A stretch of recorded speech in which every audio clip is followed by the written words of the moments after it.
seem to be having some audio issues on the stream, by the way, guys. Everyone keeps telling us they can't hear us, even though we can hear each other. I think no one does right now. That's fine. We're working now. Everyone's back. Ollie oh, okay. Adam, you have audio. Thank God.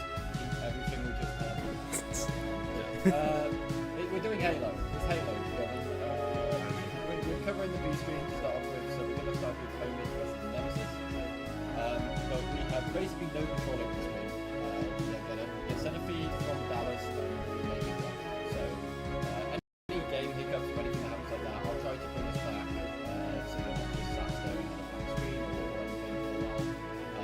Try to fit and work out exactly what's going on. So try to keep it running as smoothly as possible.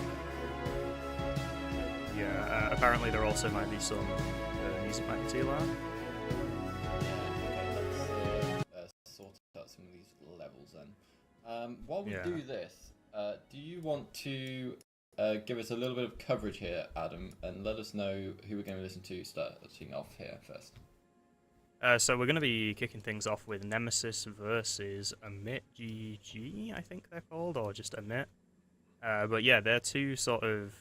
Well, we know who Nemesis is. I'm sure no one watching the European Halo stream needs any introduction on that. But Amit is a new team and a new organization jumping into Halo. To my knowledge, they've never had a Halo team before. We're looking at Ezo, Husk, Collect, and Immortally, which is kind of like a continuation of that Incognito team from last event, which knocked out Z10. Mortally and Huss having been dropped from their own previous rosters, joining this team. It should be quite an interesting one. Maybe you're going to be aiming at that like top 12 spot. Should be, you would hope to see Nemesis winning that fairly convincingly, but these guys do have the potential for an upset, I think. Okay, I think that's a pretty fair assessment. Ollie, you got anything to comment on that? Yeah, obviously Omit are a brand new org to Halo, so firstly, welcome. I'm a big fan of Omit. They've been in COD Challengers quite a while, so this is a new esport for them. The owner, Rafi, and his girlfriend, Kels Arune. I've known Kels along through EU COD, because that's kind of where I started from. This team is it's good that they're here, but they're sort of the leftovers of Rostermania, if that makes sense. But they've been grinding, so some of their scrim results have looked pretty promising. Okay. So obviously we're going to have this brand new org versus our sort of lovely friends sitting here in Europe, Nemesis. How do you think this first game's going to go? I mean, I think we can make a bit of an assessment, but I want to hear what you guys have to say. Well, I think... Oh. Sorry. I think Nemesis will be coming into this match expecting to win it. I think both Nemesis themselves and everyone here in Europe will be very disappointed if this isn't a fairly convincing win from them. They've got their sights set. They've got their sights set on the top teams. Last event, they beat Optic in pool play. Pool play isn't usually a particularly big problem for the European rosters. We tend to see quite a lot of success there, and it's later on that our teams tend to struggle a little bit. So I think for Nemesis here, they're going to have their sights on that match against Shopify Rebellion probably.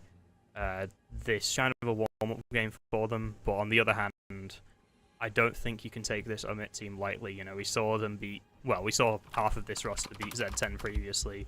We know that Mortally's team Luminosity last event was a pretty high seed, and Huss also played very well just throughout the whole of last season pretty much. So I wouldn't take them lightly, but I also don't think Nemesis will be too worried. Yeah, I mean, we obviously... Sorry, you go ahead, Ollie. I think Nemesis will be the on-paper favourites. They don't want to get caught early, first game of the event. In terms of the bigger picture for them, they'll want to top the group, because I was doing my pick'ems earlier, and if they come second in their group, and I think if Z10 come third in theirs, they play each other in bracket play in round one. So, in theory, they'll want to top their group to get like the easiest game possible in winners bracket, and I think they've got good potential to beat Shopify, because if they got reverse swept by Optic and losers last event, so they'll fancy themselves against Shopify. Yeah, Shopify and Optic obviously are two top dogs right now. No one really no one really looking to threaten them very much. But Nemesis, you know, they did manage to upset Optic last event. I think they'll have some hopes of upsetting Shopify as well.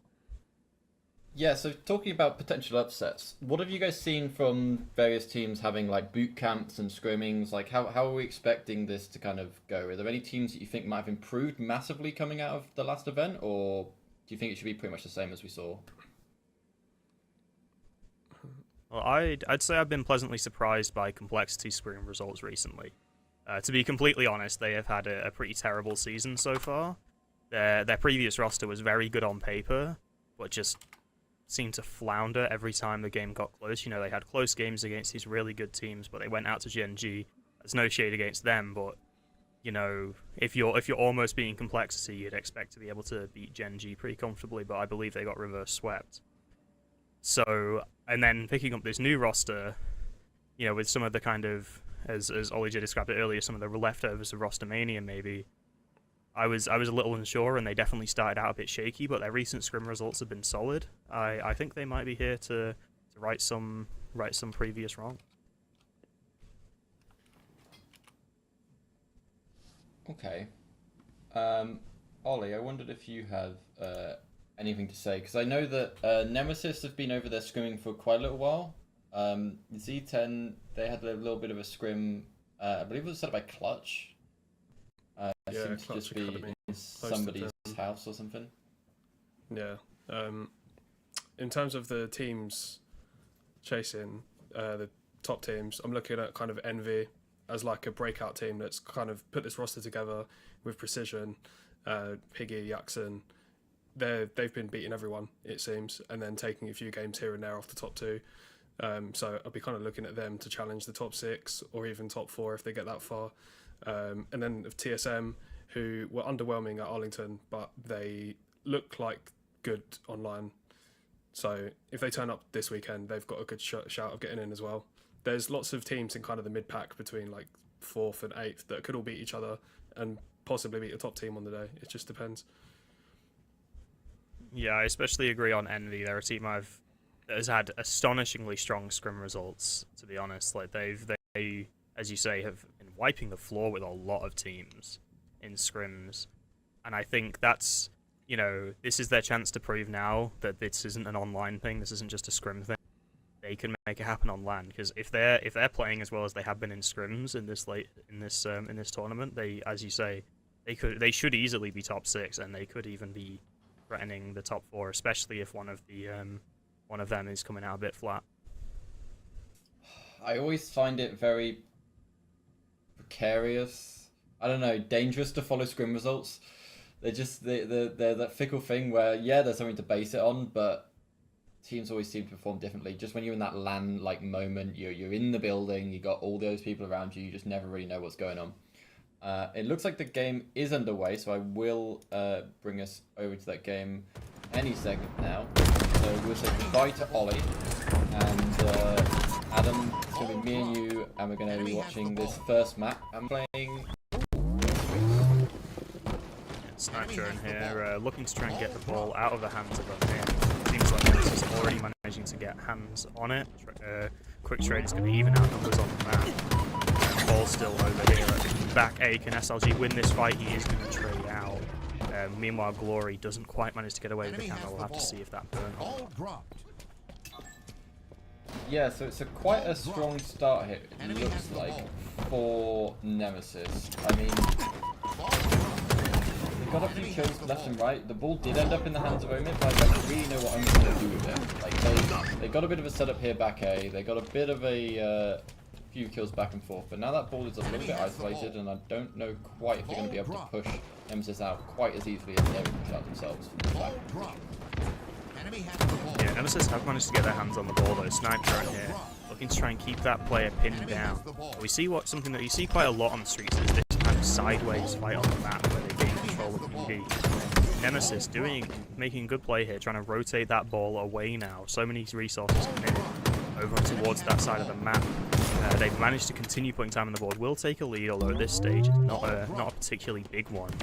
And once again, I think they might be trying to rotate this even further. Yeah, down towards bottom. Now the fight's going to be taking place over in this C side of the map. The player over towards Trash does manage to escape. If they can pick up a few kills here, it might be another setup for Nemesis. Wootum, with the M&K flicks, managing to pick up a double kill and potentially giving setup.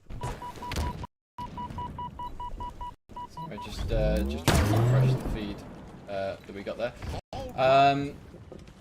Yeah, so bit of objective time going in there for Glory. I'm not surprised. Glory is the objective player generally on this Nemesis side, especially when it comes to playing oddball games. But I really struggle to sit here and watch these guys and work out exactly how this is going to pan out. Because we've seen this Nemesis team change so much in the past, I don't know, several months? I want to say several months, like even back before we became Nemesis. And it just seemed to be a completely different beast, and I always keep end up making the right calls when I'm trying to watch them. But Wootum is top flagging, which is kind of not to be unexpected. But yeah, this is where we are. Yeah, 4 do go down there for Nemesis. Slightly scary situation for them now, with times being even. You'd expect Amit to have put some time on the board there, but they haven't put a single second. Nemesis somehow go 4 dead and gain ball control. Straight off the rip there, it looked like Mortally might be able to try and pull off the rotation, but the awareness comes in from Nemesis. They do manage to rotate it away from him. Glory and SLG now looking to team up to try and defend that ball. SLG taken down, Glory taken down as well. It's another good push from Amit, but the last time we saw them make a good push, they failed to capitalize on it at all, and that seems like it's happening again. A super aggressive push there from Wootum and Snipe Drone. Despite enemies having numbers on the map, they managed to find themselves a pick. Unfortunately, both of them are going to get taken down eventually, but it is a 10 point lead for Nemesis. Glory also getting taken down back. Hey, SLG finding himself alone. Can he find the trade? Unfortunately for him, he cannot. Wootum, though, guarding the new ball once again. Amit has failed to capitalize off of that good push. They haven't put any more time on the board. The ball gets reset. And once again, Glory's looking to start putting more time on the board. So we're pretty even here from both sides. I don't really expect there to be a massive change here either side for these teams. Like, we're sitting here just in the low 30s. We could see probably one team run away with this big win down the middle. I was expecting to see possibly stronger performance out of that. That doesn't seem to be what we are seeing, which is fine. This is the first game that they're in. You know, first game for Omit as well, so there's going to be a little while for these teams to kind of settle in and work out exactly what they're doing. Camo is in the hands of Wootum, and they do have the ball, so they do seem to be gaining quite a lot of time here right now, Adam, and they are definitely wrapping it as best they can. Yeah, and the thing is that even though we've seen good play from Amit, as far as I'm aware, every single camo has gone in favour of Nemesis. Wootum now, already double positive, is going to find himself another kill. They're running away with this scoreline, Reed. The spawn's coming over towards Red Room. That's not necessarily the worst place they can spawn. Wootum, not aware of it, seemingly. He's looking for a PD spawner. Is going to get rotated past. Unfortunately, they're not playing for him. They should be expecting a player to be there, surely, but unfortunately for them, they will not do so. 2 have now gone down on Amit, but it's another pretty good push from them. Not good enough, though, unfortunately, as Wootum finding that first pick means that even when 2 players go down on Nemesis, the numbers are still huge. Now this player caught out on his own in B, probably not going to be able to survive here. Can he win the fight? Yes, he can, actually. That could be a huge play to get Amit back into this game. Can that player start this and start pushing in now? Collect. One of the most mechanically gifted players we've seen in the Halo Championship Series is going to find an assist as well. Another successful push from Amit here, but will they repeat their habit of not actually getting any time off them? They still haven't managed to pick up the ball because there's a player from Nemesis in top C already. They just can't get map control. We are 15 points here off a win. Definitely it's falling quite quickly. And the ball does seem to be down temporarily, which is giving them a little bit of reprieve here. But not great for them. We are trying to see if they can get a little bit more time. There's 40 seconds on the ball, so there's a lot of time that needs to be gained here by Omit. They do have the ball in hand. We've seen teams come back from this before, but it's a tall ask, right? Players are dying left, right, and center. We're about 2 players up for both teams, 3 here actually for Omit temporarily. If they can hold on to this ball, they've got a chance of taking this first round, but only one good push from Nemesis should seal this map up, and we'll see if they're able to make it happen. Yeah, they are finally managing to put some time on the board. The first pick is going to go in Omit's favour. Glory can win this fight though, it should be evening up the numbers. Glory, a really good grenade there to take that player down, but Huss answering straight back, but unfortunately, whilst he was doing that, a massive flank comes in from the players on Nemesis. Huss, though, winning a 1v1, a crucial 1v1, it gives him a chance, but it's not going to be enough. The stick, though, will manage to take down 3 members of Nemesis. 99 points on the board for them. Ezo, looking to stay alive here, knows he can't afford to dive on the ball, but he takes his eye off it at exactly the wrong time, and the round is going to go in favor of Nemesis. Brilliant objective efficiency there to know that he can just grab that ball and end the game. Yeah, it does not get any closer than that, right? I mean, we saw. I just kind of knew in the back of my head, players going to dive from that. I thought, you know, maybe that's a matchmaking play. We won't see the guys from Nemesis do it, but no, they did it, and it worked out fine for me. You can't really complain, can you? A little bit of a back and forth trade there. 4 players dead for Omit. SLG the last player up for Nemesis. So a lot of lives expended for not really much gain, other than I guess SLG now has this red gun in his back pocket. He tried to do a bit of a funky repulsor stick play there on Mortally, but he wasn't quite able to pull it off. Just costing his life and his team that side of the map control. So they did try to get a bit of full time locked down there, but a good little counter there from Omit will shut them down for a little bit. Enemy has the ball. Yeah, I think something we're seeing from Omit here is they're really quite good at fighting back in these disadvantageous positions. You know, they kept Nemesis at bay quite well that previous game, despite the fact that Nemesis were a lot more efficient on the objective front. The problem is they don't really seem to be able to capitalize on their wins as well as Nemesis do. Every small advantage we've seen from Nemesis, they've managed to convert it into a fight win. Whereas Omit, the same can't necessarily be said. Even when we see the first pick go in favour of Omit, it usually doesn't translate to actual ball time in their favour. Whereas Nemesis, you know, even though a fight hadn't really happened yet, we see Nemesis managing to make a setup out of it by rotating away from the other team. Now, SLG going to be looking to try and win this fight. He doesn't manage to trade, which is a disaster for Nemesis. This setup should now be in favour of Omit. But we've seen Nemesis break their setup so many times that I don't have much confidence they'll be able to hold it.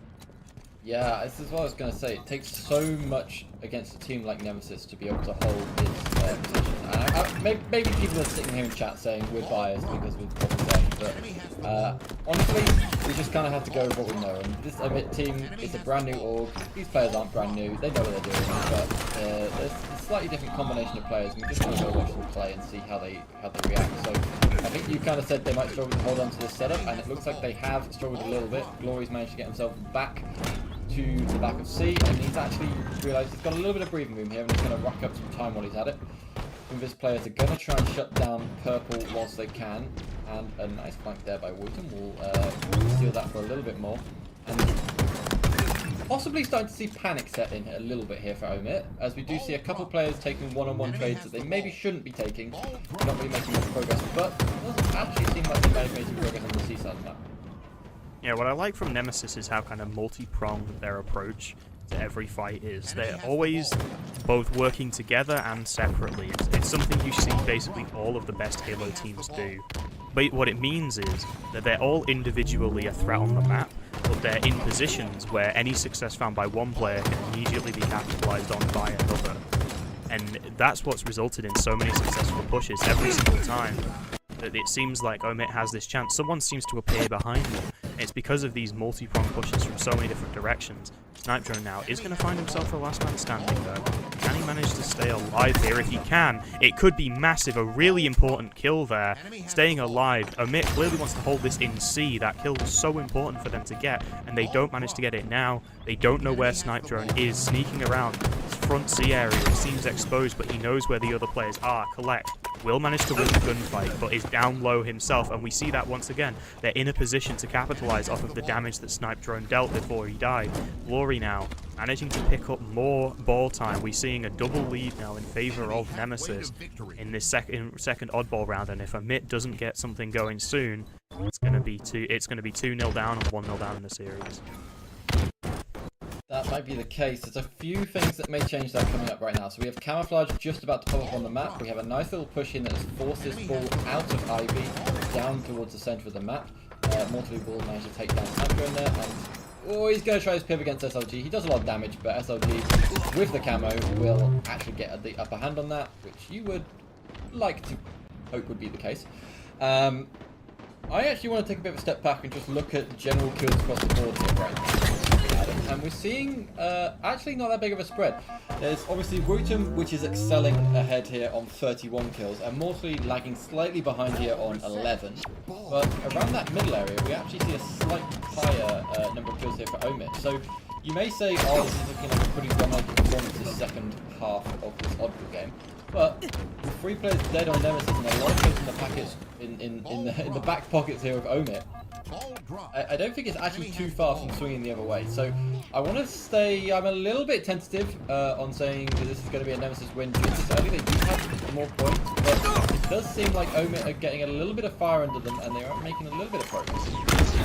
Yeah, I do like that aggressive play there from Mortally, and this is more what we need to see from Omit, not giving Nemesis the opportunity to push in the way they want to push, instead getting aggressive into the enemy spawn. They lose players in that push, but they also take down Nemesis players. It means they aren't in a position to push that multi-pronged approach. They're all forced down the B street, and now they're kind of trapped in back C. Because they're all on that same lane, Amit here has a very clear rotation all the way through to back A. It's exactly what we saw Nemesis do to them. But unfortunately, they haven't blocked the PD spawns, and they've blocked the other ones, which means Nemesis has now spawned right next to where they wanted to rotate the ball to. The ball is back in their hands. It's a massive mistake just off of a tiny little thing of not being far enough towards that PD side on the rotation. They weren't quite ready for the potentiality of these spawners, and now what are they going to do? 2 players are down for Nemesis, but what looked like it should have been a great setup from Amit has not been quite good enough. That being said though, 2 players down for Nemesis, these other 2 stuck on the pink steps. The first pick goes in favour of Amit, but 1 goes back in favour of Nem as well. That player getting taken down bottom mid though is dangerous, but now Plus has the camo. Finally, we see Amit managing to pick up a camo, and he's immediately putting it to work. Doesn't manage to pick up the kill on the highest player of Wootum with an extremely important kill there. Takes down the camo player, which could have been a game changer for Amit. The ball now down just outside of PD. Ezo, that ball's guardian, needs to make sure that he doesn't repeat the mistake from last time where he lets them sneak away with it. But unfortunately for him, Nemesis is to take down enough players and gets their hands on the ball once again. As soon as Nemesis has the opportunity to, they're getting that ball time on the board. They're looking to try and take the lead again, only a few seconds away from doing so now. Yeah, I mean, that was a pretty nice hold we saw there from Omit, and if they can do 1 more of those, get another 20 points, they will grab this round, but they're going to have to break this setup first from Nemesis. It looks like they're doing a pretty damn good job of it. Snipe Drone is the last player up. He may go down here. He seems to be living for longer than he possibly should be, but he does end up getting taken down. That ball does fall back into the hands of Omit, and now the fire is under the bellies here of Nemesis. They're going to have to make or break this setup. They have only maybe 1 or 2 shots at making this happen. They do not want to give Omit the same breathing room they gave him before. We are 5 points away here from this map this round going to Omit, and with 4 players dead on Nemesis, that is all but confirmed. That is round 2 here going to Omit, and what looked like it was a surefire win there for Nemesis at the beginning of that second round has now turned into a 1-1 score here. Yeah, fantastic fighting back there from Omit. We seem to see them recognize the problems they were having in real time and start shutting it down. And I think what really made the difference was that setup where they got aggressive, started fighting into Nemesis's spawn instead of giving them all of the initiative on the map. And now we may be seeing that again as we see Collect taking such an aggressive challenge. Glory now with the red gun though is going to manage to pick up a couple kills, and 4 will go down for Amit. But Nemesis not having the ball in their hands, the ball gets played out. Can they get away, though? It seems like they might have ball and camo. Off of that 4 dead. Glory putting down damage onto the B Street, but isn't going to manage to find a kill. It's an opportunity now for Omit to push up on that lane, and they are going to take down Glory, evening out the numbers and getting that red gun out of play. But even as we say that, the ball has already been rotated over into C. SLG using that camo to put down so much damage and so much pressure. Still stays alive.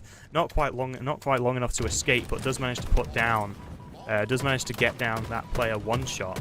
Snipe drone looking to stay alive in that same spot once again, and Glory takes down the player on the pink street. 4 dead again for Omit, despite the fact that they're trying to do their best. That's all you can ever ask for, right? You can only ever ask for their best. And they are doing quite well here. We have a little bit of a substantial lead here for Nemesis, but let's not forget what happened in that last round. We saw the exact same thing play out, and then they came out of it with a win, right? Wootum is holding the ball. This is not much. You don't normally see this, right? You normally see Wootum. He's in a position to get the most slays. He has the most slays in this map, and the fact that he's holding the ball means something's going wrong. And what's gone wrong is they've lost their setup. So this setup now is just kind of in limbo. No one's actually got full control, and Snipe's going actually a very tactical movement there to get himself around to look into that bus stop area. We might see Nemesis be able to rotate this ball back towards A. It looks like that's what they're going to choose to do, as we do see Omit try and get a bit of a presence over towards B, but they're going to get cut off here by Glory with the camouflage, who should be able to do a pretty good job of at least calling out where the enemies are, so his teammates can respond, rather than just, you know, trying to actually phase everybody head on it, which is, seems like he's done that. Pretty good job. These camos have been just Omit's Achilles heel. Every time it seems like something's going well for them, these camos just tearing them apart. They gave up so many in that first round, and as soon as they started getting them themselves, the second round swung in their favor. Now, though, they're so far behind. They really need to get some of these power-ups and power weapons on their side. They do win the 1v1 bottom mid, managing to trade out favorably in this fight, but they got to start putting time on the board here. Time indeed that they need. They are staring down the barrel of a defeat here right now. I mean, it's only map 1, right? It is a best of 5, so there's a lot more to come. But yeah, you're going to have to think, how are they going to turn this round? They need to pull out that action they had in that last round 2. And what they did end up doing... Wait, hang on. We're on to a triple kill. Do we see the overkill come through? I don't think he quite knows where Snipe Drone is. That's fine. Mortally, you should be happy with that triple kill. You were bottom of the leaderboard. I mean, you are still bottom of the leaderboard, but you got a triple against Nemesis. You can't really doubt that at all. That was a really good job from him. And he now has the ball in hand, and he is getting that time, that precious time that we need to see Omit gain. Yeah, I think taking that triple kill there was enough to get some of the ball in control of Omit. What a grenade there, though, from Glory, managing to shut down Mortally. More grenades coming in, though, taking him down. Going to be even numbers on the map once again. But Ezo here, being forced to back down. Staying alive here is so important. But he's just having to run for his life. And Wootum, despite the extremely aggressive challenge, does get taken down. We're seeing some map control now in favor of Omit. And SLG getting taken down there means the camo's in favor of Mortally. And I might be getting a little deja vu read, because it looks like Omit is looking to take the lead once again. And they're doing a pretty good job of it right now. I mean, Mortally here, he's got camo. He's doing that whole piece that I was just talking about a second ago, getting a lot of information for his team. He will get the back smack. He'll go for the second shot. Will he go for the second triple? He's trying to hunt for it. Isn't quite able to find another player to make it connect, but he has done enough damage and opened up enough space for his team. He will grab the ball, which is not favourable when you've got camo, but I'm sure it's about to burn anyway, so he can really make that work. And at the end of the day, you want to get as much time for your team as you can possibly get. I'm loving this movement here from Ezo. He does end up with the trade. SLG is the last player up for Nemesis. He's going to try and make something happen, but the 180 there by Mortally is just enough, and Mortally is doing absolute work with that red gun. Adam, I'm loving it. Yeah, although I am a little bit concerned about Nemesis now. This is the second time we've seen momentum really be the bane of their existence. It's something that we also saw all the way back in Arlington in that series against Optic when they get knocked out. It felt like as soon as the momentum went out of their favor, they were just nowhere to be seen. We need to see Nemesis now getting themselves back in getting themselves back into this game. They're losing so many points, but they're still ahead. They have time to play with. They don't need to panic. And we're now seeing a massive push here from the B side. Snipe Drone does get taken down though. Multiple players going down for Nemesis, and I think this push might have been shut down. And shut down indeed it is. Snipe Drone, last player up here for Nemesis. He's going to try and work out what he's going to do, and we are basically all tied up here. 70 points for both teams. This is panic stations, right? My pick'ems are already looking to be threatened right now, Adam, and I'm trying to work out exactly how we make something happen from this. This is only map 1, but as you know, momentum is absolutely huge. We saw that against Optic when Nemesis were taking maps of them. They just seemed to lose that momentum, and then going into that, after power cut, second day, they were already down 3 maps, and you can't imagine how you would feel going into a series already down that many maps. Already down 2 maps. But Mortally, he's continued to kind of turn up in this last round. He wasn't massively productive towards the end of the second map either, even though his team did walk away with that. Second round, sorry. Even though his team did walk away with that round. But he's been doing absolute work with a triple, a double, and multiple kind of outflanked here on this Nemesis squad. And they're doing a pretty good job of keeping Nemesis out. And this information gathering is just absolutely brutal against Nemesis. They didn't even spot him. He managed to get a back smack. That's going to be another player down. Collect will help Hus take down that other player in bottom C. The ball is dropped down, but Nemesis just got absolutely called out, and they knew exactly what was happening right then. The information was flowing from Omen. Yeah, I do want to draw attention, though, to how important that kill by Wooten was onto the camo player. A kill that could not happen on any other input device, really, turning around and taking down Collect, that most important gunfight of the game.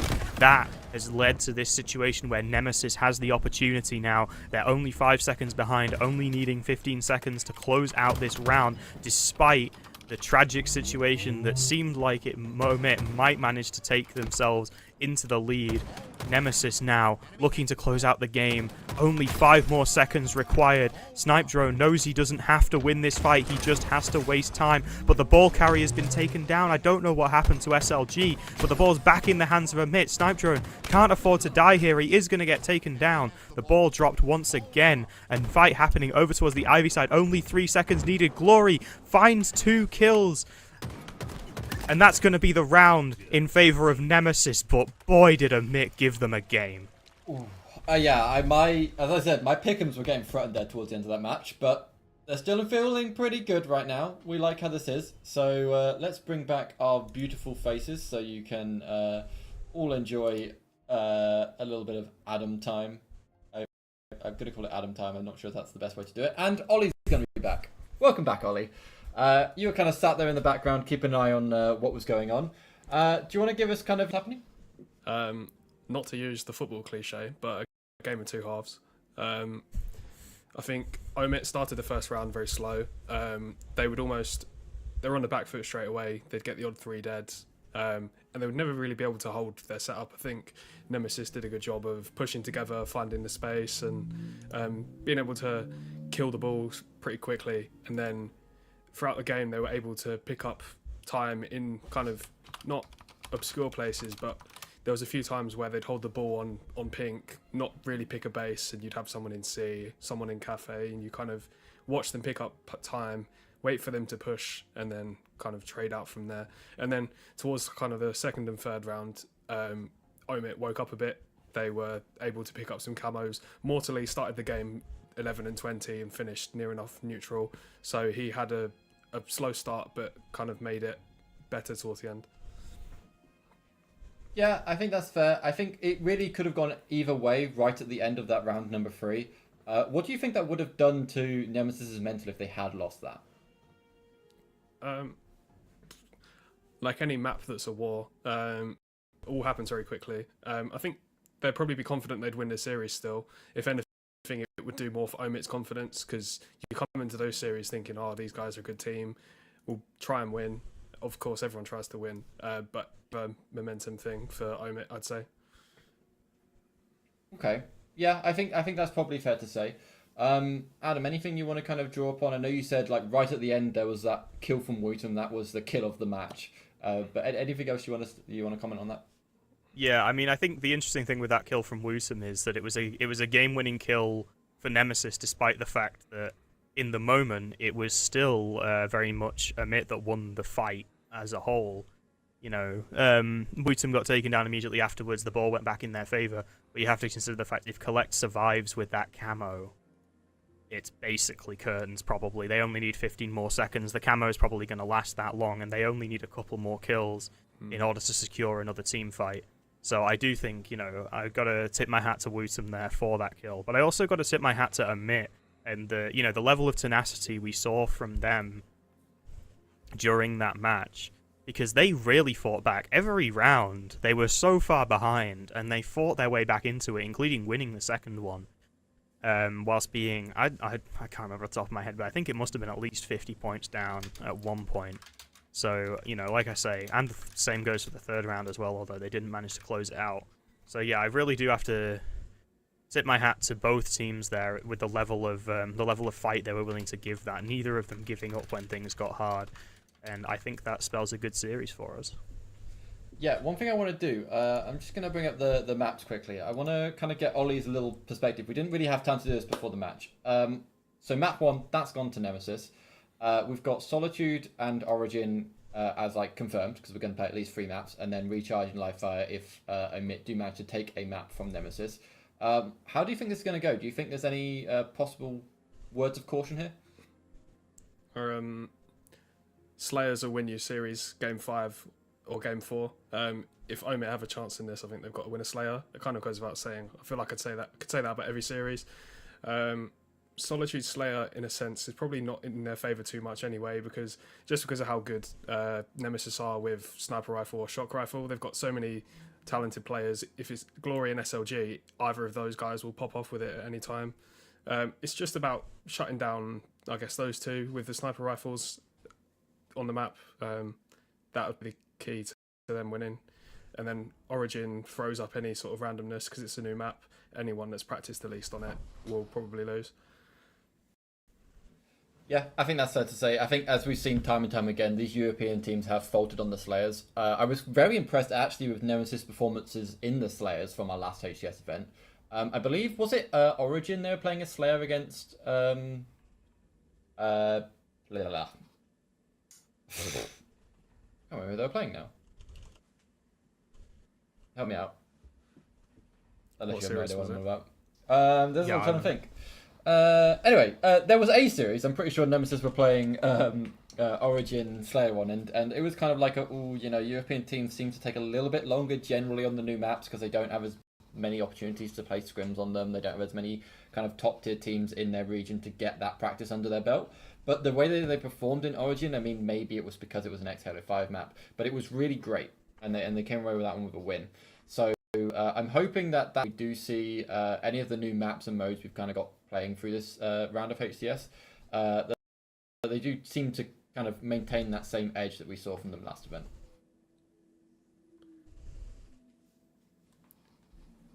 Yeah, I mean, I think talking about the last event, I do think it's interesting how, in discussions from, official HCS and a lot of, North American commentators, they all seem to kind of view last event as being a really great event for Europe. But I felt like the general kind of, I guess, sentiment over here in Europe was that it was a little bit more of a disappointment, maybe. Not a bad event by any means, but not necessarily as good a one as it felt like over in America. Do you guys have any thoughts on why that might be? Ollie, you want to go ahead and answer that?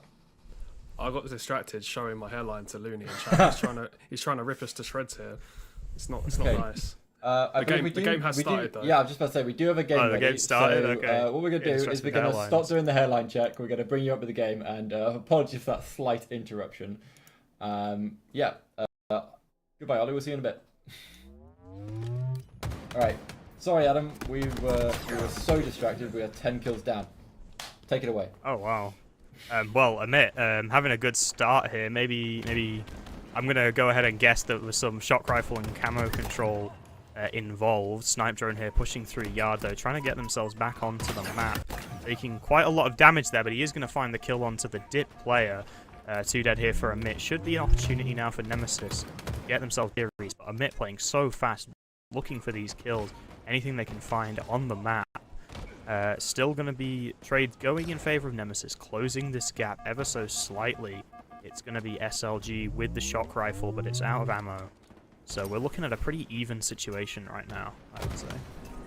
Yeah, it's a fairly even situation. As I said, we saw a strong start there for Omit. We weren't actually gone for that long. They just got so many kills so quickly. It just kind of went ahead of us and we didn't realize. The second round of the camouflage is about to come up, and it looks like control of that is slightly in favor of Nemesis right now. They want to try and keep these Omit guys spawning over towards a sort of bottom C hotel if they can do. Wootum's in a great position to support that, but he does get taken down. Camo does actually go their way though, so Nemesis held that long enough to get away with it, but they cost a lot of lives to get it.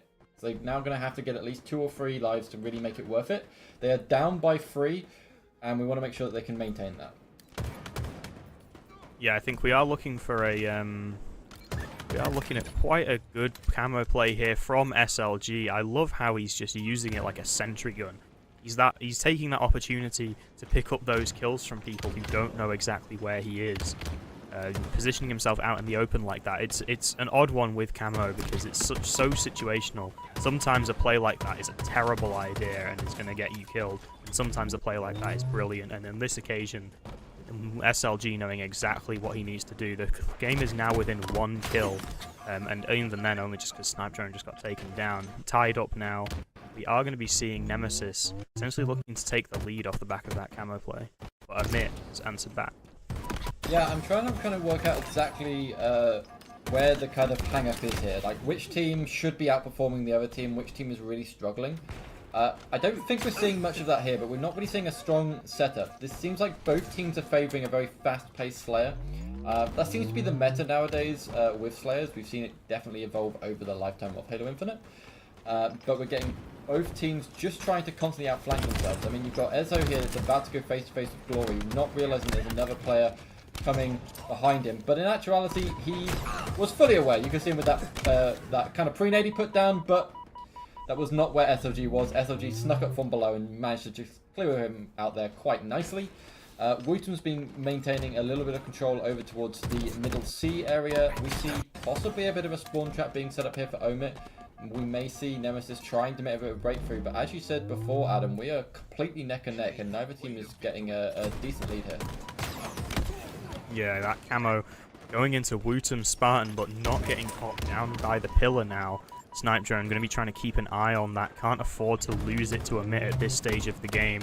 A lead here could be momentum that carries into the rest of the map and even maybe the rest of the series. Snipe Drone with an important kill onto that Posters player. A really good good grenade there to try and deny Snipe Drone his position, but doesn't quite manage to connect. Glory has gotten away with this camo. It now means there's an opportunity for Nemesis to push into this back tram area with the camo in their hands. So much damage coming down. Can anyone capitalize on it? It doesn't look like it's going to happen, and Glory doesn't even manage to trade.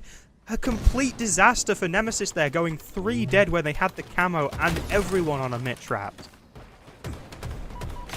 That's giving them just a little slight lead here. 2 kills ahead, and Collect is probably going to drop down here if he cannot make something happen. I mean, nice movement, but he does end up dropping eventually to SLG.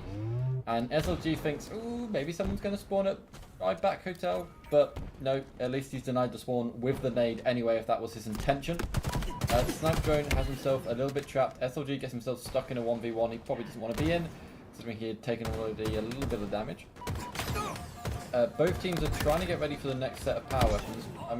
I think I slightly missed where camo went before, but the next camo should be up probably in not too much of a distance. And again, we've ended up in a situation where we're all tied up. Yeah, 24 seconds before that camo is going to be back up. And we're going to want to see both teams fighting quite strong over it. It looks like, I dare to say that Nemesis is in a slightly better position to get a hold of it, but that could change. If they can get a few players pushed out by Flowers, then you may actually see Omit in a better position, and I hate to say it, possibly running away with a few kills just to make a little bit of a lead for themselves. But yeah, again, neither team able to make any lead whatsoever. Yeah, Wootum with the shock rifle now. I don't know. I always think the shock rifle's harder to use on M&K, but Wooten tends to try and prove me wrong there. And he's not going to manage to pick up any kills, and it's going to be Collect with it. We know Collect is dangerous, and I don't think we know exactly what happened to that camo. It might have gotten burnt. It was off stream, but maybe the observer can find it at some point. But for now, it's going to be Collect posted up on this S2 position. Going to be trying to find some kills with his shock rifle, but the players from Nemesis avoiding his sightlines as best they can, managing to pick up 2 kills despite the shock rifle from Collect. He's going to be looking to try and kill this player. Survives using the repulsor, eventually taken down. A 2-kill lead for Nemesis, crossing the 40 kill mark, but this game is still anyone's. The game is anyone's, and it looks like Glory is going to try and make sure that it is theirs. As you can see him just being so full of passion, he is moving around and has himself like totally locked in. He knows exactly what's going on, and it looks like, as we see from many games of Slayer, we have slowed this match down massively. Wooten trying to get a little bit of a possible kill here. He does manage to get through from behind, takes down 1 player, tries to go for the second, isn't quite able to make it happen, but he gets traded out there by his teammate. Ezo is the last player from Omit alive, and he gets taken down by SLG. What a perfectly executed breakup there we saw by Nemesis. As, yeah, that match slowed down. Both teams had this set up, but they just couldn't really crack it. This is now pretty dangerous if you're an Omit fan. There is a 7-kill spread here with 3 kills left. 1 round of slays here for Nemesis, and they will run away with this match, Adam. It's going to be hard to work out where it's going to go, because we are now down to just 2 more kills. Yeah, absolutely beautiful push there from Nemesis to get themselves this lead. You know, trading 3 kills for 1 at this stage of the game is huge, and it really goes to show how coordinated Nemesis can be. Glory getting away with this camo could be the final nail in the coffin for Amit. Only 2 kills needed here, but Nemesis can't afford to get too antsy. This lead can disappear very quickly if they make a few mistakes. Yeah, and nothing's happened since you started talking, Adam. They were 2 kills from winning, and they're still 2 kills away from winning. So, again, everything's completely slow. Glory does have the camo. He's going to have to do something with it before it runs out. That is really your ticket to securing this win. He managed to get the flank onto 1 player. 1 more kill is needed. He will hunt. He will find. That is going to be it. We are 50-43. For 1 point, it looked like that could have gone either way, Adam. It was so damn close, but it did end up going the way of Nemesis. They are now 0 up on this series, and honestly, they only need 1 more to win, and it looks like it's probably going to go their way. Yeah, I think towards the end there, we saw that 4-man rotation through the posters. And I'm not saying that they would have won if they hadn't made that play, but I don't like that play. It definitely didn't work out for them. You know, they had that position but towards Backtram. It's not a great spot to be in, but we'd seen them shut down a camo push from that direction previously.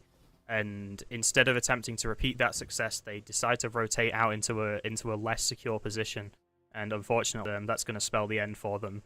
Now finding themselves in a situation where they're going to have to reverse sweep if they want to win this series. Yeah, indeed. And we're back here. We have Ollie back. How are you doing, Ollie? So we just saw back number 2, and it kind of went the way that I think we expected, but not quite in the way we expected it to go. What's your kind of analysis of that?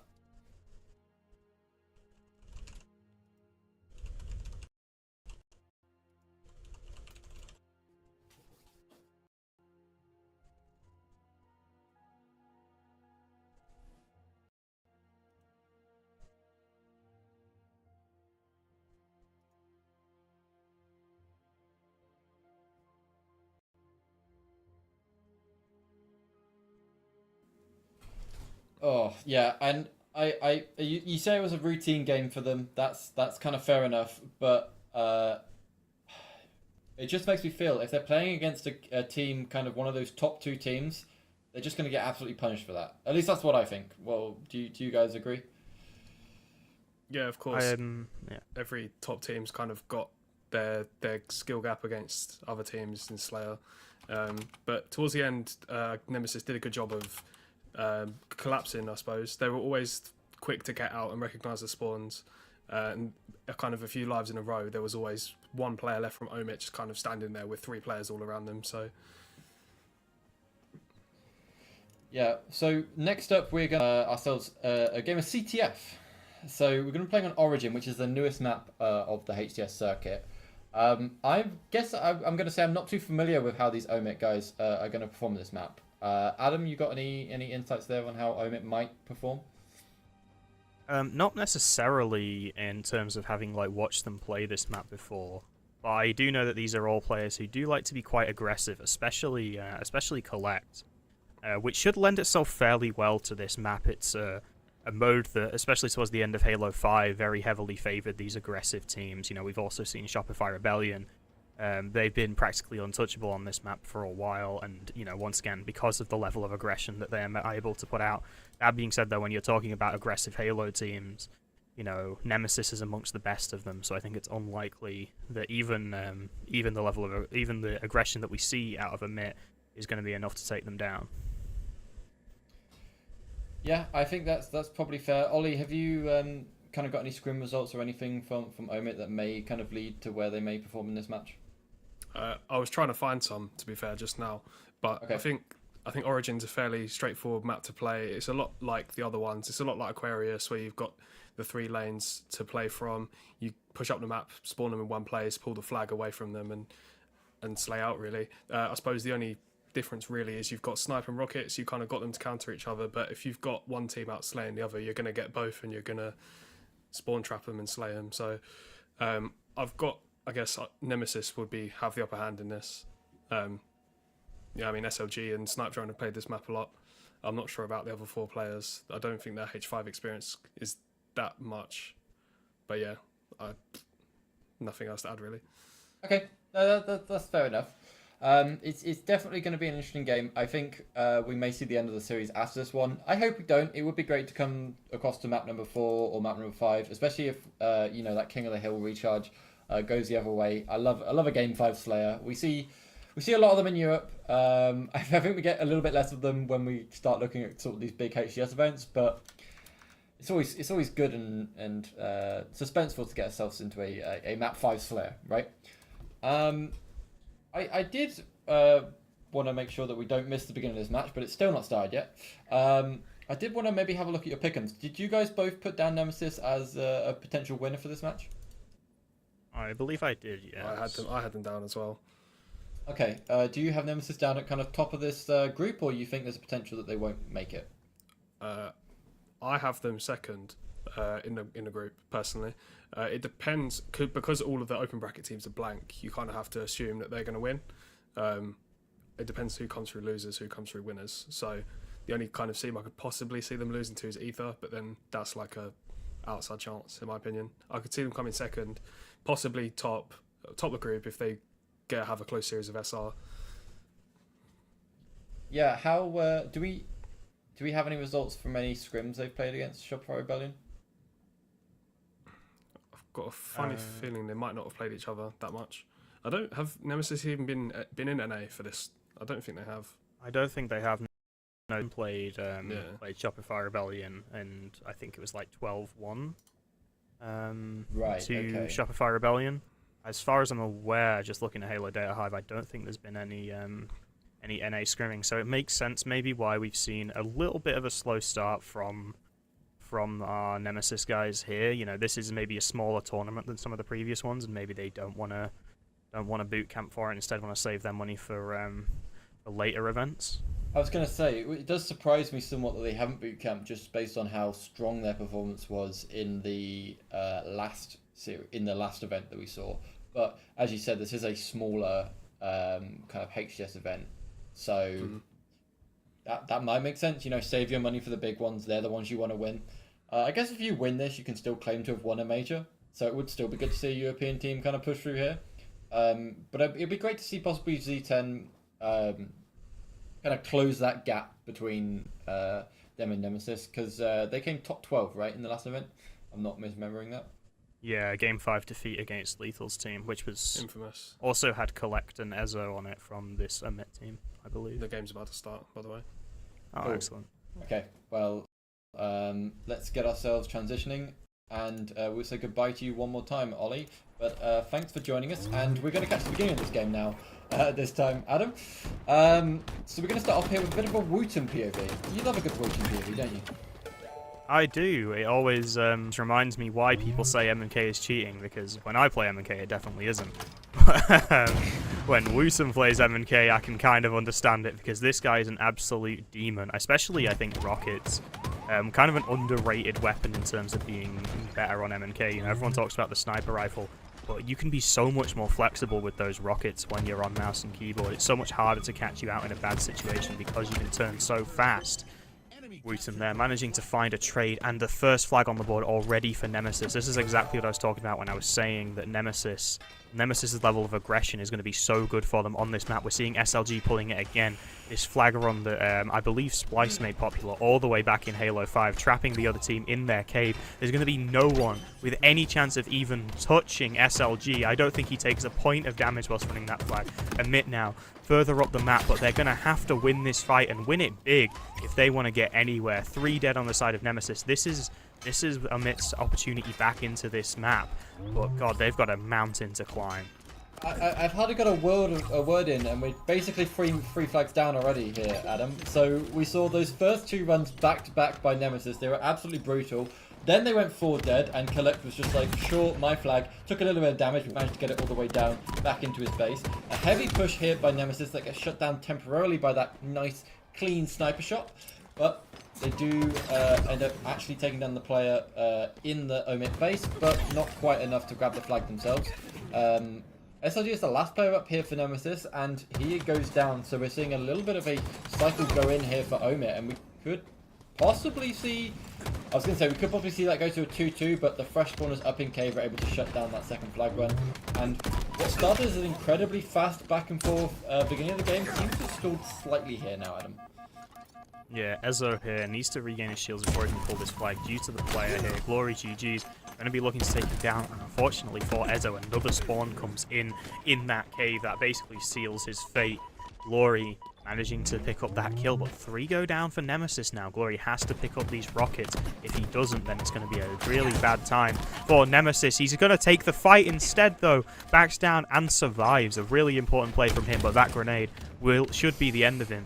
Amit has that flag on the run, but it's fallen down into the pit. I feel like they probably were trying to throw that across and it fell. That being said, though, Mortally running off with it. Numbers in Nemesis' favour, but if Mortally's fast enough, he should be able to get this in. The problem is, Amit can't afford to lose too many players here, otherwise they'll give up a counter cap opportunity for Nemesis. Yeah, it looks like we're all tied up here now, but the rockets are in the hands of Nemesis, and that is 1 gone, and actually, it looks like they're red, so no more rockets left, but is it enough to get this flag pulled off? Doesn't look so. Glory is getting pinned down here by 2 players, does end up getting taken down. If Wooten can make some magic happen with the sniper, there goes 1. We may see this flag start its run along the map. We have 3 players on the respawn screen right now for Omit. I'd like to see possibly a little bit more aggression here out of Wooten. If he can keep these players respawning in cave, they might have been able to get a run, but they didn't quite do enough to make that happen. Damage is still coming out, but Snipe making the connections. It's just that flag is now going to start moving. Snipe Drone will get it on the run. If Wooten can make sure that these players are not crossing the far side of the map, then the flag should go in. But a little bit of damage going in for Snipe Drone. He's going to keep moving. There are players now in the base, but 1 clean round of slays here in the home base for Nemesis, and this flag should go in. Yeah, and I think that might be it. 3 have gone down for Amit. There's no sniper or anything for Huss to try and stop that flag from going, and it is going to be a series win from Nemesis in probably one of the fastest maps we've ever seen. I don't know exactly what the time on the clock that was, but if you blinked, you would have missed it, because we saw 2 flags there before you even knew what had happened. I hadn't even started talking before 3 flags had gone in, right? So that was just absolutely nuts. I think there was just some unpreparedness there from Omit going into it, not knowing exactly what Nemesis were going to do, being able to respond. But there was a good comeback, and I did like to see that from the team. It made sure it wasn't a quick 3-0 flag cap out there for Nemesis. But it was a good little map, and although it was quick, it was 4 minutes and 46 seconds to be complete. Yeah, it's just one of those things, and there's a series win there for Nemesis. Ollie is back. How you doing, Ollie? I'm good. As Adam rightfully said, blink and you miss it. We're there Nemesis 2-0 up within a minute and a half. The back-to-back flag cap was very impressive, I thought. Just being able to get the kills back on transition, to get back in their base, and suddenly SLG's goosing and these Cat 2 flags. It's mental. Goosing indeed. Wow, I love that phrase. All right. Any kind of last final thoughts you want to put in there, Adam? How do you think this puts both teams in perspective going into the rest of this group's bracket? Well, I think from Nemesis's standpoint, they might be feeling a little bit nervous because that was probably shakier than they were hoping it was going to be from them. They had a lot of leads in this game that they did lose, and that's, never really what you want to see. That being said, they I think that should be 3-2 in the Origin flag, by the way. But sure. From what we saw, we did see Nemesis win. They won 3-0 in the end. Every time they needed to clutch up, they did. But I gotta tip my hat a little bit to admit, with the level of tenacity we saw there, they kept going down, but they kept fighting back. They managed to find their way in, and when they were in the ascendancy, they looked really good. So if they can keep that momentum up, if they can keep getting better as the weekend goes on, hopefully, then we might see them really threatening some of these other top 12, top 8 teams. Yeah, well, I think that's fair. I want to make sure that Nemesis don't let this hit them too much. They will still be getting warmed up, I think, as we already discussed or kind of figured out together. They haven't had an amount of practice ahead of this event, so some of these first couple matches hopefully will get them ready. Their matchup against Shopify Rebellion is going to be their kind of first, kind of how is this going to go type matchup. But yeah. So we will have Gen G versus TSM coming up next. So we're going to leave Europe behind and take another look at some of these US teams. But what I want to do first is go to a quick break just to give us a little bit of time. I have literally no idea how long this is going to be until this next match starts. I don't think anyone does. So we'll stick it on a be right back break. Let us get some drinks and get ourselves sorted, and then we'll come back and give us a little bit of insight of this next match. So thanks, guys. We'll see you in a little bit.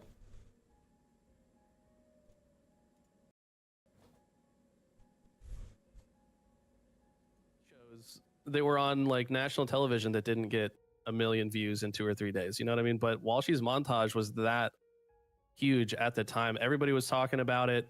I remember he like teased it for like a few days before, like Walshy montage drops on Tuesday, the whatever, I forget what day it released, but no, everybody was watching it. We would like group up in voice chat and then like have it paused at 0 and then all hit play and watch it together. Like I'm pretty sure that's what we did at the time. Whoever my teammates were and like whatever my online friends were, we would all get into a party on Halo 2, all have the video paused and then all like count down like 3, 2, 1 play, and we all watched it and like reacted to it together. And we're just losing our minds the whole time. With the release of a new game also meant a new generation of editors and montagers, and for the first time in Halo history, we were introduced to theater mode. With this tool, editors took montages to the next level. You may know me as Muggsy. What I've done in the space, I've made probably way more videos than I should have, if you ask me, looking back. And that's pretty much it. I've been a Halo player since Halo 3, and I never looked back. So theater within Halo really allowed montages to evolve to more than just a series of clips put together. It almost turned into a cinematic experience that took the viewer through the story the editor wanted to tell. This could range from amazing MLG clips as a farewell to Halo 3, like in Legacy edited by Zola, or even a way to show and remember the good times within Halo, like Hombomb's This Is Halo series.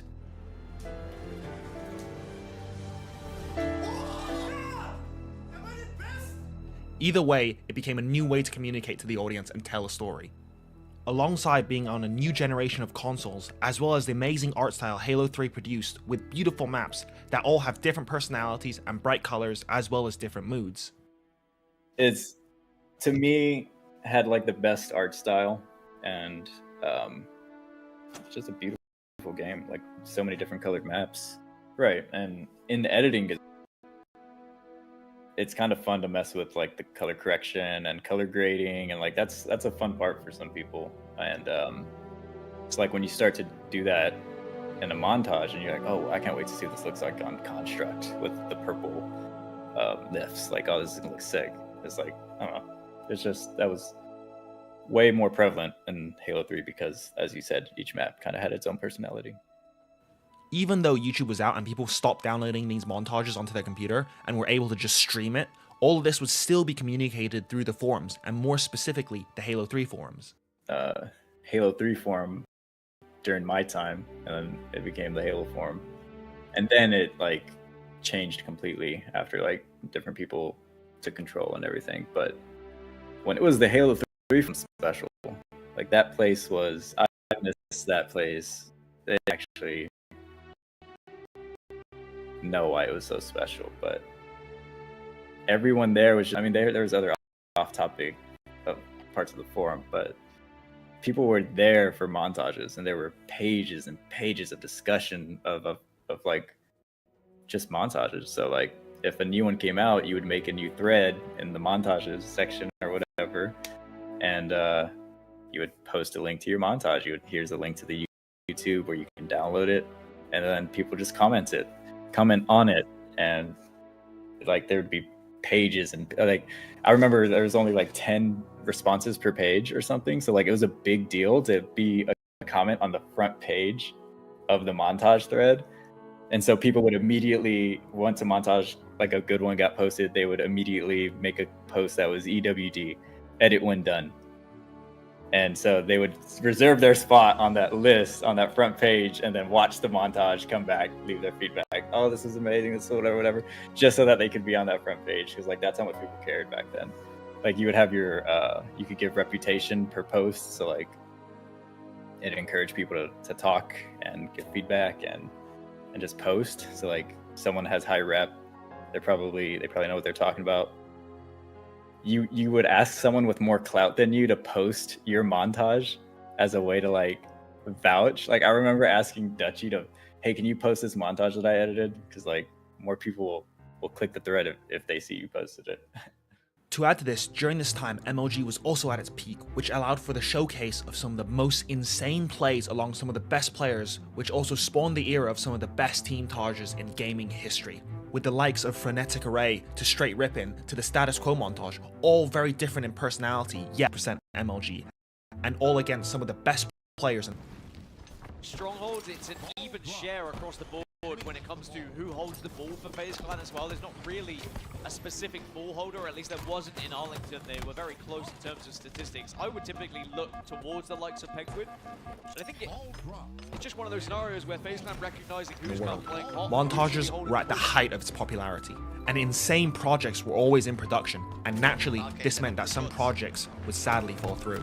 It wasn't my... One against Septify. Enemy help for the trade. A slight advantage then. As FaZe have got a quarter of the points total they need to win the round, with the exception of time. Cloud9 forced to wait and be patient then for this push. Sab down to no shields, in big trouble. He managed to somehow get a trade with that nade though. Ball's in a little bit of a precarious position. You can see Trippy doesn't quite know where to bring it, looking for information, looking towards his teammates for help. He got the eyes and got told to bring it over towards pillars. That's that. Ball will fall though. Now Cloud9, they can start to build something. I think what was important about that victory for Cloud9 is it would have given them a lot of confidence that they can come back into games as well. Especially after that first Aquarius CTF where they were ahead, they were dominating, and then FaZe Clan showed resilience. I think you need that. Even if they lose this series, I think you need to know that as a team you can come back in those games when you are down, because having that belief can sometimes be massive. Nice passage of play here for Cloud9 where they were able to put points on the board, and they are going to briefly take the lead. They take the lead. I think you mentioned rightly, you know, we always speak about how important momentum is, but confidence is equally important in every measure. And maybe that win will give Cloud9 the belief that they need to push this series a distance and get us to a game 5. And that's when we started talking about why Lethal was the pick that they chose to be the difference maker in those game 5s.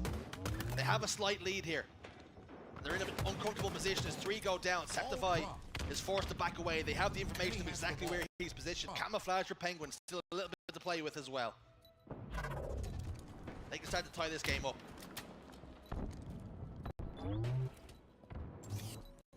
And suppressed. Connect with any shots. The sniper rifle can be such a huge difference maker Striker here on live fire. But it's Trippy who's actually getting the kill. Sab's going to be the last remaining player, so this one's probably going to be more points in favor of Cloud9. Oh! So Press starting to put on a show, maybe. You might notice a little ricochet bullet up the snipe as well. Ever since the latest update, they are back, and we are happy to see them as well. We know we're going to see some nerdy stuff on the main stage. It's only a matter of time. But speaking of time, FaZe Clan have put themselves 20 points, over 20 points in the good now, and they still got control of the ball. Cloud9 have a lot of work to do in this round. Yeah, the real question is going to be, is it too much work to do? After the last Strongholds game, I just believe that Cloud9 do have what it takes to get back into these rounds. It's going to be the sniper rifle out of ammo, so that's good, because finally now Cloud9 can kind of push through. With Suppress going down, they'll say, all right, we have a little bit more freedom to push certain angles here. On board with Trippy over towards green. People were asking, are the bananas still ripe for the picking? Are they still green? We'll find out as the tournament rolls on. Who's been asking? I got a tweet. You I can prove it. Wow. I have a tweet. He You wanted to know if said the bananas were people? green. Huh? Multiple people or just one? That was one. Oh, okay. It was one. So someone was asking. Someone, there was Not a people. it wasn't by pop, I will say. I would have messed him. 3 dead for FaZe Clan. So this is going to be Cloud9 maybe taking this one towards Tower, but no, okay. Septoy doesn't know. He doesn't know where he's going. How am I supposed to know? He was just doing There's no rhyme or reason for any of this. He was doing a little sauce. He was doing a blue shot. He just tried to figure out where he was moving that ball, but finally they will move towards Tower, and FaZe Clan can look to try and break this one down. Sab, hesitant to fire a bullet, doesn't want to give away his position, but damage being done by his teammate. He will be able to descend now from the tower. Doesn't quite get the... That will be telling 3 dead. 1v1 on the map now. Falcated up against Lethal. And just about manages to toss that ball off. That's a great play. Recognizing that he was down in the fight and forced to play the ball. That means Cloud9 can't get any free time. Yeah, so important from Falcated. And for a player that is often so heavily focused on slaying and taking fights, it's good that he can recognize when his number is up and he can just get that ball out of dodge. The sniper is now going to be back. He's going to be the first one to get his hands on. Body shot connects. Bandit comes out to finish the job. Sniper rifle now down top middle, and Trippy sniffs it out. Boo Boo could be his latest victim. Fortunately, he wasn't able to find the face. In little moments like that, you almost expect Trippy to hit the shot, but not coming to fruition this time. Falcated down in the fight. Shields were already in big trouble before he even engaged with Septify. So an easy kill. Penguin picks up a huge double. Could be a triple kill here, and it is. Huge triple from Penguin. Moments where Trippy had the sniper rifle and missed that shot. That's the kind of thing that you would see Renegade and Frosty pulling off, and those can be those really huge swing moments in a game that if you do miss them, if you opt to go for the sniper and then you miss the shot, you can be very heavily punished for it. So it's always been my worry with FaZe Clan. It's like, who is that player that can pull that off? And you'd expect Trippy to be doing it. But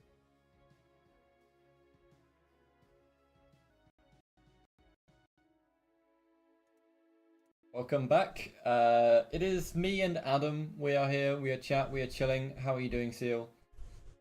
I'm doing all right. Just been keeping an eye on the events over on the A stream, waiting for our next B stream match to start.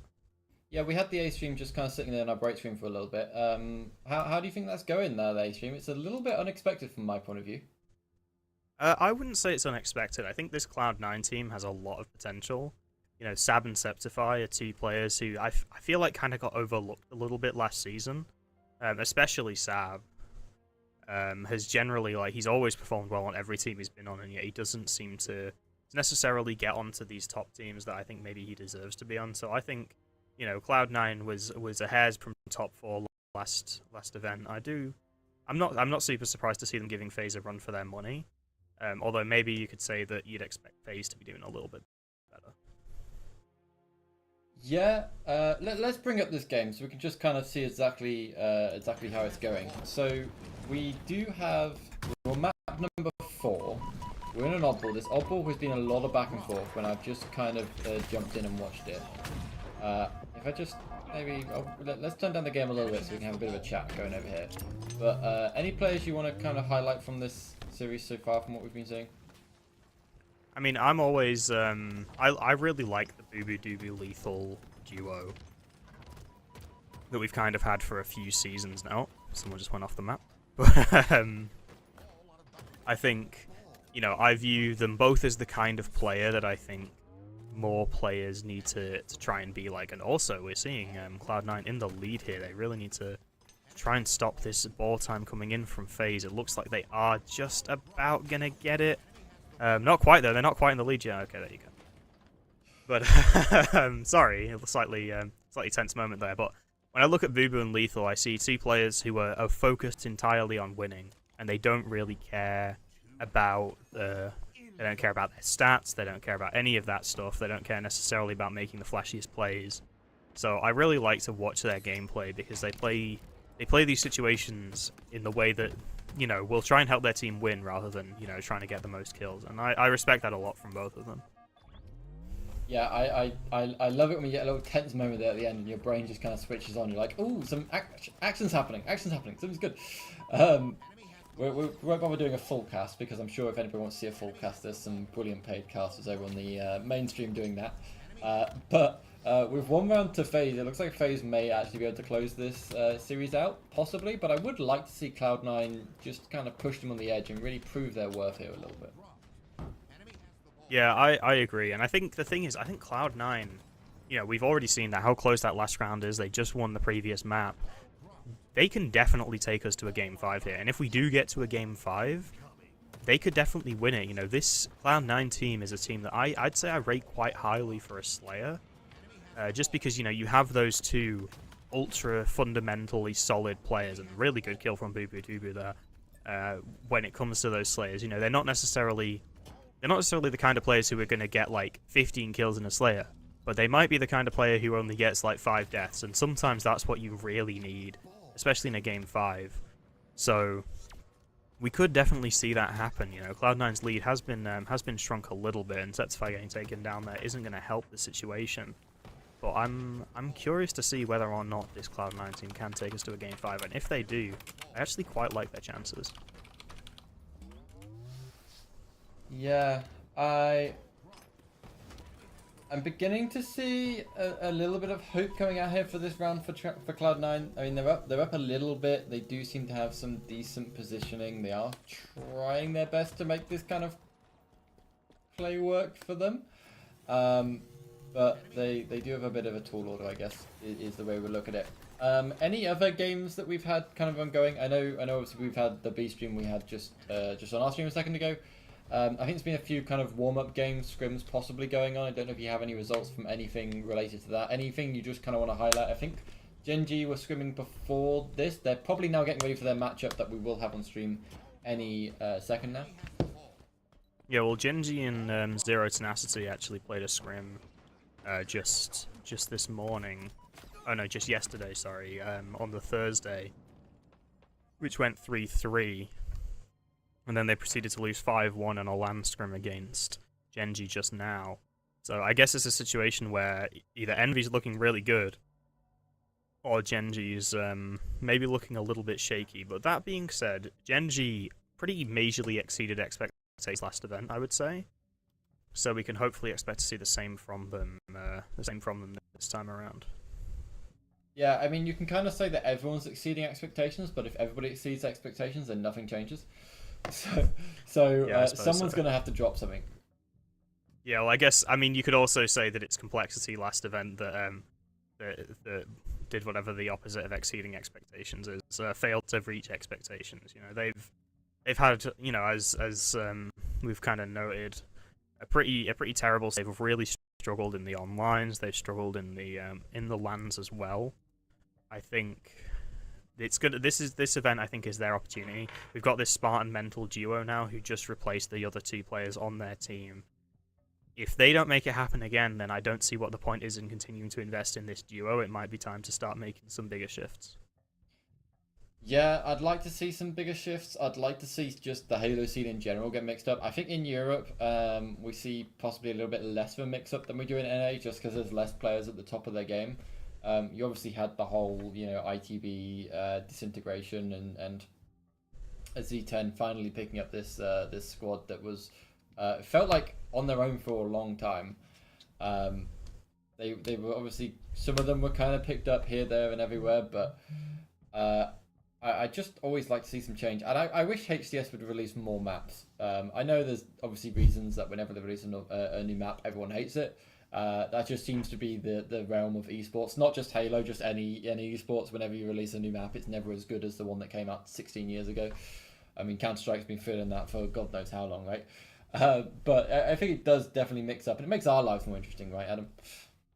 Yeah, I absolutely agree. I think it is sort of an awkward situation because every time a new map comes out, it's terrible, and then, you know, they remove it and everyone's like, oh, actually, I quite liked Argyle. I'll take Fortress out and bring Argyle back. So it's, you know, the maps are always, the new map's always bad, and I think it's just a case of every map sucks when you don't know how to play it. I think, you know, every new map that comes out, I'm terrible at it, but I think the only one of them they've ever done that didn't ever grow on me at all was Interference. I started out terrible at that map and hating it. And when that map got taken out, I was still terrible at it, and I still hated it. If I've ever broken out of a triple cap on that map, I'd be surprised because it's pretty brutal, and I'm not gonna lie, I don't miss that one at all. But as for some of the others, I do quite miss them. Even Bazaar. Bazaar was my best map back in Season 1. I know everyone hated it, but I was good at that map, and then they took it out, and I think they did it deliberately to nerf me. To nerf you, specifically you. Yeah. I think Tashi saw I had like a 60% win rate. No, it was higher than that. It was like 70% win rate on that map. And he was like, oh, get rid of him. Can't be having that. Catalyst, man. I love Catalyst. Yeah. I loved Streets King of the Hill. I'd play that map today. Like, I know, you know, but Bazaar's kind of a meme. Streets King of the Hill. Now that Rockets aren't on that map anymore, bring it back. I love that. I love that map. That's definitely a comment. Yep, that is a statement I've heard before. I know there are people who agree with me. I know there are people who agree with me. If you're in the Twitch chat and you also miss Streets King of the Hill, let us know. Let me know that I'm not alone because I miss it. And I want to know that I'm not the only one. Someone's talking about Bazaar. Fortitude there in chat saying bring back Bazaar. That's all we're getting. We're getting nothing else of any substance here, Adam, to really back up anything you're saying. Hey, there's like a delay probably or something. I'm choosing to tell myself that the Streets King of the Hill lovers will join us eventually, but yeah. It looks like FaZe Clan, by the way, have finally completed their series against Cloud9. Cloud9 giving them a run for their money, but unfortunately not quite enough to take themselves to victory. That being said, though, you know, FaZe Clan as a team, especially last event, I don't think FaZe Clan dropped a map until they came up against Shopify Rebellion.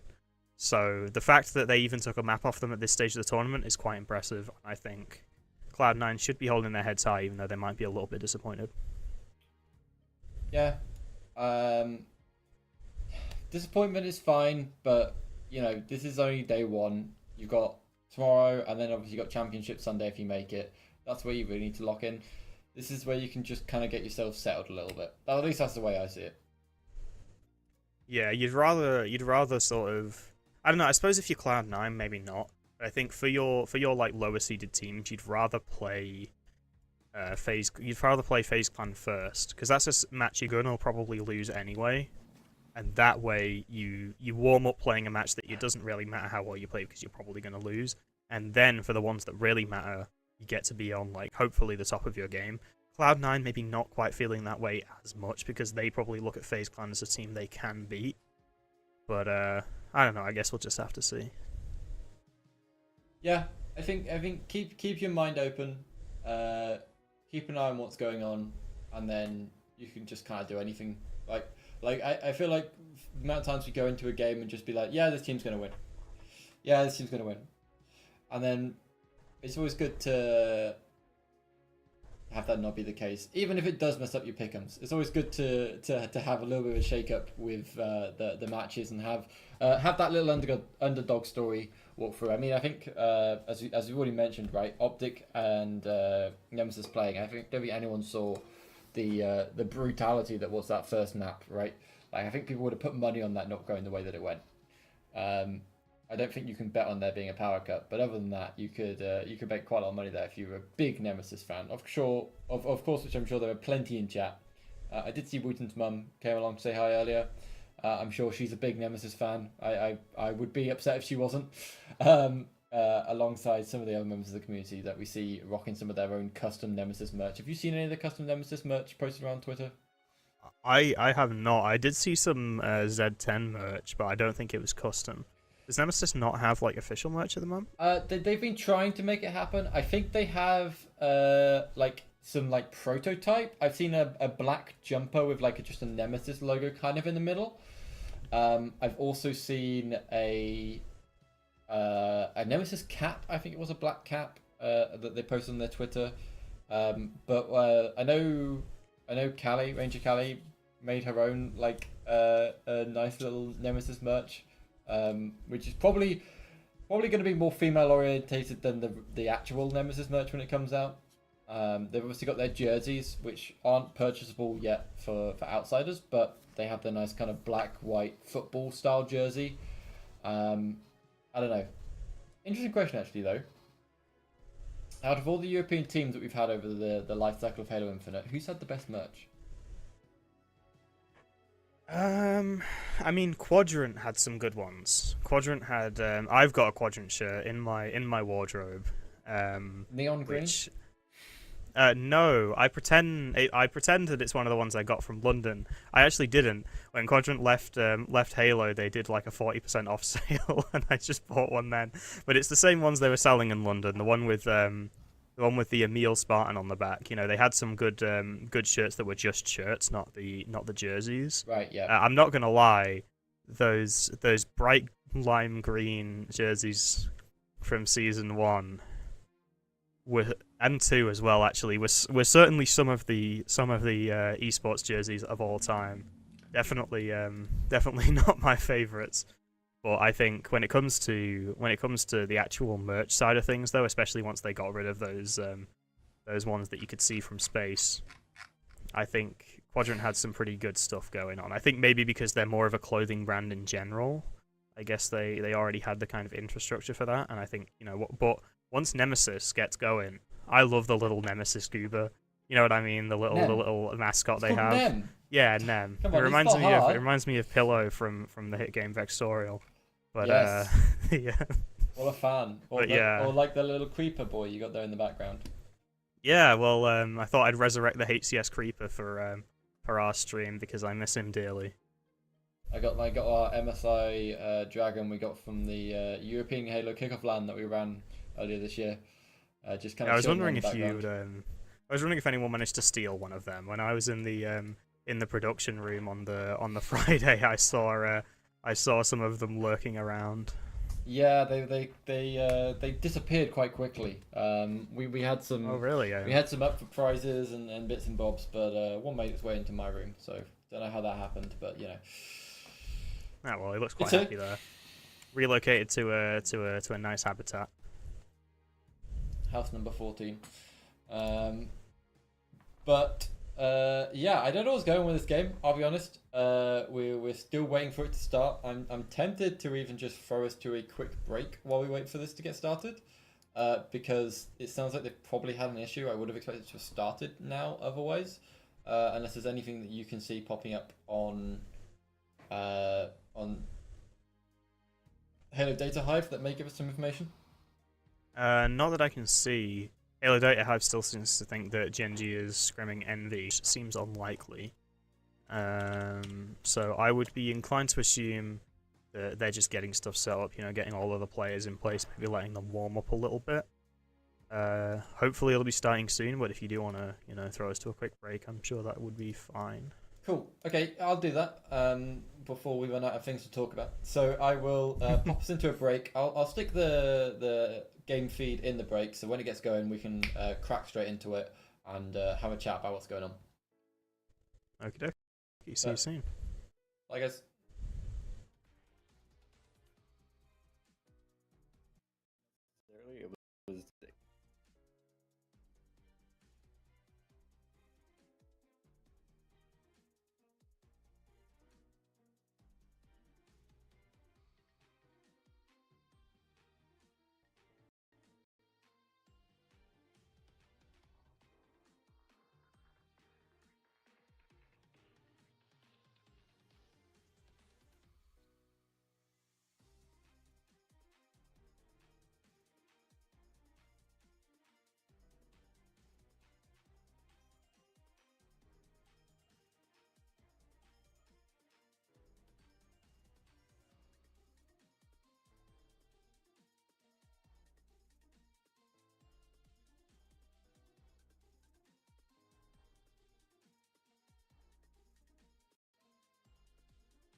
starting. All right.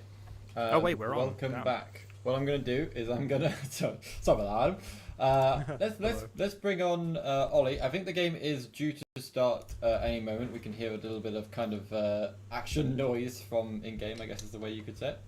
But yeah, I want to look at this. So we have the same maps that we had in the last round because it's still a 2v3 game. So we should be starting off on the same sets. So Street Oddball, followed by Solitary Slayer, followed by Origin CTF. And I believe the game has actually just started, so I'm not even going to give Ollie a chance to speak. We will bring him back after this first map when we can have a proper look into this. But Adam, let's get straight into this game, shall we? Yes, it's Ryan with the ball straight away, already putting 10 seconds on the clock.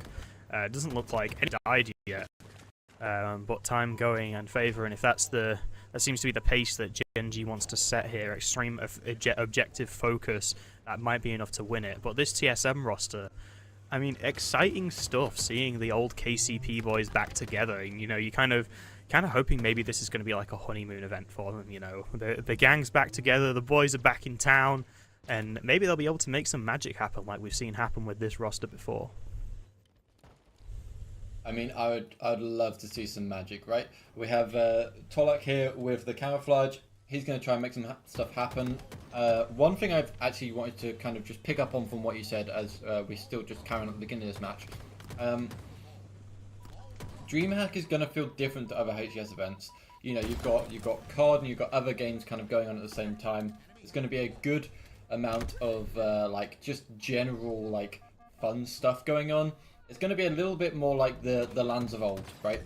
And I wonder if that's going to really enable a team that's a little bit more, I don't know, new, or like a little bit more composed, a little bit more kind of like less isolated from the rest of the gaming community, because they don't put absolutely everything into Halo, that they may be able to really just kind of be a little bit more settled in this environment.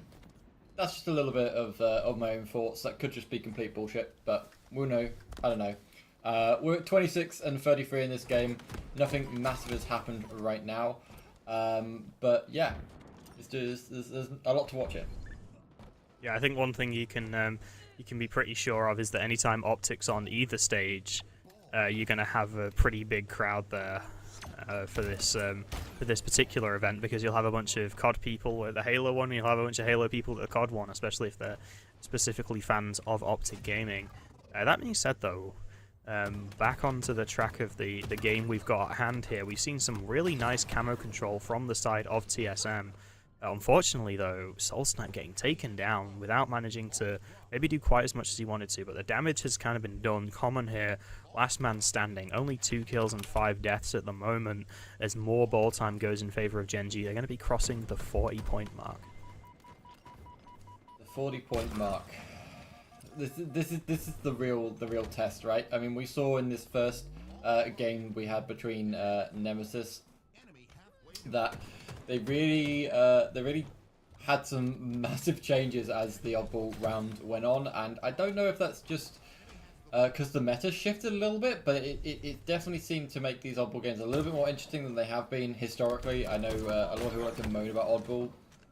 I think it's alright. I think it works quite well, but they do seem to be doing the exact same thing that we saw in that first match, where we had Gen.G cap with TSM just as they managed to break through that halfway mark, and TSM may actually just be able to get a little bit more time here for themselves and get a nice little setup. Yeah, I mean, I think Yeah. part of it is also just the nature of Streets Oddball. Because of the way the map is, it's kind of this very linear 3-lane structure. It can be very oppressive defending on Streets, because you take control of you know, one sort of end and one lane. You spawn them all in one corner, and you should have basically a free collapse onto those players. You're almost if you get a good setup on Streets, you should be basically guaranteed at least one round of slays in your favor. And so I think that might be why we see these big swings in ball time on this map. And that seems to be working to the advantage of, well, both of these teams individually have gone back and forth, but TSM right now still managing to find themselves in the lead. Soul Snipe slaying so massively right now, whereas only Ryan Noob has even crossed double digits as far as other players in the lobby are concerned. And Genji with a double-digit lead here might be able to... Not Genji, sorry. TSM with a double-digit lead here might be able to look into closing this round out if they can win a couple more fights. Yeah, they're going to certainly make a big go of it. I'm just trying to keep a track of exactly where we should be watching. I mean, we've got a pretty decent spread of kills. I've just actually twigged that on Genji's side, all 4 players have the EU emblem on, which I find an interesting choice. I'm guessing Genji are going to wait until they get themselves taken into the partnership program and get themselves a few more skins. I feel like maybe we're past that time for Halo Infinite, but it would be fun. But yeah, Common. I think Common is one of those players that we saw in the last major cause up a little bit of a stir, a little bit of a conversation between some of the analysts, and he seems to be struggling a little bit here at the beginning. But maybe that's just first game blues. I mean, we saw a pretty slow start from Nemesis earlier as well, but we don't really seem to be seeing a slow start from TSM, as they're off to a pretty hot start. Actually, I'm pretty sure Soul Snipe just got that kill for style points because he really didn't need to. That player wasn't going to be able to stop him and put the time on the... You know what? Might as well pad your stats just a little bit. As TSM are going to go up 1 round in the oddball, it's Genji's opportunity to answer back now.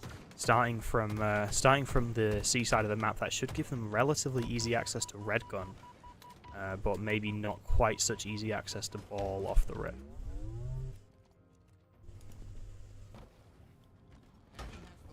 Double It's going kill to be there Soul for Sniper.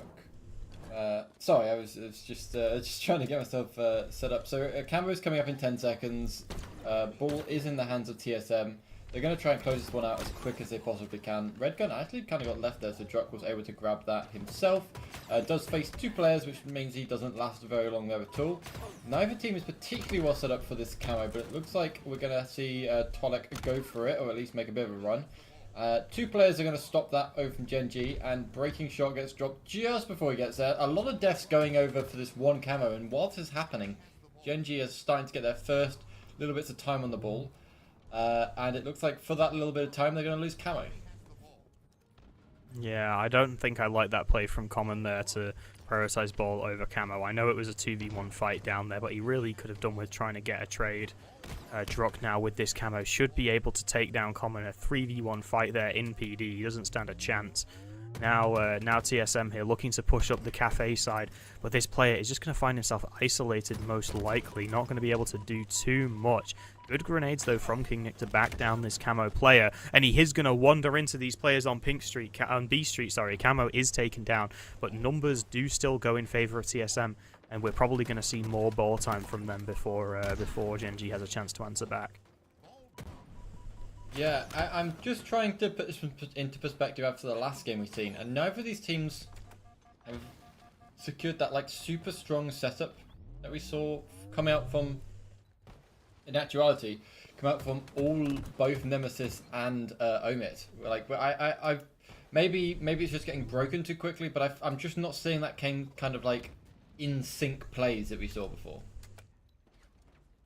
No, I kind of agree, but I think that's just because we have here a team in TSM that likes to play fast and scrappy, and then we have a team in Genji who really doesn't want to play like that, but is being forced to currently sort of dance to the beat of TSM's drum, if you will. They're in this situation where they're having to kind of scrap, because TSM is applying so much pressure to them, and maybe that's why we're not seeing these super rigid setups just yet, because the team that wants them isn't able to get them, and the other team doesn't really seem to want them that much. They want to get aggressive on the map.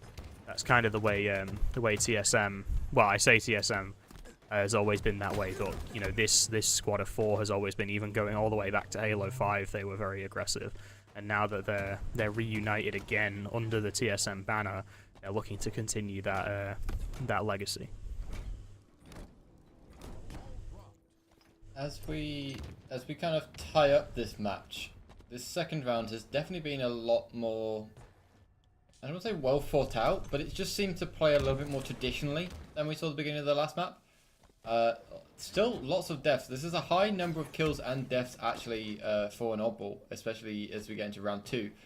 The ball does get thrown out there by Manny. That's a pretty decent job by him. At least it stems that bleeding that we're getting at the beginning of this round anyway a little bit. But it's just a lot of unnecessary deaths without a lot of ball capitalization coming from it. I'm not sure that's possibly either team's fault. I think, as you just mentioned, it could be down to the kind of fast plays we see out of this TSM squad.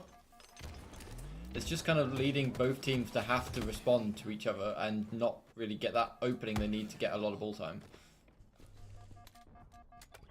Yeah, and we are seeing a lead change, though, in favor of Gen G. They've managed to overtake TSM now, although TSM does have the ball in their hands. Maybe looking to close this gap. Breaking shot. I don't know how he survived there. I'm not even sure who was shooting at him. Oh, it was the camo player. Manny maybe wanting to make sure he didn't give away his location too much. Maybe trying to take down Common as well. Can't afford to take the trade here. He's going to have to reload, and he loses the 1v1. You can't afford to lose that fight if you are the camo player in that situation. Sometimes you do just have to back up and stay alive because your life is so important. Unfortunately for TSM, though, their camo player does get taken down, but Gen G not looking like they're quite in a position yet to get that ball back into their hands. They finally will, as Ryan, who is looking for this final player, is going to find it. Manny off of spawn after dying with the camo, but Torlik putting so much pressure onto the side of Gen G, they're not going to be able to be comfortable in their setup yet. But with Ryan New picking up that kill, it might be a situation where Gen G can start to put more time on the board and maybe reclaim. Oh, they still got the lead, actually. Apologize. Yeah, and that lead is just going to keep on ticking. So we have a ball actually get thrown out. I lied. It's not going to keep on ticking, Adam. It's going to stop just right there. So a trade going out back C. A couple of players trying to make a little bit of headroom. TSM, they've got a little bit of breathing room here. No one really able to respond. Common's going to be the first player to get close to that ball. And is he going to be able to stop the timer? It looks like they'll choose to drop the ball anyway, but that lead is temporarily in the hands of TSM anyway. But with a setup starting to form here for Gen G, we may see that change very quickly here. And actually, as we're getting close to the end of this timer, both of these teams are going to really put all they can to make this go. But again, I just want to say, we're seeing a lot of like duo plays, tripo plays, but we're not seeing that full kind of squad push that we saw in that first series on this map. Yeah, I think it's just because there seems to always be someone dead on both teams. Like, we've hardly ever seen a situation where it's just a straight up 4v4 fight on the map where both teams have that opportunity to, you know, King Nick, before King Nick has a chance to come off spawn, breaking shots taken down, and Toilet goes down on the other side. You know, we're seeing this super scrappy game where both teams are kind of brawling, but Gen G, they're going 4 dead. That could spell disaster. They probably have one more push here. Maybe TSM not quite being as objective efficient as they would maybe hope to be, but I think they should still have enough time here to win this game. If the first kill here doesn't go in favor of Gen G, then it might be over for them for this map. Yeah, we got another 5 seconds to go. A nice positioning here by Twilight. Gets that spot on the player bottom C. Decides to stay up here alive, which is great for him. He'll take down one of them. If this ball player can win the melee, which he does, that will be the second round going to TSM. That means map number 1 has gone to TSM. So a good job by them. A very scrappy game, at least from my opinion. But I want to get the opinion of somebody else, and that somebody else is going to be Mr. Ollie J, who's been sat here very nicely, very quietly, sitting watching the game. What do you think of that one? I think in the end, TSM's individual quality showed through. As you said, it was a very scrappy game, but I just feel like every so often you'd see someone pull out a double kill to bail themselves out, or bail the team out even. I saw at least a few times Soul Snipe would do it. He's 29-24, probably most kills, most damage on the map, so he's playing very well at this moment in time. But G&G couldn't really get themselves over the line. They'd get set up, get time, and then there'd always be one TSM player just running by themselves, get a double kill, and that'll be that. Lots of individual scrappy gunfights, and I think the quality of TSM just showed through. Yeah, I think I'm going to have to agree with that assessment. Adam, when we get to the end of that, we're obviously going to be loading into our second map. do you think that the second map really shows much credence to either team, or do you think that it's basically anybody's game? So obviously, Solitude Slayer will be what we've got coming up next. I think, I mean, when you look at Slayer and Ryan Noob, you kind of, as a general rule, you kind of see a potential there. You know, Ryan Noob's teams have historically been very good at Slayer. He has his own sort of system by which he plays Slayer, and honestly, one of the reasons he found such success for such a long time has been how effective that system is to Slayer. And that system is very much just playing your lane, staying super focused, taking as little damage as possible, and it all sounds kind of obvious when you say it like that. But the point is to make sure that you're always as strong on the map as you can be. You're always forcing the enemy to bleed in order to try and kill you. And I think when it comes to Slayers, I don't think you get far betting against Ryan Noob when it comes to a Slayer. I think unless it's one of the top teams, I think he absolutely has the chance to take any Slayer from anyone. And I think this is very much Genji's opportunity to answer back. Yeah. What do you think, Ollie? Do you think that there was anything that kind of showed through in that first map that might give us some indication of how this Solitude Slayer is going to go down? I think if player for player, TSM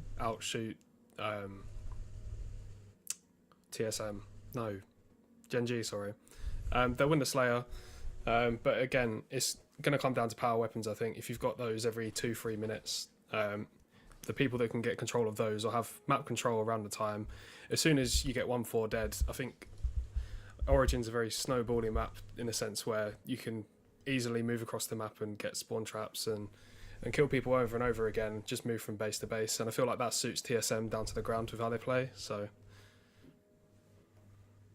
yeah, I think that's a pretty fair assessment. I think Solitude is one of the Slayer maps that's almost, I don't want to say the power weapons are less important, but you know, you've got a different set of weapons than you possibly would like to have in a Slayer. I think the shock rifle, since its nerf, has become kind of less impactful on the map.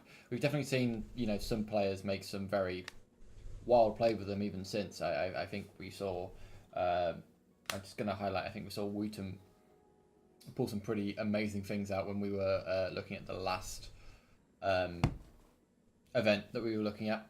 But I do think Solitude has its place, and I think it's definitely going to be interesting. And I think if both teams are as aggressive as we saw in that first map, it will definitely keep it interesting.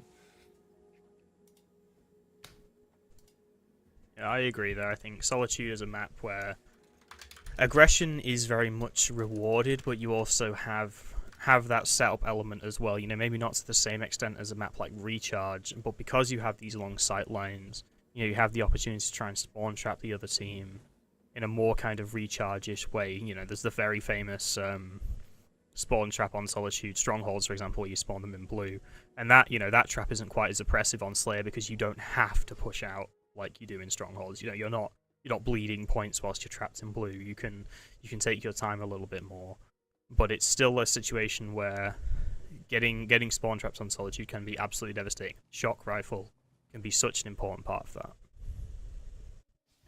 Yeah, I think that's true. I think it's definitely going to be interesting if we make it to a map 3.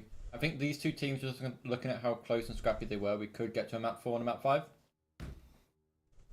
Would be nice to see this early on in the tournament, but we'll keep an eye. The game still hasn't yet gone underway. What we'll do is I'll bring us up into a quick break screen, but keep the game kind of in line with the break screen. And then when the game kicks off, we'll bring you guys in so you don't have to listen to us waffle too much. But I would love to hear what chat has in terms of opinions on how they think this next series is going to go, because I know most people are here to watch the European teams play, but I'm excited to see how some of these players, some of these new kind of pickup rosters are playing that we have kind of with Genji hopping in here into HCS. But yes, let me throw us into a quick break, and then we shall be back when the game gets underway.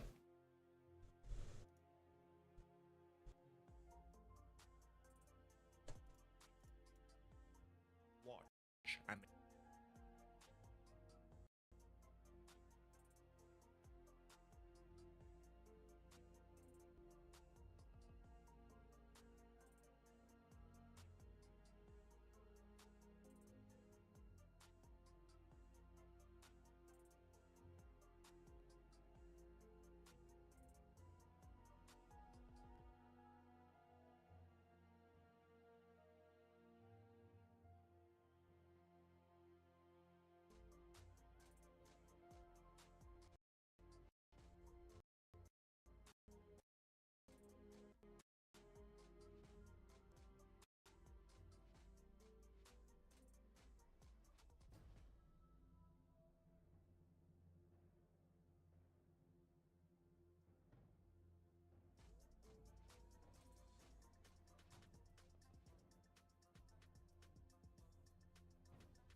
All right. It is Adam and I. We are back. The game is just about to start. I believe we can hear some ticking going on in the background.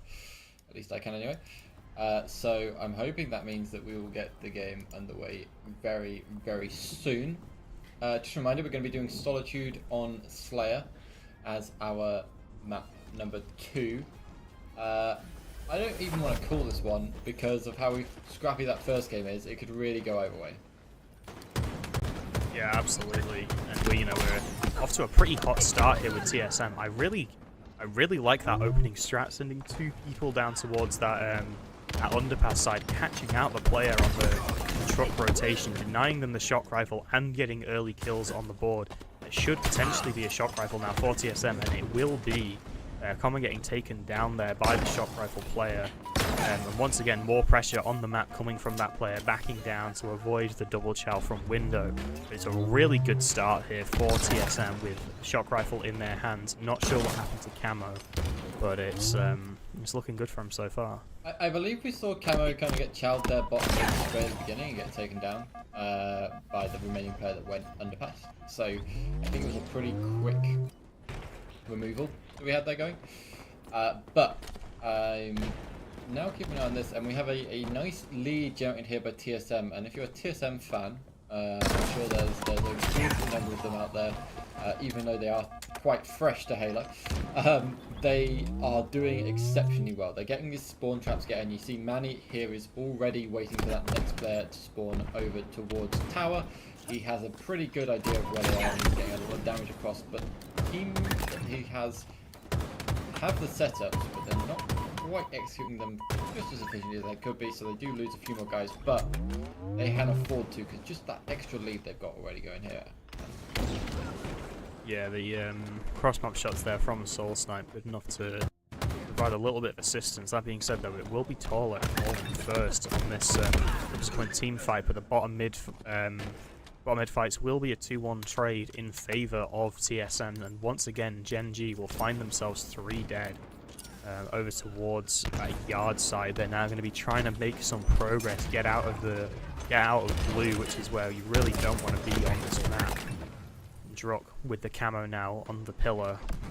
Going to be looking for some kills, looking to try and extend this lead. Speaking of this lead, it is a 10-kill lead in favour of TSM, doubling Gen G's scoreline, and Druk not quite managing to not trade that, but still is still a very, very steep mountain to climb here if you are a Gen G fan. Yeah, I am liking their choice here in just trying to slow down the game and really work out where they need to be. That's exactly what you want to be doing if you start off in such a bit of a rut. But Manny is going to respond by getting a nice little double kill there with the stick, followed by the little 180 shot coming through. A few players on the side of Gen G are trying to get a bit of a setup over towards the tower. They get 2 players taken down bottom mid. I think this is kind of an unwritten rule in Halo, is that you want to kind of keep the high ground. I know that's the unwritten rule of most things, but as you can see, there's a few players getting trapped down there bottom mid that couldn't really respond to the aggressiveness that we saw coming out of TSM just over towards the tower side a second ago. But luckily they're not still repeating their mistakes, and it looks like both teams are not being exactly as mobile as they want to be, or at least a couple players in their teams aren't being as mobile as they maybe want to be.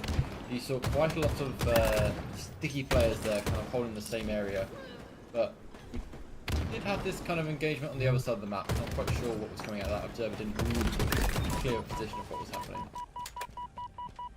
Yeah, I think what we're really seeing here is somewhat what Ollie predicted, with the TSM players just being, sort of on a gun-for-gun basis, just there for more kills.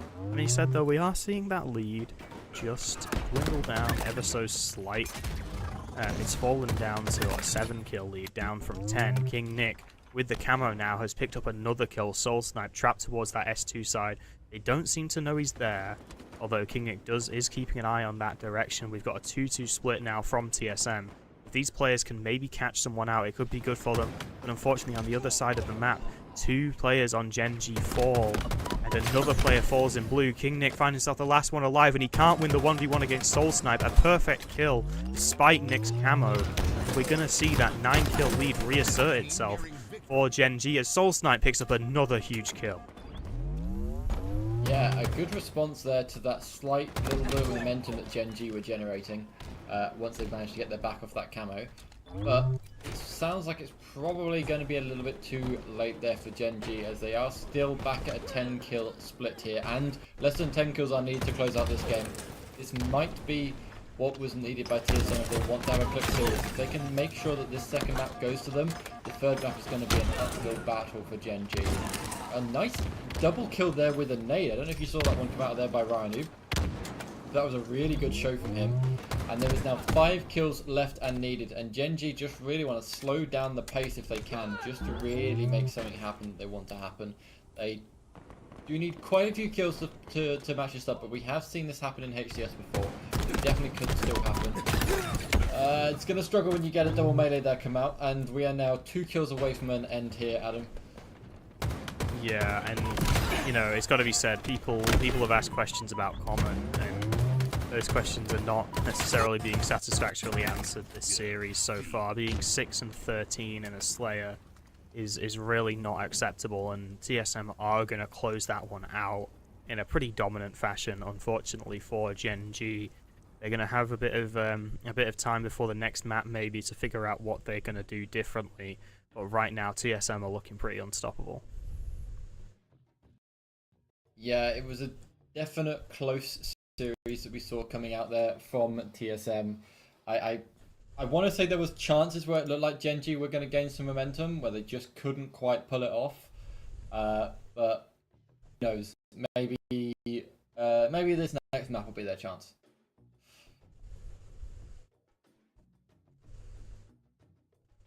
Maybe so, yeah.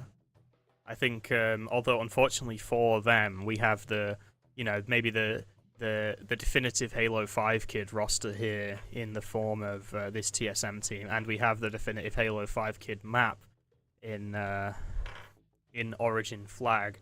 So I don't know if it's going to be too little, too late, maybe for Genji, even if they can have a better start on this third map. Yeah, I'm gonna be honest. I was not a big Halo 5 player myself. I never actually owned an Xbox One. So, that was a bit of a black hole in my Halo history. I am old enough that it does extend past there, but a bit of a black hole. Ollie, though, you were a bit of a Halo 5 fan, if I remember correctly. Do you want to give a little bit of introspective into these two teams when it comes to this map, and maybe possibly where we should see this heading?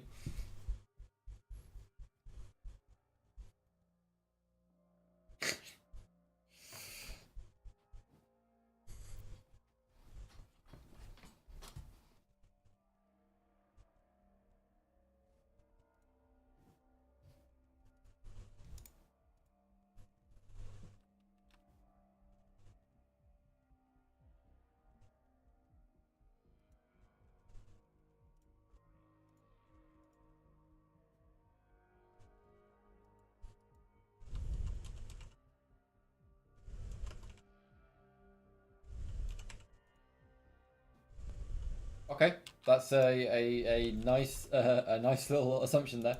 They're gonna, if they just keep at it, they'll win it easy, and I like that. That's nice.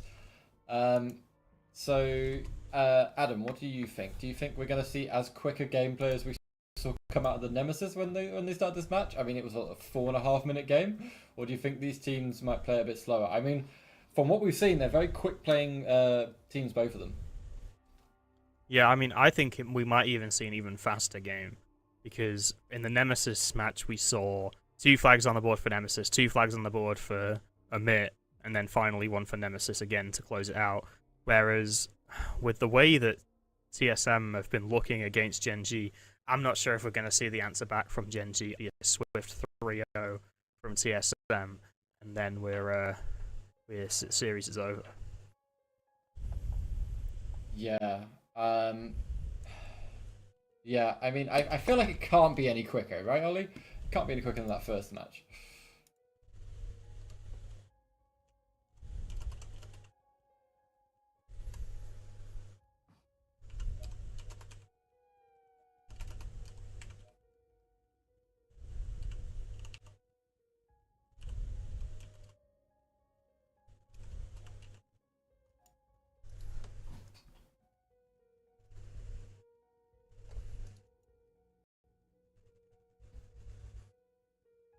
Yeah, it's a bit of a shame, really.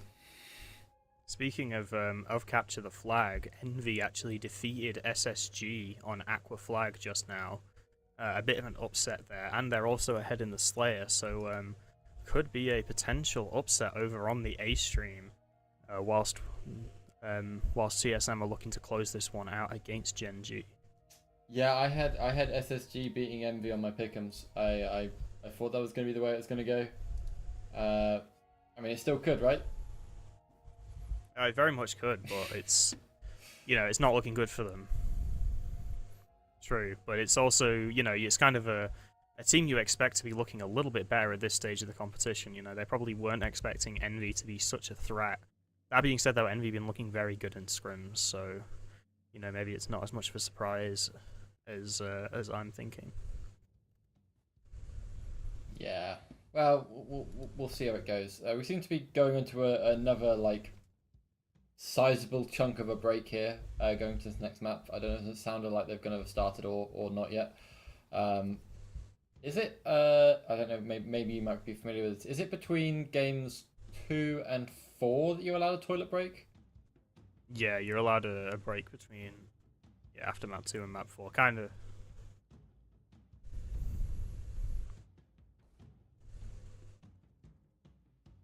Yeah, so that's probably what we've seen going down here then between these two teams, which might be the reason for this slight little intermission. I guess what we'll do is we'll do what we did last time. We'll throw it up to a quick break while we wait for this next game to get started, and then whenever it does resume, we'll hop back in and hopefully that should close out the series. But if not, we'll be ready here for game map number 4 and map number 5. But yeah, thanks guys. We'll be back in a little bit. I think it's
Capture the flag.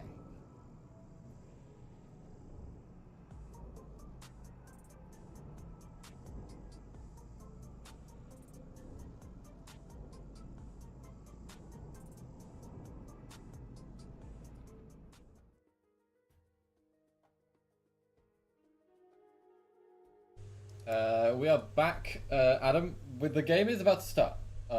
And by about to start, I mean it's starting now, so let's bring it up. We are going to be here in map number 3. We are sitting here with a CTF on Origin. It is a nice little start. It hasn't seemed to be quite as quick as maybe the other game was. I don't know. What's your feeling right now, Adam? I mean, we have seen a flagpole already from the side of TSM. Unfortunately, it doesn't look like they're going to be getting that very far. I think Common might just needed his teammate. But I'm sure whoever it was did not mind too much, as King Nick now putting down damage across the map. Managing to pick up that kill, but gets taken down himself. Ryan Nubers, the last man alive, is going to be overextending here. Doesn't know that Manny's behind him. Can he manage to win the 1v1? No, he can't. Manny takes him down. Common looking to try and clean up that kill, is going to be able to, but we're seeing a pretty even situation on the map here, not the same as what we saw last match where there were pulls going left, right and centre right off the rip. That being said, as soon as I say that, TSM has the flag on the go, already past the halfway mark. It's not looking like there's going to be anyone in a position to stop this. TSM spawners are coming over towards their own cave, so they should be able to defend it. That means that flag fumble could cause trouble, but no, it has not. TSM have managed to strike first in this capture the flag. They stroke first, slightly slower than we maybe expected. TSM would be doing a good job if they can get a second pull going here. Twolic's in a good position. He managed to get a bit of a double there. Does get a bead on that fresh spawner, gets a couple of damage, dealing shots down. Somehow doesn't manage to get that trade. I really thought he was going to be able to get that one, which would have opened up a little bit more for his team. The flag is on the move. I think it's been stalled, has it, here? Oh, no, it's going to continue running as Manny will keep it going. If he can get that kill, which he doesn't get it, but his teammate does, he may still be able to keep this flag alive. Those nades are going to be pretty damn deadly there for Pollock. Yep, there we go. He does drop down, and that flag is probably a bit dead in the water, but if a touch could go in, which doesn't quite able to do, it's just going to be a one flag up still, Adam, for a little bit longer. Yeah, common there. You know, we were maybe commenting on having a slightly rough previous two maps, but game-saving play from him there just to stay alive as long as he did, to manage to get a kill, probably shuts down that pull because he was the last man standing. If he had died slightly sooner, then that flag possibly could have gone in. It didn't end up doing so, and Torlek taking down the Rockets player as well. It's going to cause major problems for Gen G now because they know where those rockets are down. It doesn't look like there's anyone on this side of the map who's going to be able to pick them up as the sniper comes up now. Torlek picking up another kill. Can he find a third? No, he can't because the assist will come through. 4 dead now for Gen G. Snipe in the hands of TSM. Don't know what happened to those rockets. There they are, while also in the hands of TSM. These Gen G players now, all they can do is hope for a trade. And hope they will. Soul Snipe struggling a little bit here, only on 3 kills. But Pollock, last player alive, does manage to keep himself alive, but he's going to have to keep an eye on what is happening here with flags. He does pick up the sniper. Tries to make the connection, does end up getting that first kill. He's still got 2 more bullets left in this sniper, and if he can keep a lot of damage and distraction on this side of the map, he may be able to get his team over here for a little bit longer. Their flag is on the move, and if we can maybe get ourselves into a counter cap situation here, as we have both teams doing damage on either side, just trying to do anything they can to grab themselves a point, and that flag is finally on the move here. Yeah, Torlek there giving up his position in the cave to get this flag on the go. I think the TSM flag has been returned. Yes, it has. And now, after such a smart play from Torlek, he is going to be able to get this flag on the board and make it 2-0 to TSM over Gen G. Surviving on a slither of health there, he gets away with the sniper rifle as well. A fantastic life from Torlek there to take his team into the 2-0 lead. Last player alive is Soul Snipe. He knows it's going down. He's going to have to do something here about Rhino. He'll get enough damage down to stall him for a little bit and get a touch on the flag. If his team is in a good position, there might be a good shot here of closing out this map. And those long range shots with that commando are doing pretty devastating work as he tries to just keep that flag alive for a little bit, but decides to leave it for his teammates and instead focus on these fresh corners and try to just clean up this side of the map to enable his team to return their flag and keep the flag on the move. And they will at least do one of these things as they try their best to keep it through, and it looks like this may be the end of the map here, Adam, as that third flag will go in, and it's the end of the map and it's the end of this. What a good show there. Soul Snipe was struggling a little bit at the beginning of the game, but he managed to bring that back, and didn't really matter either way because his team still walked away there with a clean 3-0 there on Origin. Yeah, that's a fantastic start to the tournament for TSM there. That's exactly how you would want to begin. You know, you've just got your new roster. You had a really disappointing previous event. Changing up a player, you know, questions being asked maybe, is this team still capable? I think they've proven that they are, and they're going to be able to maybe threaten some of these higher ranked teams as the week goes on. Yeah, so let's bring back Ollie. Let's see what he thinks. At the end of the series, we saw, a similar kind of showcase there from these teams as we saw from them in their first 2 maps. But what do you think, Ollie? No, it was a good performance in TSM. Looking at this series before the event, I thought to myself, could be one of their banana skin series where you kind of got 2 teams.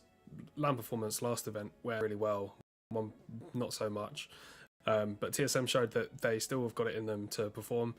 That last map, they were really good at getting their kills at the right time, random power weapons, and then the player furthest forward, staying alive on their side, being a pain. Basically, Gen G forgot about Torlek on the cave, and then he ran around and just pulled the flag off of it. They got their kills at the right time, and they won the game convincingly. So I was very impressed. Yeah, and it's nice to see a strong performance out of a team this early on in LAN, and that probably sort of puts them in a good position going into the later stages of this pool play as they play a few more stronger teams.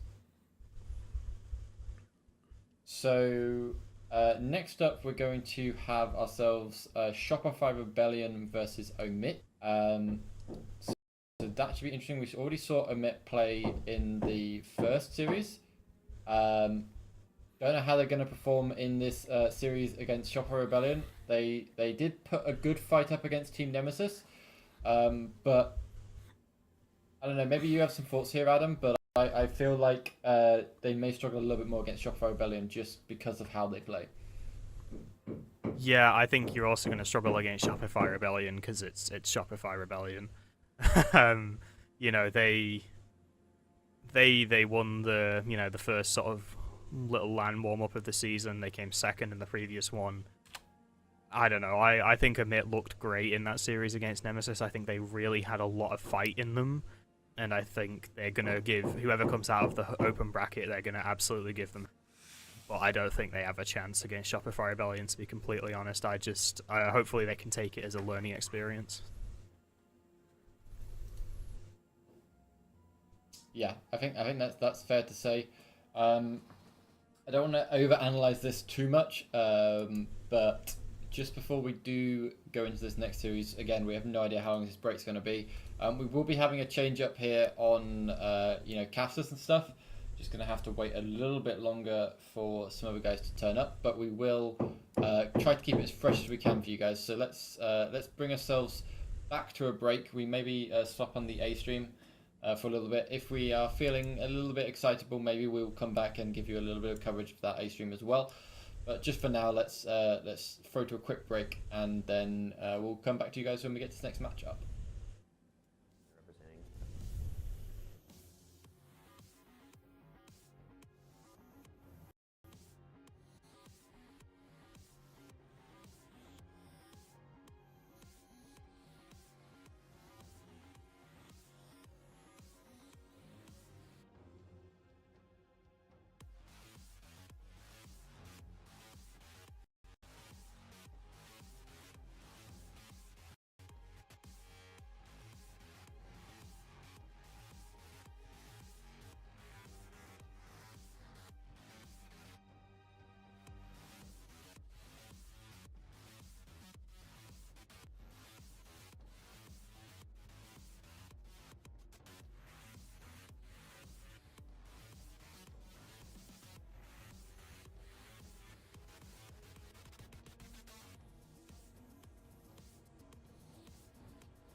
Luminosity or Noble Gaming? Pittsburgh Knights. I'm just gonna say like SWAT. I'll say whatever team tapping was on. Pittsburgh Knights.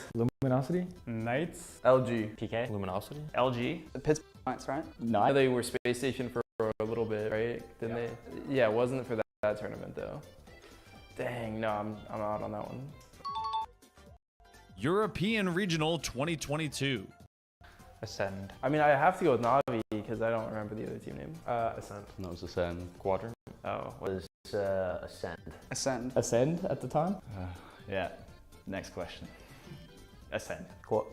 Ascend. Valencia? Ascend. Ascend. Ascend. Ascend. Kansas City Major 2022. Kansas City was won by FaZe. Sentinels. Sentinels. Sentinels. Sentinels. Sentinels. Sentinels. That was Sen. Sen. Oh man, I don't even remember. That was Sentinels. Sentinels. That was Sentinels. Sen. This is back when I never went to any of these events, so this one's a bit harder. For the sake of it, I'm gonna say Cloud9. That was Sentinels, right? North American Regional 2022. Wait, was this maybe?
are slightly back. We're still waiting for this next series to get started over on the B stream, but we do have the A stream up, so that should at least be somewhat interesting. And it is going to be interesting indeed, because I will just call the score, which is 2-0 coming to Envy. I tell you what, Ollie, what do you make of that? I'm surprised, just because of the expectation of SSG, I suppose. In theory, a top 3, top 4 team, but they're losing to a brand new team. Granted, the team Envy has lots of chemistry, like playing together before in various variations of previous teams. But yeah, I'm surprised that they're winning 2-0, especially in the fashion that they've won. Yeah, I absolutely agree. I think this Envy team, you know, we've seen them doing so well in scrims, and as a team made up of players who, you know, apart from precision, have historically really struggled to even like stay in that top 6 area. You kind of think, I don't know, maybe there's some kind of like, you know, maybe they're better online or whatever, but honestly, they've just looked really good so far from what I've seen of this series. Obviously, been watching the other ones, but they've been really sort of striking back against SSG.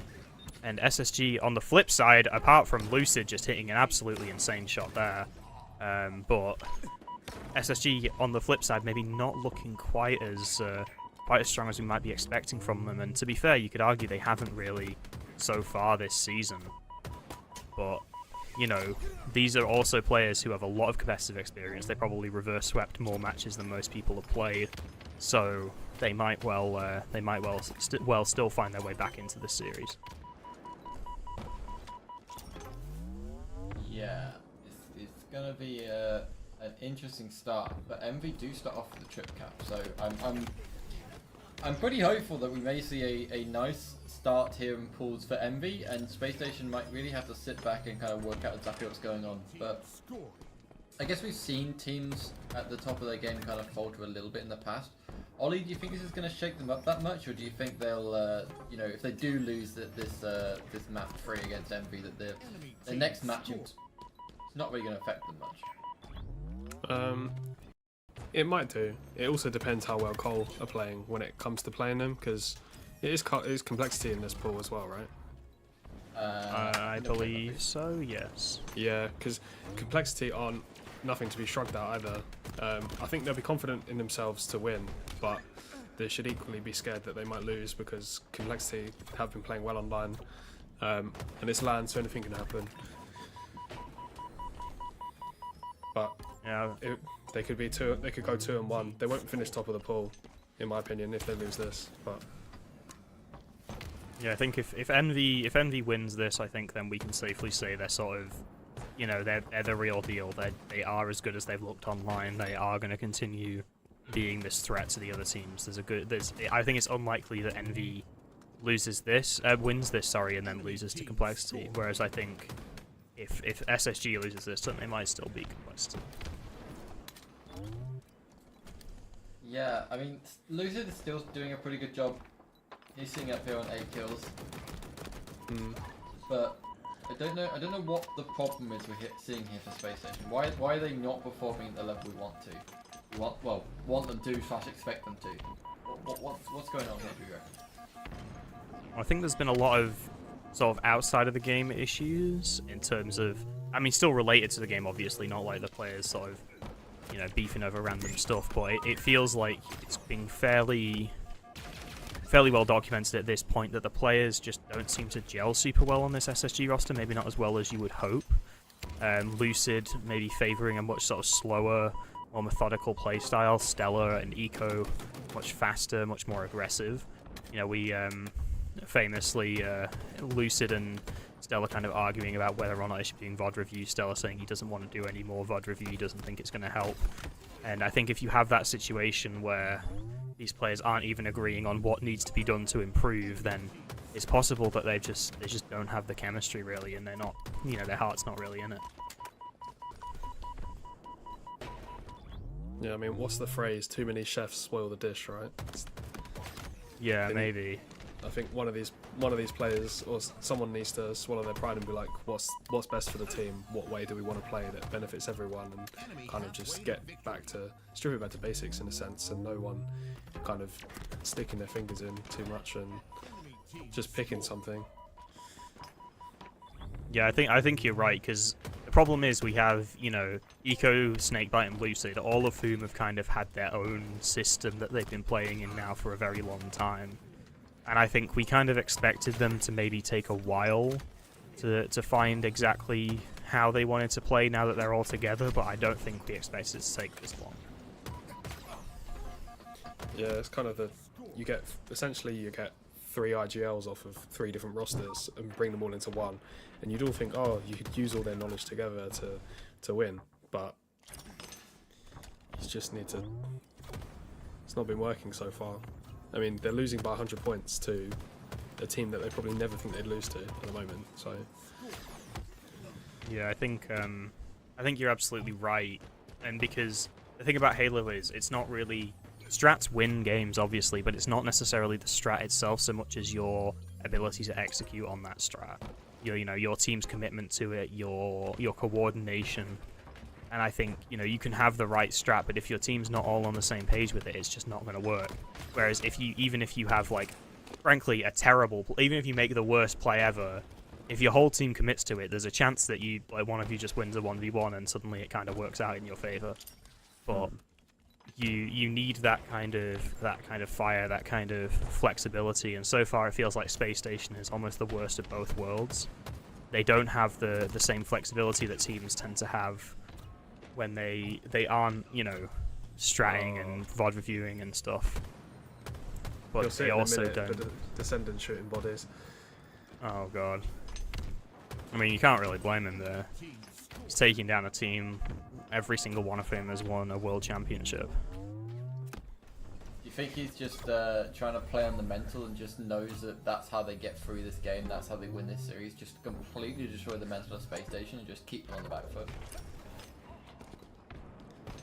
Yeah, maybe. I mean, maybe. If you told me, I don't know, like 6 months ago that players on this team would be struggling with their mentals, I wouldn't believe you, because these guys are, famously some of the most composed and mentally strong players in the HCS. But damn, even though we just saw a really good camo run from Snakebite, it's not really actually gotten them very far. The 100-point lead is just reasserting itself. There's a trip cap on for SSG. I'm a little I think bit you're ahead of us. Yeah, I think you're on the Twitch stream, right? Yeah, YouTube. This is just a delay that we had to deal with for HCS. Yeah. I'll try not to spoil it, but it's an interesting setup, right? It is potential here for Space Station to bring it back. They do seem to be kind of in sync. There's not like a single player that's like dropping the ball, going like breadsticking or whatever. But I feel like if they just kind of work together and use that Mantum experience, and I think they use the word execution, but like if they can execute whatever strategies they're trying to do, they should still be able to turn this around. They're not like that far behind. They're only 50 points down, but yeah, I don't know. They just put them in like a really hard spawn trap. No one could get out. You got like Snakebite stood bottom A. You got Eco floating between C plat and B just to watch the pushes, and now they've got a lead now. So yeah, I mean, shock rifle and camo in the hands of Lucid at the moment for us. He just finally got taken down, but it's a really, I think this has been, to my knowledge, at least from what I've seen, one of SSG's stronger game types. So I think, provided that they keep their mental under control, you would very much hope that this is one they can win. Like, if they can't win this one, then I feel like they can't win any of them. But they are looking a lot better now. They seem to have finally regained their composure a little bit. And as you say, Eco just floating between Long Haul and B-Box, just picking off players, taking down this player on C-Plat and getting themselves back into this trip cap position. Potentially now an opportunity for SSG to close out the game. Descendants gone 1-6 since he started shooting bodies, so well, that'll teach him. Yeah, shows never you to know, doesn't it? Never shoot bodies until you're like guaranteed to win. Basically, Oh, it's always going to cause you some issues.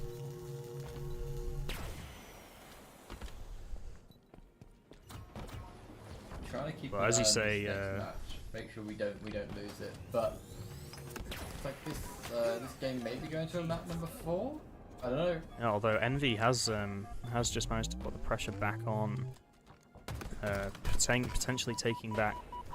Well, they have taken back A and B now. C back in control of space station.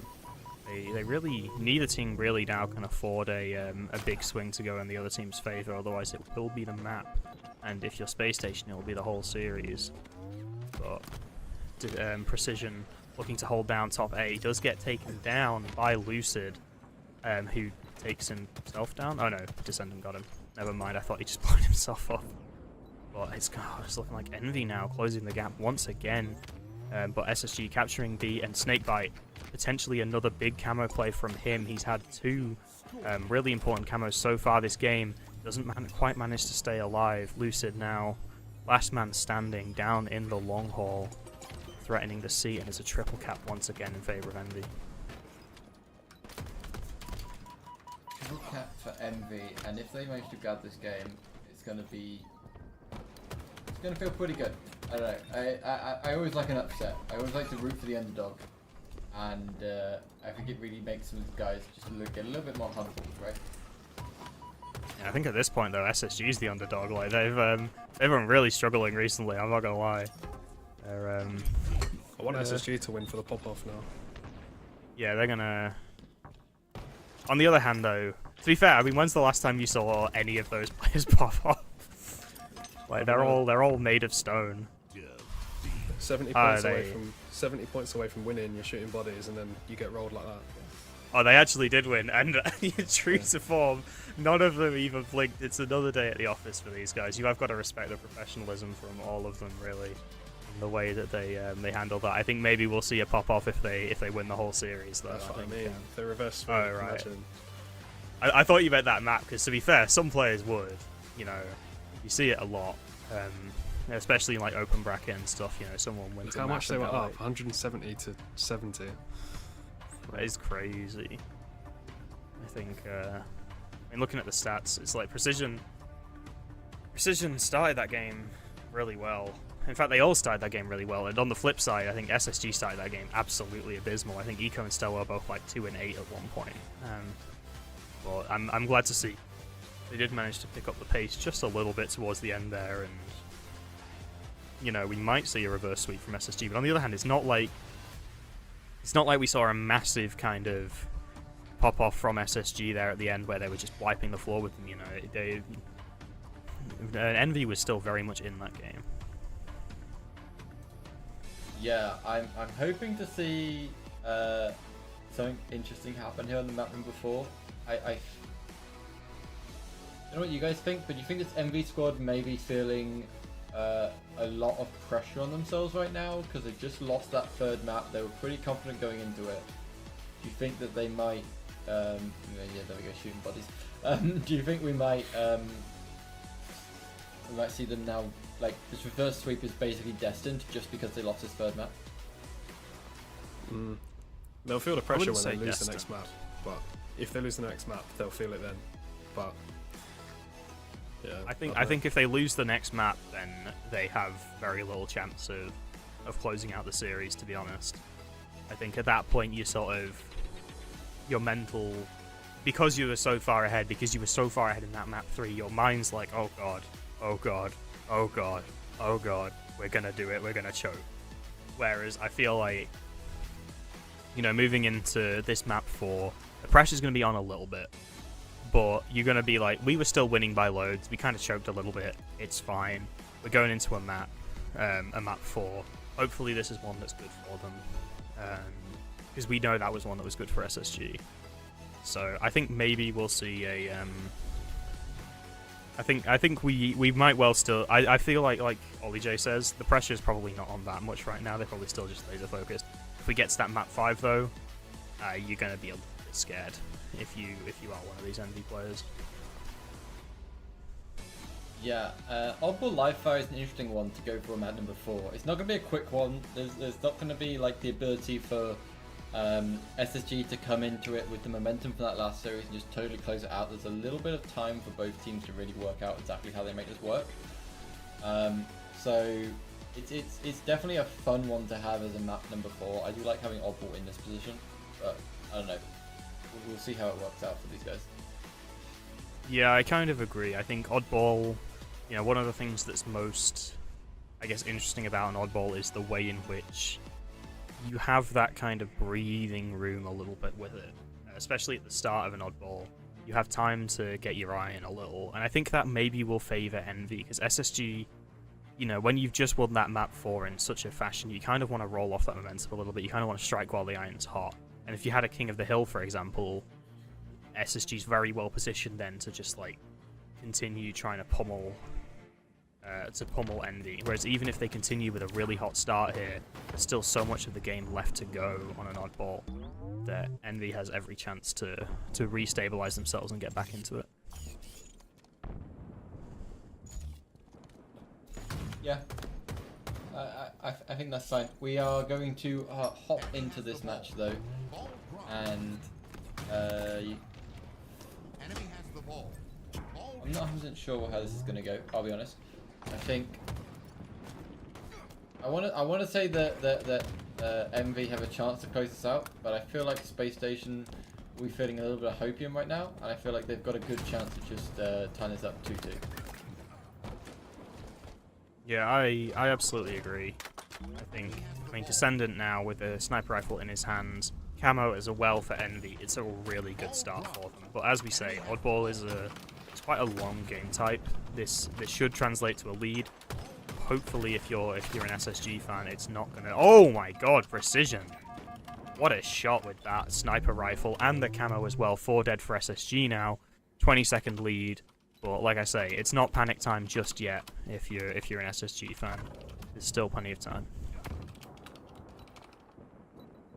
Yeah, I wonder, Ollie. I wonder what you think of this start. It's been a little bit stronger on the Envy time than I predicted, but maybe It started well so far. Yeah. I mean that double kill to keep the setup going was pretty sick. They've had all the weapons. They've had weapons and camo, and they've just had the ball. So they're on their way to winning the map, but it's only round 1, so we'll see. But SSG, I think, have the quality to still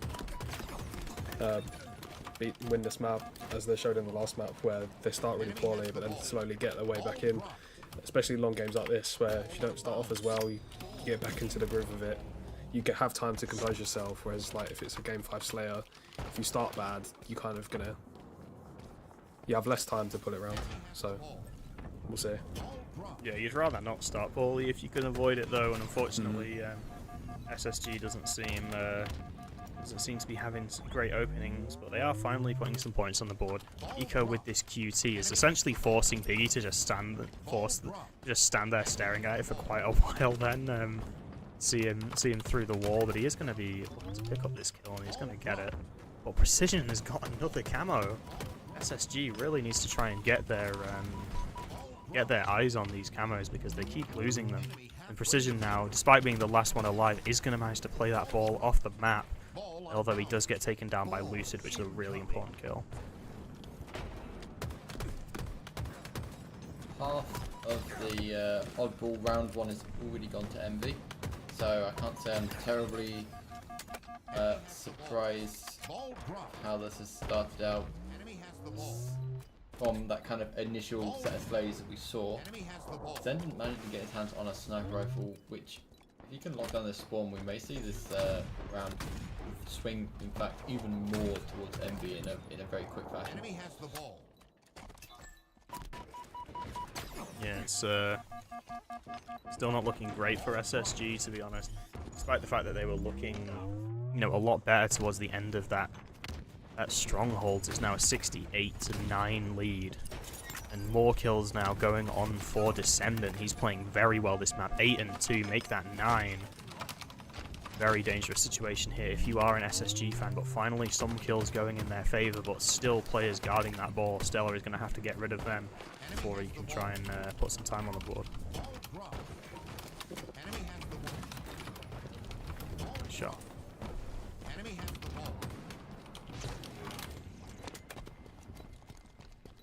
I'm trying to keep an eye on this Shopper Rebellion versus Omic game to see when it gets started. It sounds like We are not close to it at all.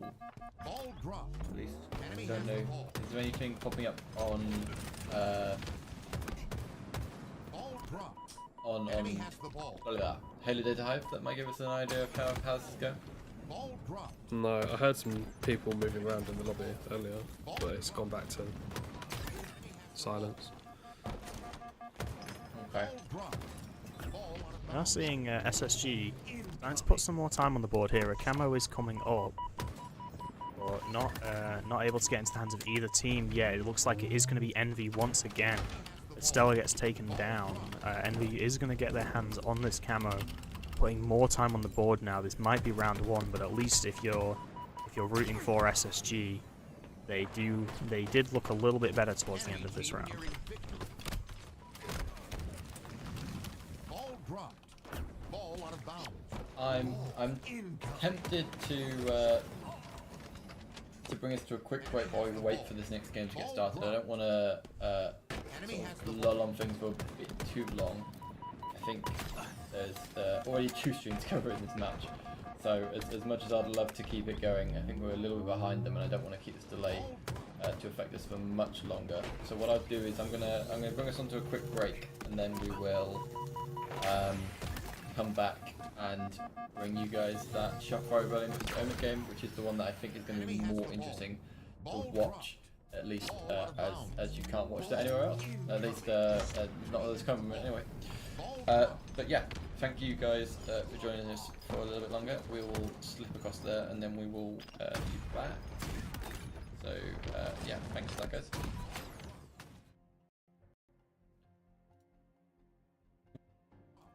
The ball out of bounds.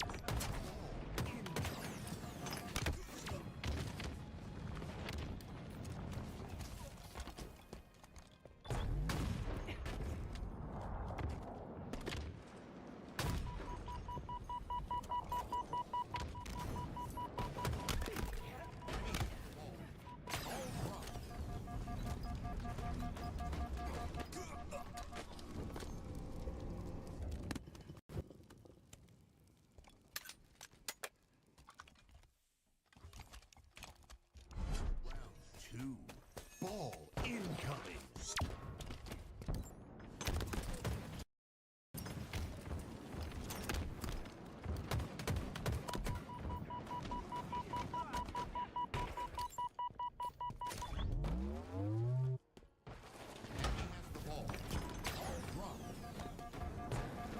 Enemy has the ball. Ball dropped.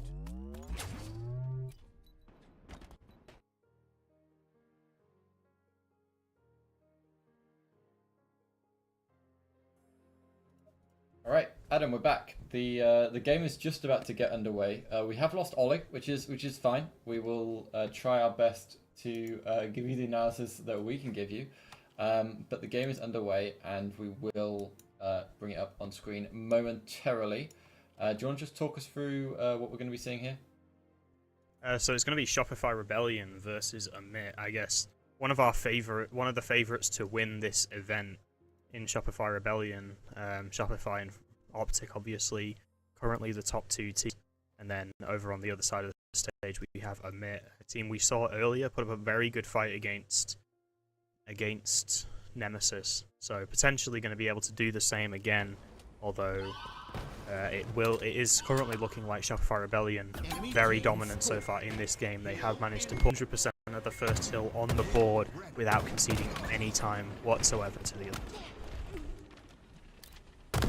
And I want to say something come out of here. We saw Amit play earlier. They did put that number onto Nemesis, so I'm hoping we might see something that's a little bit less dominating. But currently the only player with a kill is Mortally, and there's a bit of a lockdown coming out here from Shopify Rebellion. So maybe Shopify Rebellion are so hot from these previous games, so this is just going to be an absolute cakewalk. And a double kill from Frosty is going to really put that in perspective, make it a triple, not quite. But yeah, it's been a very, very dominating start here. It really has, and we've got another half the hill capped by Shopify Rebellion and the camo in the armor of Cycle, beating down this player in Ezo. It shows how good the communication is from Shopify there, that they instead of just moving towards the hill and leaving that player in their backline, they focus 2 players on taking that player down, and then they focus on the hill. I really like to see that from teams where they're not jumping the gun, they know what their process is, they get the kills, and then they get the hill. And Cycle, just staying alive on that ledge with that camo, such a nuisance for the other team. They just haven't been able to really aggress onto the hill. 4 dead now for Amit, and it's going to be a second hill for Shopify Rebellion. So yeah, a bit of a better continuation here now for Omid, but they are 2 hills down at this point. Not great, to be honest. But damage coming out from Cycle. Cycle is just absolutely cycling around this map. He knows exactly where that fresh spawner is coming in. He heard the movement. He still gets himself down there and makes that 1v1 and does walk away with it. The response comes through from Hus, but it's just a little bit too late to really be massive effective and keep his teammate alive.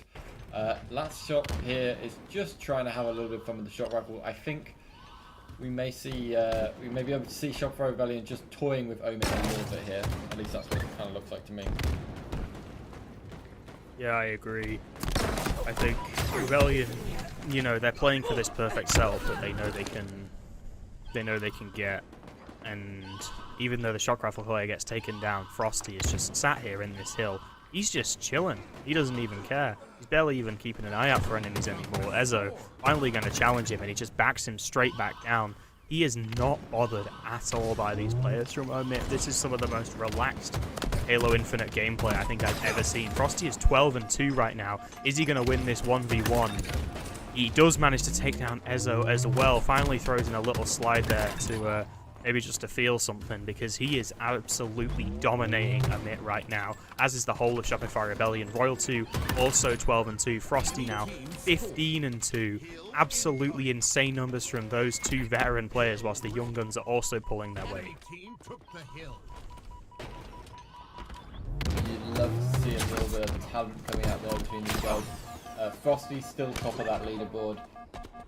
I'm hoping to see something change, something happen, something possibly put in here that would allow Omid to really start putting the heat on the Shopify Rebellion. But I am struggling to find it here, Adam. And it looks like it's not going to change anytime soon. This might be a clean 4-0 win here for Shopify Rebellion. And Omid are really going to have to think about going into this next map, how they're going to make something happen. The Slayer, as we've seen and said many times before, is what's going to allow them to really make a difference. They're going to have to be ready for that Slayer. I mean, this match isn't over yet, but yeah, Adam is looking really close to being over. Yeah, I mean, it just feels like every time we see Frosty or Royalty on screen, they're good for at least 2 kills by themselves. And it's not as if Cycle and Last Shot are slacking either. You know, they've already almost capped this hill, and it feels like they barely even touched it, because the level of control Shopify Rebellion is exerting on the map is just ridiculous. Omid really trying their best here. Horse does manage to find himself a kill. He's the last man standing. He isn't going to manage to win the fight because Frosty comes around and helps Cycle. Now it should just be the last few ticks on this hill before Shopify Rebellion can name this map, can chalk this map up in their favour in a swift 4-0. Oh, maybe not actually. All 4 dead on the side of Shopify Rebellion. Amit now maybe has a chance. This is an interesting change of events. If we see this hill go towards Omid, they will be happy. Hopefully that will give that little bit extra boost they need to really make it happen. But just one touch. That's all that needs to happen for Shopify. Just to touch the hill for less than a second. But a double kill from Ezo is going to stop that from happening anytime soon. It looks like there may be an opening here. Last Shot gets himself in there. Doesn't really have to do much to Hus here because Cycle had him trapped behind, and that will be hill number 4 going to Shopify Rebellion. It was a clean 4-0. I was hoping to see it get a little bit closer than that, but we do have the Slayer coming up next, Adam, and that will be the chance for a change. At least that's what I think anyway. Yeah, I mean maybe, but it's not as if the Slays department in that game were close. Maybe we'll see the stats in a second. Because Frosty and Royal 2 had some absolutely ridiculous numbers on their side. Damage fairly even across the board, but 18 and 20 respectively, and only 6 and 7 deaths between them. It's just I mean, it's just dominance. I think there's not really any category in which Omit looked anywhere near to their opponents in that map. Yeah, that's definitely fair. Like it is so. Yeah, it was a lot. It was a lot. Yeah, for it's Omit rough. to be able to respond. Well, I think, to be fair to Omit, these guys are the best. Like, they're all the second best in the world. They're not a team that Omit's going to have come into this expecting to win against. This is very much a match that you're here for the experience. You're here for the reps. You're here because HCS says you have to be. They're gonna try and take whatever learnings they can from this. But realistically speaking, if Shop isn't winning this in dominant fashion, then that's gonna raise some serious question marks for Shopify. So the next map we have coming up here is going to be Recharge Slayer. Is there anything you can pull out from stats or from Halo Data Hive or anything that might give us some reason to believe that we may see something different coming out in this Recharge Slayer? Well, I think last time they played Recharge, I think, was in a scrim against Complexity. They did win the Recharge King of the Hill against that team, so I guess there's some kind of hope there. Then they also played against. They played against Nemesis just now, and we saw how that went. So I don't think it's. I don't think there's a huge amount of hope for them, but I suppose you could say there's a little bit more hope for them than that last map, just because Slayers in general are a lot scrappier. They're a lot more. They're a lot more kind of up in the air. They can go either way. So it's possible that we might see a bit of an upset here. Slayers do tend to be the most up mode. You get one good round of Slayers, you can kind of try and snowball that. Recharge itself is a map that favors setup focused teams, which both of these guys both of these teams I think like to play a little more aggressively than that. But it might be the case that if they can catch Shopify Rebellion on the back foot, it could still go in their favor. That appears to be TSM, but they're also a really good team. So, hello. Hey, yeah, I mean they are a good team, right? Like, whoa,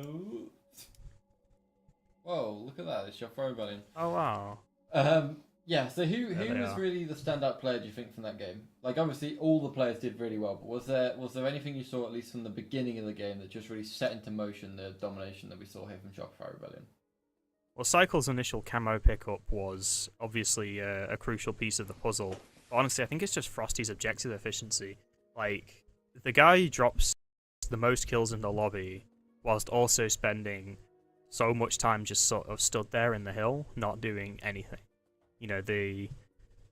Because of how aggressive the whole team is, that person in the hill barely has to do anything. Like, he can just stand there. He's chilling because all of those players on Omit are fighting people further up the map. And it's sort of that tactical depth that these top teams do so well. They aren't just defending the objective. You have to get to the objective. You aren't fighting over the objective. You're fighting for the privilege of fighting for the objective. I think that's what these top teams. That's what makes them so deal with when you're one of these lower level teams. I really like the way you put that. It's the privilege of fighting for the objective. That's a nice way to put it, and I think it really does explain what we saw in that first map.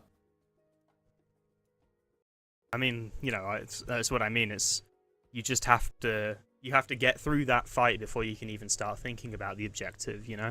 When you see those streets oddball setups from, for example, Omit and Nemesis earlier, you'd see one of these Nemesis players fly all the way to Cafe when they're holding it inside C, and you'd have another one up on the B rail.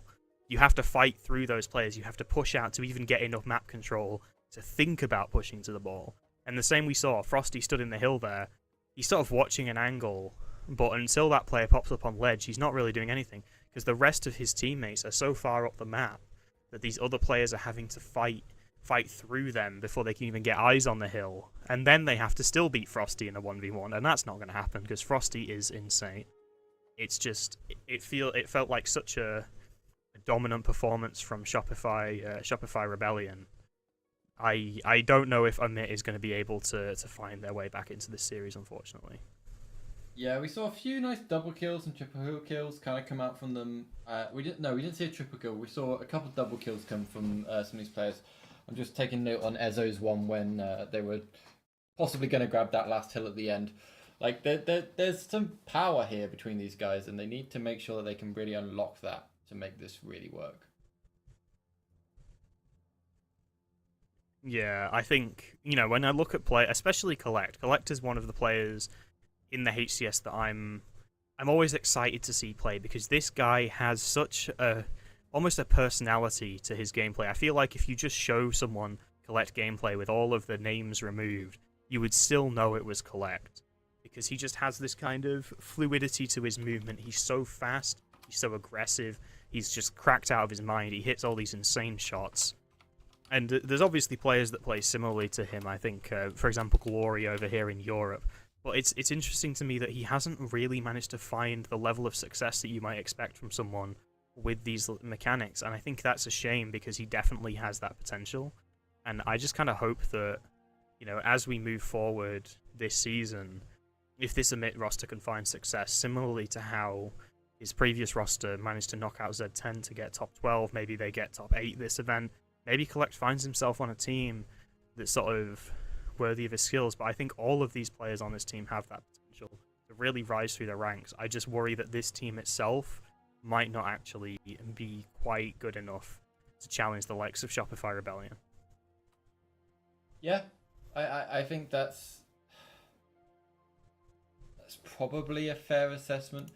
I will be interested to see the Shopify Rebellion Team Nemesis matchup. When does that? Is that that's an A stream, I believe. I believe so. Yes, I don't have the schedule right now. I have it somewhere. Yeah, so that will be at 12 a.m.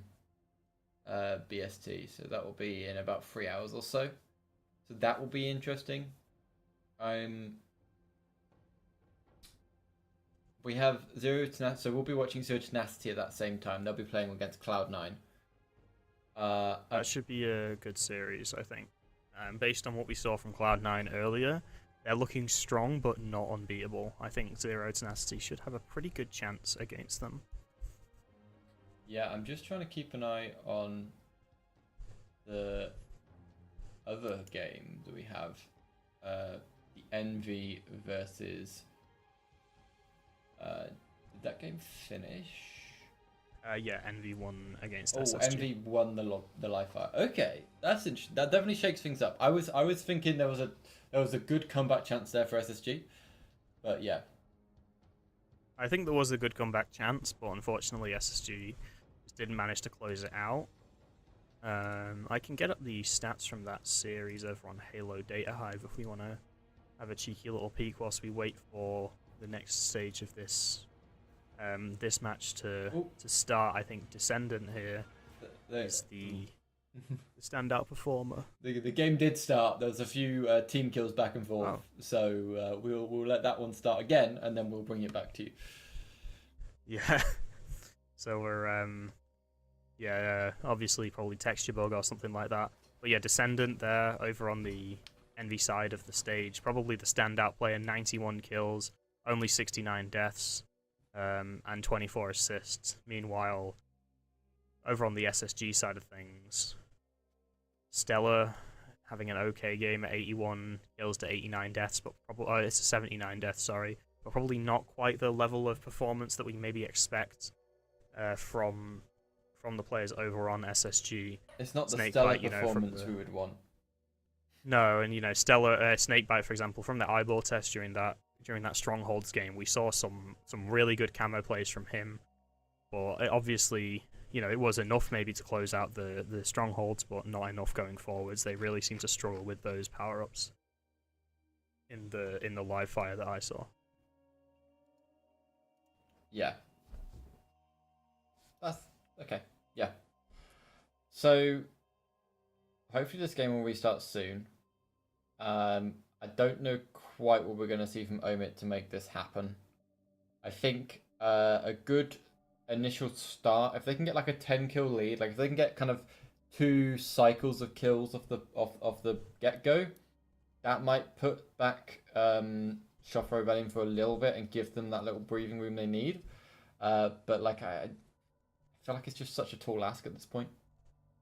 I feel like if you're a MIT, you kind of got to hope that a little bit of PTSD from the finals of the last event kicks in, and maybe Shopify Rebellion just completely crashes out. Remembering the sight of their most tragic defeat at the hands of Optic Gaming, but honestly, I don't think that's very likely.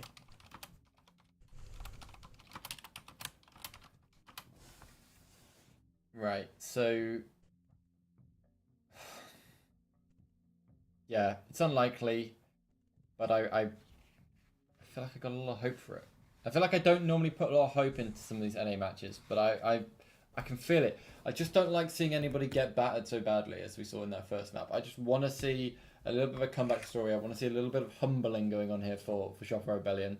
It might give Shopper Rebellion that little extra thought that they need before they go into you know, the next series when they play against Nemesis. But the game has started, so let's keep an eye on this, and let's see if Omit can get that 10 kill lead that they need to get to really start this war. Unfortunately, it's going to be a 4-kill deficit to start with as Frosty kicks things off with a triple kill. I assume that's camo also in the hands of Shopify Rebellion, and a little bit of new movement tech there from Frosty. I believe that is a recently added skill jump to the game. It isn't going to help him in that situation, though. He will get taken down and lose the shock rifle. Could be an opportunity here if someone on Omit can pick up that shock rifle and start putting it to work. And I think last shot just stuck himself. Oh, you love to see it. Happens to the best of us. It really does. A lot of shots going back and forth. This is as tight as I would have liked. A temporary lead here, actually, in fact, for Omit, as they do get 2 kills on the board. Royal 2 and Cycle. Oh, no, Royal 2 was the last player up. He did manage to kind of sneak his way around their bottom mid.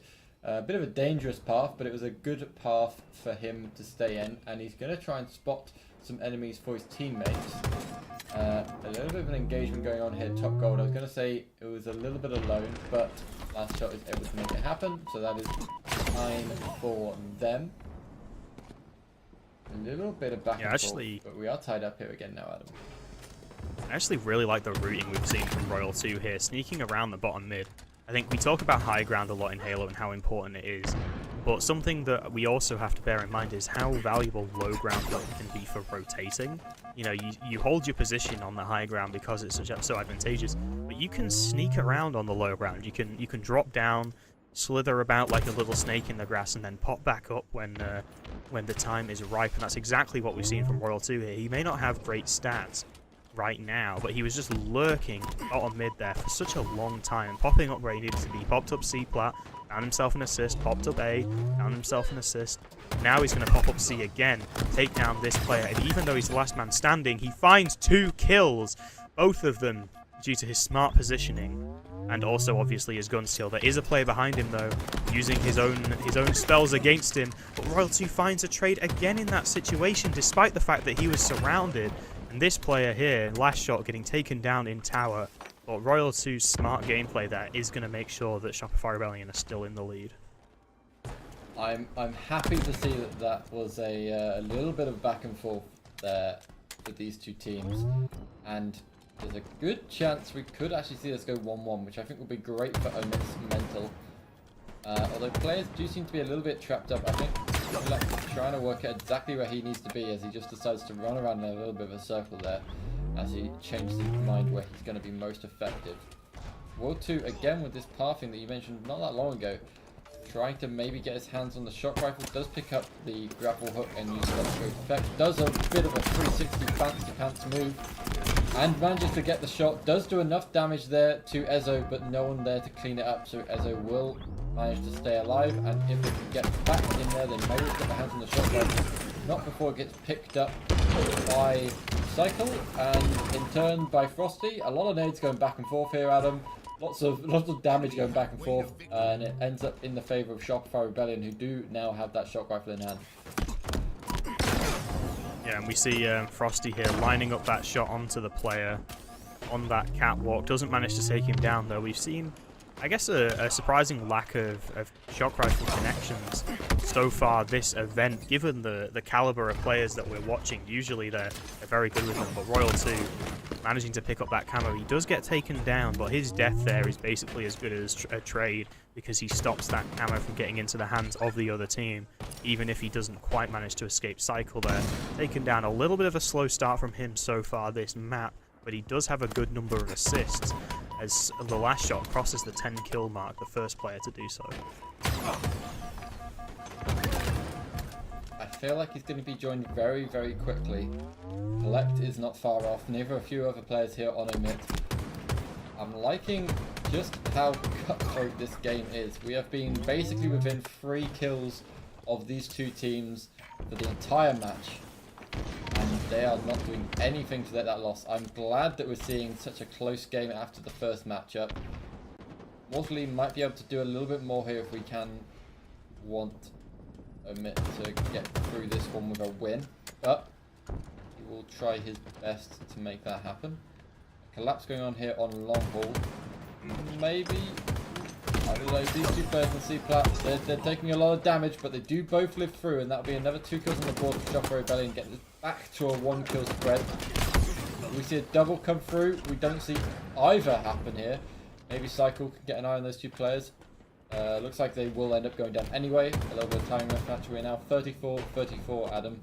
And I think we now have a couple players with last shots screaming ahead there on 14 kills. Yeah, I think, though, interestingly, you know, this is a much closer map, as you said. Last HCS event, we saw Optic defeat Shopify Rebellion in the Grand Finals, winning every single Slayer of the Grand Finals against Rebellion. And I think a lot of people were saying that Optic had really picked up their Slayer game, which is true. But also, looking at them now, perhaps it's also the case that Shopify Rebellion's Slayers are a bit of a weakness. Because despite the fact that they absolutely dominated that King of the Hill, they've really struggled this Slayer so far. They have managed to pull ahead, but this lead is narrow, and if Omit can manage to find this weakness that Shopify Rebellion does seem to have at the moment in these Slayers, they might just about be able to eke this map. Yeah, and I mean, no doubt those top 4 teams are going to be watching this game very, very closely, trying to work out exactly how they can exploit Shopify Rebellion going into any future potential winner bracket runs they end up on. But all tied up here. Lead actually goes slightly ahead here to Omit. They're trying to get the angles they need on these fresh spawners from Shopify Rebellion. They get a few, there's a melee trade there in the kills feed. 42-43. I want to see exactly who's going to make the break. Again, this game has slowed down just like so many Slayers we've seen before. But a nice little flank actually comes through there.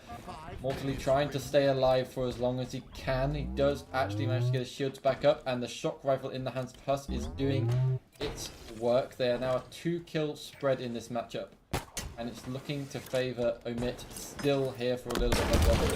Oh, what a nade we saw come out there. But ooh, he's slightly folded there on the shots, not enough to actually lose the kill though. Yeah, I love the fact that we're seeing such a pop-off from Huss. He's a player that, during his time on Complexity, got a lot of flack for his slaying, or lack thereof, really. He was very much a kind of objective-focused player, and he does get taken down with the last shot there. Rebellion now managing to reclaim that lead. Only a 1-kill lead now. 3 kills required for Shopify Rebellion to win this game, and 4 for Omit. They have to play this so careful, and a bad death here could cost them the entire map. I'm hoping that's not what we see come out between these teams. I see lots of shots and not much else happening. We're 47-47. Oh, there is a 1 more kill on the board here for Omit. Camera in the hands of Cycle is a danger. Yeah, Mortally, no. The double kill. After such a great push into top A, from those two players in Whirlpool. They made such a good push there, managing to identify the weak player in Whirlpool, collapsing on that one, and then finding a top A player as well. And then they just walk into tower one at a time whilst there's a player with camo on the map. It's a tragic end to what felt like such a good performance from Omit. They really gave Shopify a run for their money there, and despite Cycle's admittedly weaker stats, he did play that camo excellently, and I think can probably hold his head high despite the fact that his stats weren't as good. He had loads of assists, and the game-winning play did belong to him. Yeah, so that's map number 2 going to Shopify Rebellion. It's a pretty rough situation to be in, at least. That's the way I see it anyway. For Omit, they've lost 2 maps now. The first map, okay, that was a bit of a slam dunk. That second map, though, it was within Omit's grasp. They just let that camo fall through their hands, and that camo really sealed the deal for them. At least that's the way that it looked for us anyway. Yeah, I agree. I think Omit there, they really had that chance. They had such a good push into A. Giving up that camo was so dangerous. I think what they really need to do is just turtle up, stay in each other's sight lines, make sure that that camo player has to trade. They were ahead. They could afford to do that, and that camo player can't really afford to trade. It's dangerous, but I think it's either that or, make a 4-round rotation somewhere, all 4 of you pushing in the same place. Unfortunately, what we saw instead was a slightly disjointed push there, and you can't make that mistake against Shopify Rebellion, especially when there's camo on the map. It's just such a rough position to be in. Like, if you let that fall through, then that mistake is going to get exploited, and a team like Shopify Rebellion is not going to let you get away with it. Yeah, absolutely. I did like your little introspective there into possibly how this could affect later bracket, how other teams will be looking at Shopify Rebellion's play there in the Slayer. Maybe Shopify Rebellion were just trying to not give it their all too early, not to waste everything on a team that maybe they think they have every chance of beating in every other map. And we may see a slightly different Shopify Rebellion come out in a later Slayer. But yeah, I don't know. Yeah. I think that is possible. It's something I found interesting watching APG talk about during the previous grand finals. During a listening, he was essentially saying Shopify Rebellion are very high intensity in their comms, in their gameplay, and that could very well come back to bite them at some point. And maybe it's what came back to bite them in that final Slayer, because if you keep playing like that, if you have so much energy, so much passion, you're playing, let's say, best of 5. If you're playing like best of 5 losers finals, then 2 best of 7s, you're going to be exhausted by the end of that. You need to pace yourself a little bit more, and I think maybe you're right. Maybe they are trying to pace themselves a little better. Maybe they're trying to keep their energy going a little bit, because there's not much point, I guess, if you're Shopify Rebellion, in going so hard against these other teams that you run out of steam. I think maybe that's something that our European teams struggle with as well, is that so often we do so well in pool play. We beat Optic in pool play, like Nemesis did, or like Quadrant before them would occasionally do, and then proceed to finish like top 6 or something, losing to the same team that they beat previously. And it's because the best teams in Halo, and in probably all esports, get better as the weekend goes on. They get better and better, and then when Optic on a Sunday and Optic on a Friday are 2 different teams. Oh yeah. Whereas I think when it comes to these lower level teams, the ones that are top 6 or something, maybe that Saturday night, maybe that Sunday morning, that's when they start to run out of steam a bit. That's when they start to get tired. Whereas the others, they're just getting warmed up because they've always got their eyes on the prize. And that might be, some of that veterancy from Frosty and Royal 2 coming in, because we saw from Cycle and Last Shot, both of them had this kind of bad habit last season. They would play so well on Saturday and Sunday. Shopify Rebellion last season, that previous roster, Saturday Shopify, unbeatable. They would beat anyone. They were completely untouchable. They wiped the floor with SSG. They'd wipe the floor with Optic. And then they'd rock up on Sunday like they're about to ruin your day and then lose every map. And it's just, and lose six maps in a row. And I think we see what I really need to see from this season's Shopify Rebellion is not making those mistakes again, not having that same Sunday curse. And I'm glad that we've already seen them have strong performances on a Sunday. I want to continue seeing that and see them have a strong performance in the grand finals.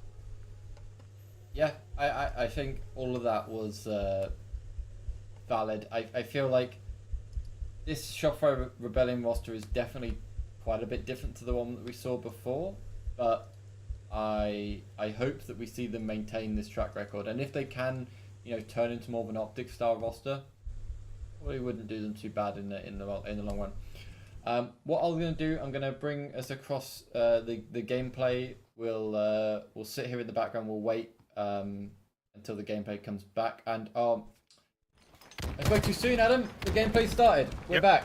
I was just about to say let's go for a quick break, but hey, we don't even need it. So we are on map number 3. We are sitting here on a good old bit of Fortress, and you know what? It looks like a pretty good start here for Shopify Rebellion. Snipes in the hands of Royal 2, and he seems to be basically already in the enemy base. Yeah, this is a strat I've seen Shopify Rebellion run quite a lot. Royalty picks up this sniper, he kills the enemy sniper, and then he's straight over to the spiral side. Now, this is actually the way that the pro teams really like to play this Fortress bomb. They like to control the spiral side and force the spawns over towards snipe, because there's only one real spawn down there, and your only options from there are either to run back through snipe into this player's line of sight, which you can see Royal 2 is watching right now, or overextend and come out through the front, which once again is also quite an exposed position. Whereas you have a lot more options from this side, which is why these players much prefer to spawn you over towards that snipe side, try and get you into that spawn trap, and then they can plant the bomb. Unfortunately for Royal 2 here, Shopify Rebellion's progress up the map has not been quite strong enough to enable that play. Yeah, all the pieces are in the right place, but the execution didn't quite work out exactly how they wanted it to be. This is a nice evolution of the game, though, for Omit. I think they're trying to get themselves into a nice little bit of setup. The movement here from Collect is perfect. I'm loving it. He's keeping his eyes out. He knows exactly where everyone is. He's listening to his teammates. He's trying to get as many kills as he can through here without even needing to waste too many sniper bullets. He has one bullet left, actually, in the sniper. I want to see him do something with it. Maybe make a connection with somebody's head. No, not quite. But he really needs to open it up to allow this bomb to move through. Now, I'll be honest, Adam, I'm not so versed in how NA versions of Fortress Bomb go. I know in Europe they seem to be incredibly long matches that go on for quite a while. Is that pretty much the same piece we expect to see here? They can be, in the same way that a Capture the Flag can also last quite a long time. I think in the hands of a team like Shopify Rebellion, who are so aggressive and so fast, they can also be over pretty damn quick. We saw an Optic versus FaZe bomb last event that I think was over in like 2 minutes, something like that. They were just so dominant. But as a general rule, you know, they play a lot like Capture the Flag. There tends to be these quite long standoffs before progress starts getting made, and because of just the nature of the fact that you're having to control the enemy base, it tends to require quite a bit more map control, so it is harder to get a bomb on the board. Aqua Bomb can go quite fast though. Yeah, I mean, we saw a potential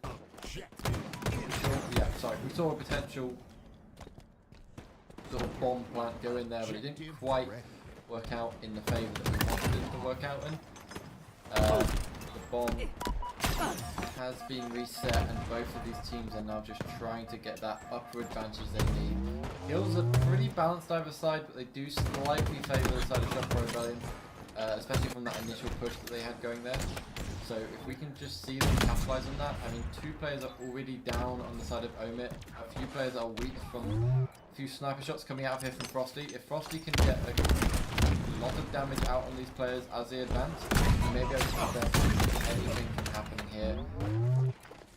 And it looks like even though Omit had quite a big push up, they just didn't have the bomb with them. They weren't really ready to follow up with it. So those kills are kind of for nothing, I guess you could say, but I know that's not exactly how it works. Yeah, I mean, something I notice from Shopify Rebellion a lot is what they seem to like to do here. That was a very odd gunfight. I was big win from Morley there. Yeah, I was expecting that to go the other way once that camp. I was like, oh damn, he got the overshield popped, but didn't really help him out that much. Yeah, it was a 2v1 fight, although I mean, it might just be that my stream's a little bit low res, but it looked like the player over in the yard was just sort of stood there watching the gunfight. It's as if Mortally said, "Nah, don't worry, I got this," and the guy was like, "Alright, we'll see." And you know what? He was kind of right. But something that I do like about the way that Shopify Rebellion plays this game type is they're very opportunistic. They like to get into the enemy base. One of them will often just be sneaking into the enemy base, and then they'll look for an opportunity to make a play.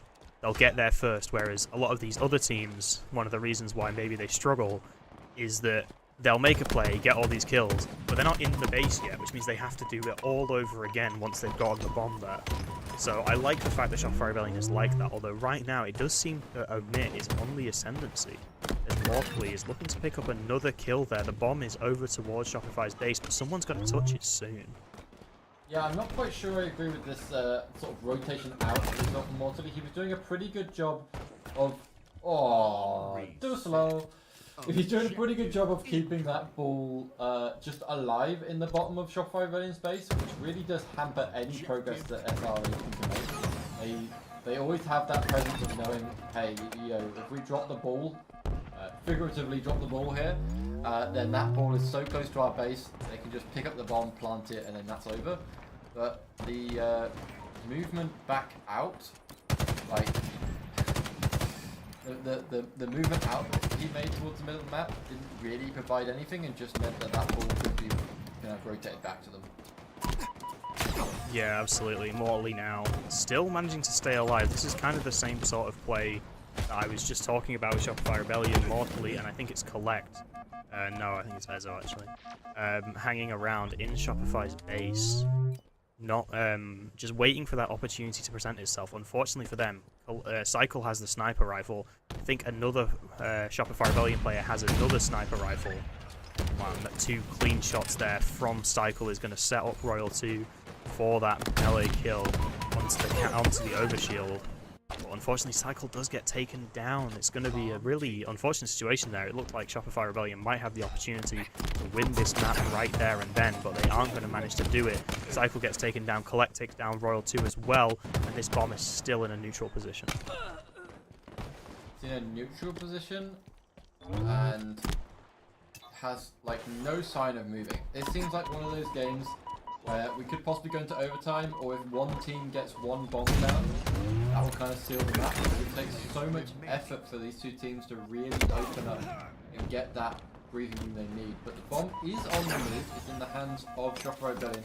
Only 2 players up though means that they're just going to choose to drop it down and leave it. We do have Royal 2 here still being moved. He's just trying to clear his base of all these Omen players. And he's not quite able to do that. He gets a few shots off, but they're not really getting followed up by his teammates much. As I said, that last shot, actually Maz managed to get a bit of a clean up there, which was good for them. But the ball, or the bomb, rather, is still a little bit in the open and not really making much movement. And we're just seeing a clock tick down here with nothing. Yeah, it seems like the defensive play from Omit has been very strong. Managing to keep Shopify Rebellion on their back foot. Frosty has a pretty ridiculous stat line, but unfortunately it's not quite replicated on the rest of Shopify Rebellion. Most of them either barely positive or not positive at all. But Ezo here, moving this bomb into the base, manages to survive. I really like the fact that he just backs down from this grenade. He doesn't try and die for the cause, you know. He knows that if he stays alive it's so much more valuable, but unfortunately Boss isn't able to make the same decision as he does get taken down. Ezo can't really plant this bomb yet, but now he's gotten that kill. Might be his opportunity to. They are 2 dead on the side of Omit. He drops the ball now to take this gunfight, and he isn't going to win it, unfortunately. That should be the end of that attempt to plant by Omit. You say that, but Hus is trying to challenge it, but he just nades himself and isn't quite able to do much with it. The ball goes off the edge of the map. Bye-bye bomb. That gets reset. That was gonna possibly be the first of many bomb plants on the side of Omit, but he doesn't quite make it go through. That was disappointing. I was hoping Hus was gonna be able to come in there and make a difference, but it was just a little too late. Yeah, but it's got to be said, Omit really waking up after that first map.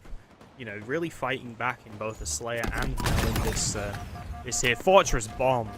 as Royal 2 hits an absolutely beautiful shot. You know, for all the talk of KBM players, I don't think there's ever been anything scarier in Halo than the sight of Royal 2 with a sniper rifle, as he takes down Collect as well. Can he find Huss? No, he can't. Huss will manage to put an end to his reign of terror, but the damage is already kind of done. As 3 went down, 4 admit, but it's not quite an opportunity yet to plant this bomb. Last shot might he end up getting killed here if he's not careful, but a beautiful grenade manages to thread the needle between his teammate and the enemy. But he's absolute planting this bomb. Is he going to be able to? No. Ezo is going to manage to take down the player planting the bomb, and Collect is going to finish the job and save them from Shopify Rebellion's attempt to plant. It looked like it was going to be so close there. I thought they just had it. When both those players stayed up around the sniper side, I thought, you know, one more clearance and they should be able to make this happen. But that player from Omid that was just sat ring 2 watching back at them was really able to save his team's fate in there, and was able to just hold this at a 0-0. I think we're going to go into overtime. There's only a minute and 45 seconds left for one of these teams to really make a change, to really make a push. And I hate to say it, but this is just what you see from two teams that are so close. Royal 2 wants to make something happen, but all the teams are dead. So yes, he's got the bomb into Amit's base, but he's not really got any teammates to answer for it or do anything with that. Yeah, it felt like we saw all of the right pieces for a good push there from Shopify Rebellion. We saw the bomb move into the base, we saw the overshield pushing the spawners, but we forgot to do them at the same time, and unfortunately it just didn't really work out for them. And once again, you know, we see a push here coming together for a minute. They got players in the enemy base, but the bomb is still in the middle of the map. Even if Collect gets this kill, the bomb's not there. There's no one to plant it, and this player is still out on wing.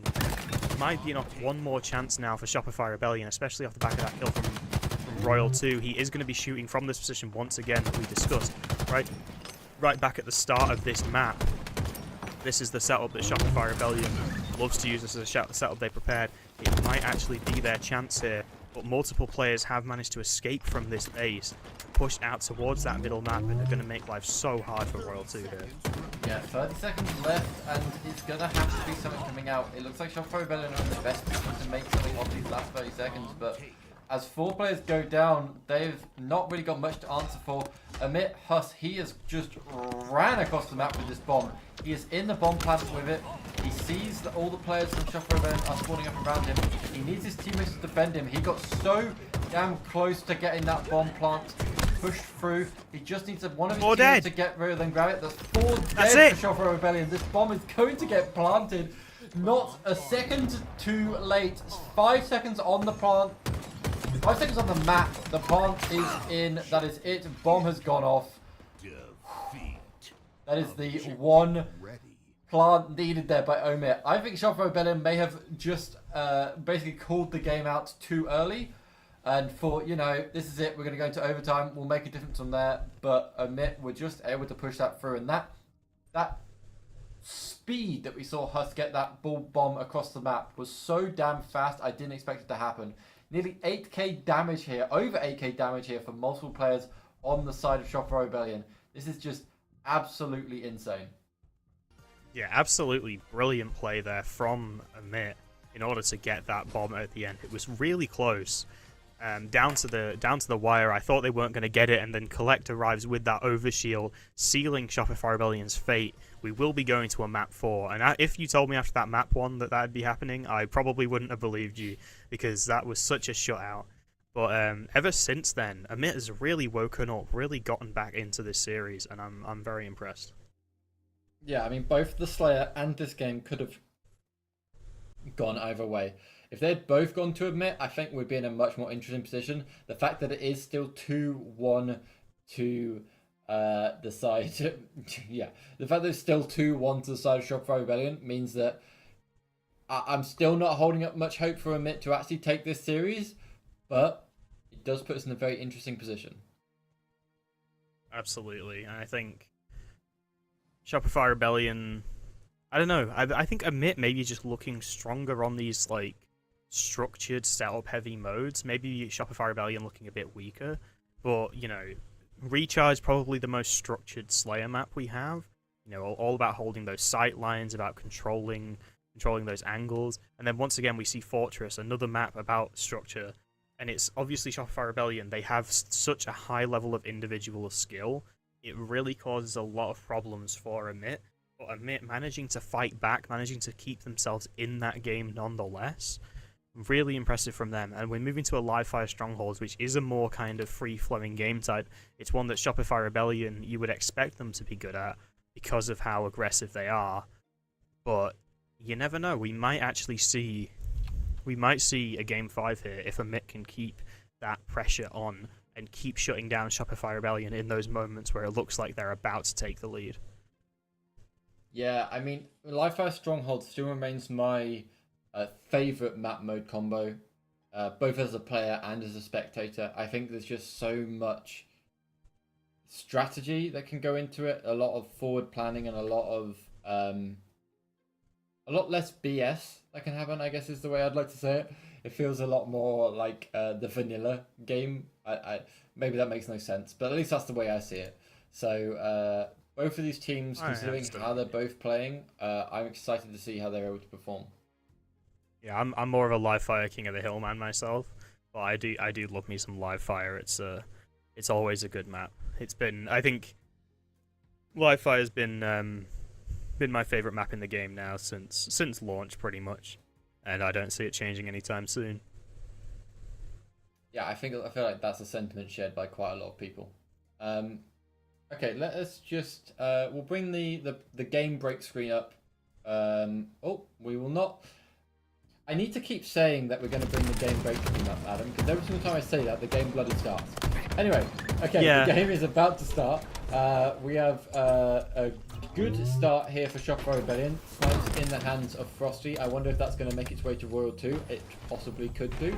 But despite that going his nice way, two hills are currently being held by Shopify Rebellion, and they're going to start taking up some points here as they are looking towards this camo. Yeah, here those two players pushing out through the dummy door.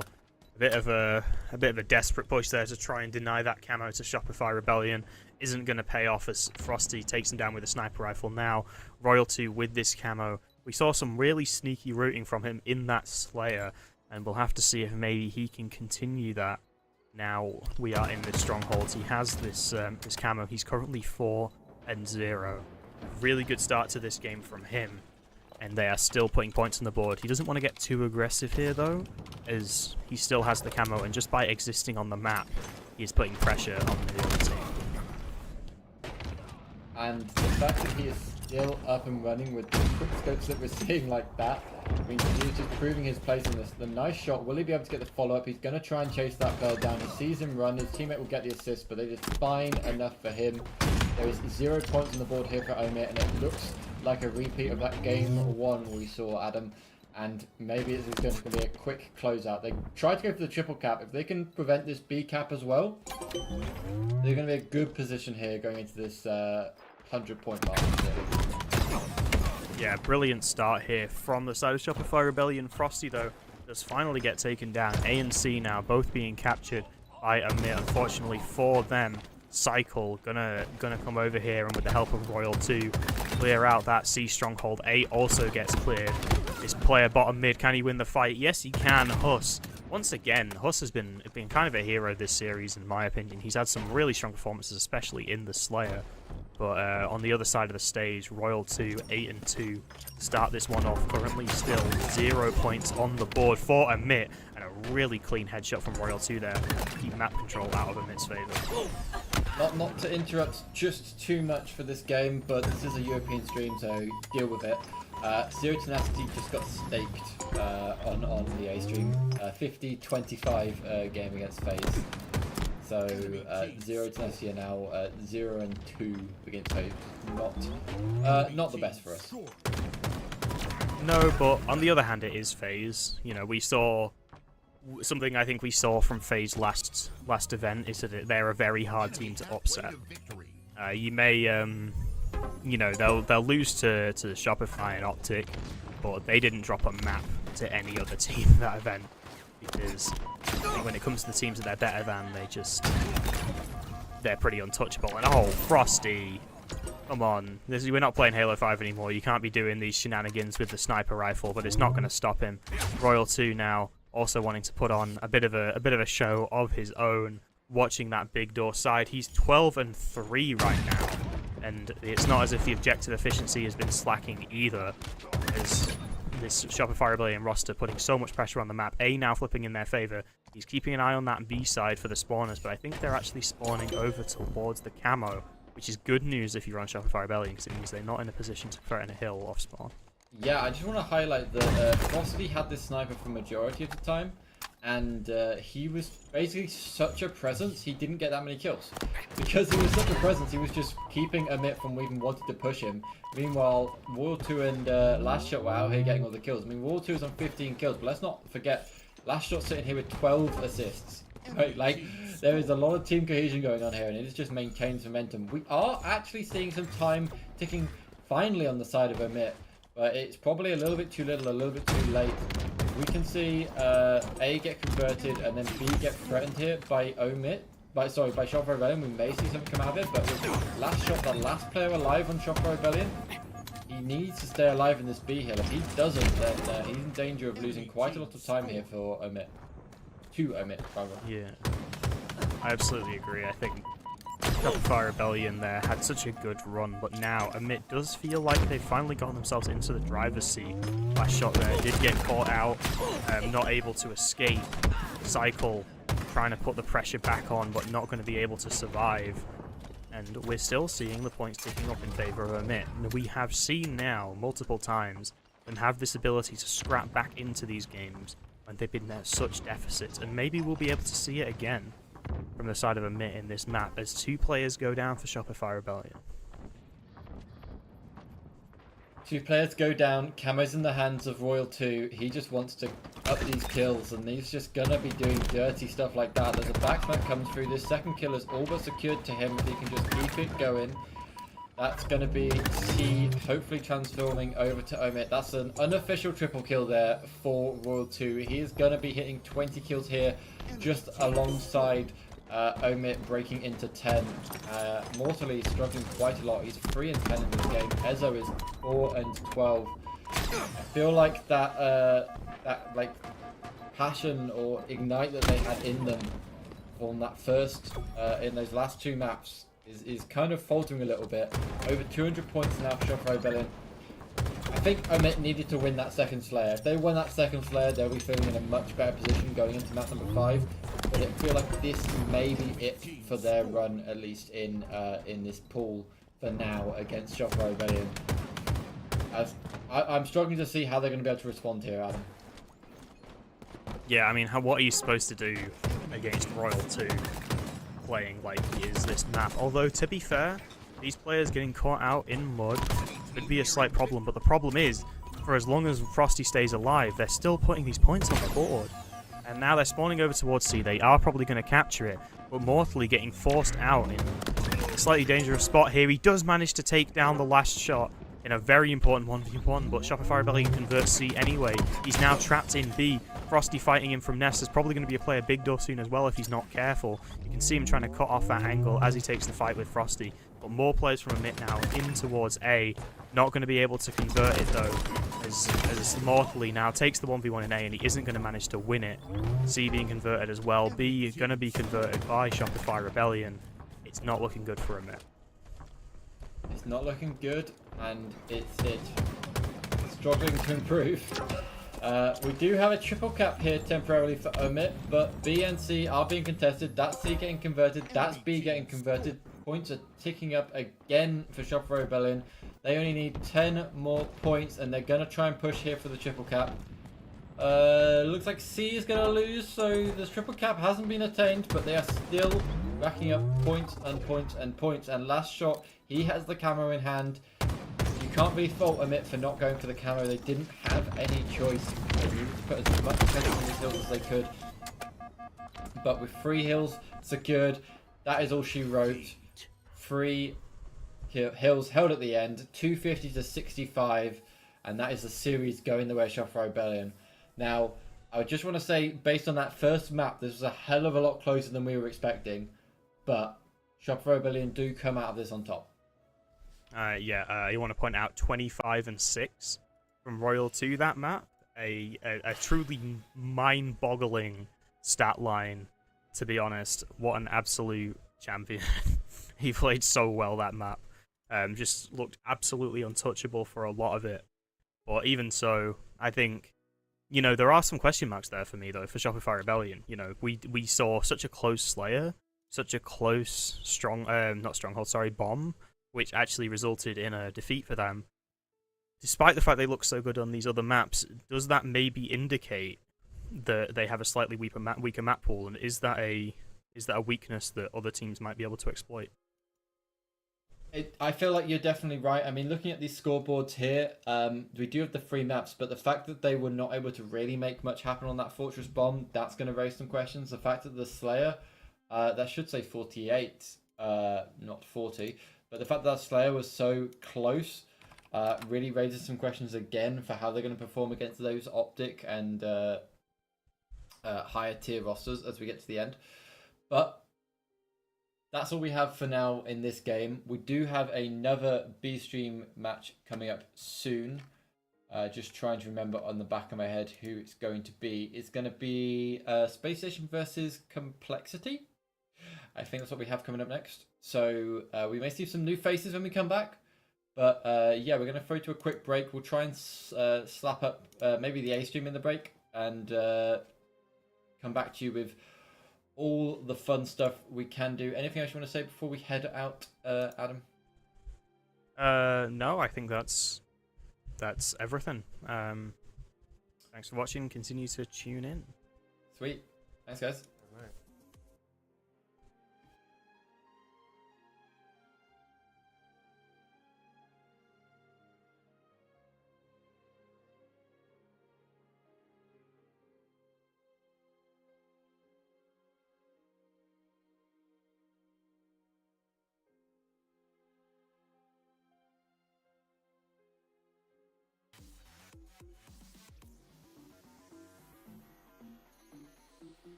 Ladies and gentlemen, look at this.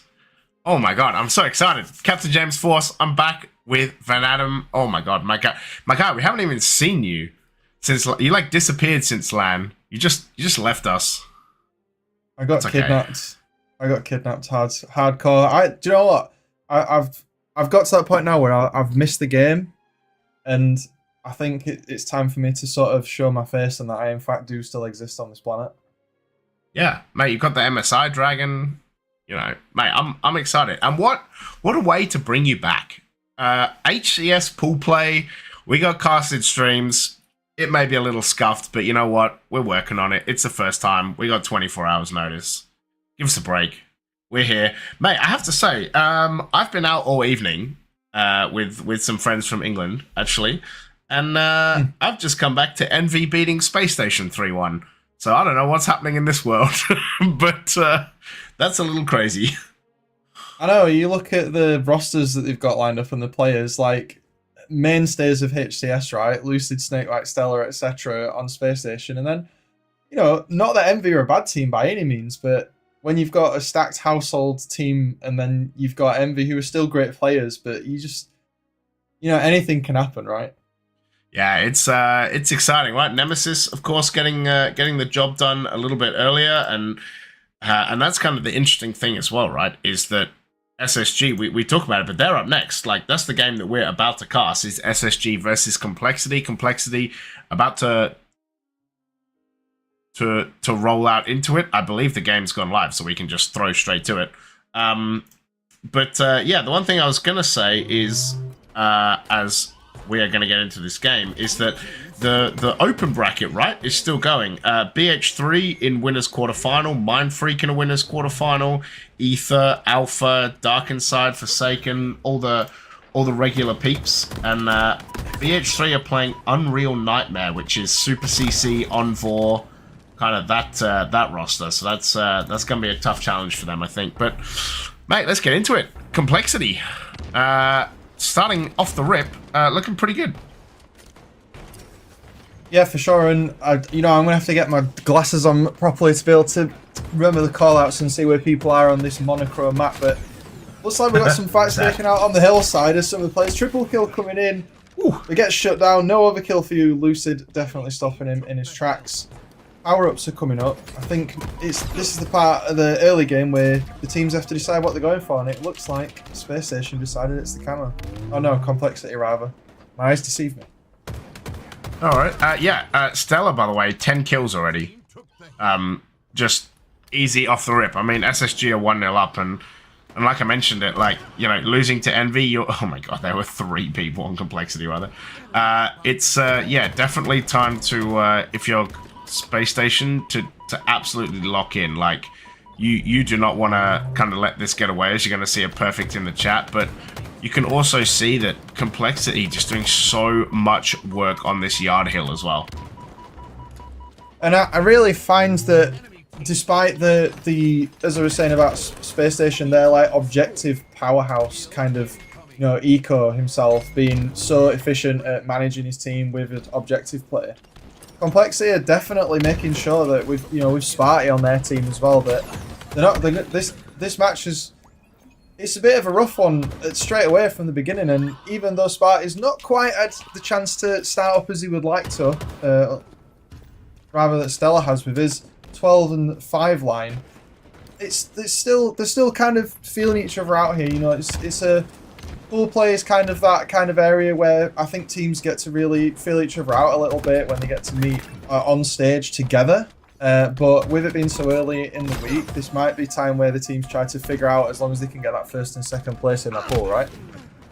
Yeah, exactly. I think as long as they, you know, if you're Space Station, you have to, like, realistically, you have to be getting first. And the fact that you've lost to Envy, like, it's just like that Optic losing to Nemesis, right, in Arlington. Like, you're kind of just like screwing the championship bracket like real hard. Like, my pick'ems are almost already dead, just because they lost. Unless Envy lose to Complexity and SSG win, and then you're in like that weird kind of tiebreaker mode as Sparty. Gonna get some beautiful audio as we get in that headshot. But oh, okay. Okay, he gets it onto Snake. Jesus, gets it onto Snakebite. But yeah, like I said, like, you know, as you were saying, like, you've got to sort it out. You've got to make sure that you're winning kind of as many as possible of these Friday games, because that one open bracket team is always the bogey team. Like, you know, sometimes they're winning games, sometimes they're qualifying into top 12. Like, who really knows what can happen, right? So, yeah, you got to make sure that you get the job done. Can we talk about SSG, by the way, Adam? Stella has 14 kills, Lucid has 11, and Eco and Snakebite are on breadsticks. I was on about objective at the start of the game, but when I said that, I didn't exactly mean it like this. I think that the scoreline at the moment shows you how important efficiency throughout the team can be, and while, you know, Stella and Lucid are definitely making Complexity's lives very hard at the moment, the fact that half of the team on Space Station can't really get themselves into the game as well is showing on the scoreboard. But I might be eating my words in a second, because they've set up on that side of the map.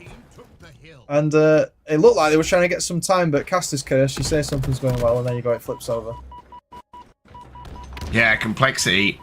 You know, if you're Complexity, this is a great time to just, like, drive the knife into Space Station, right?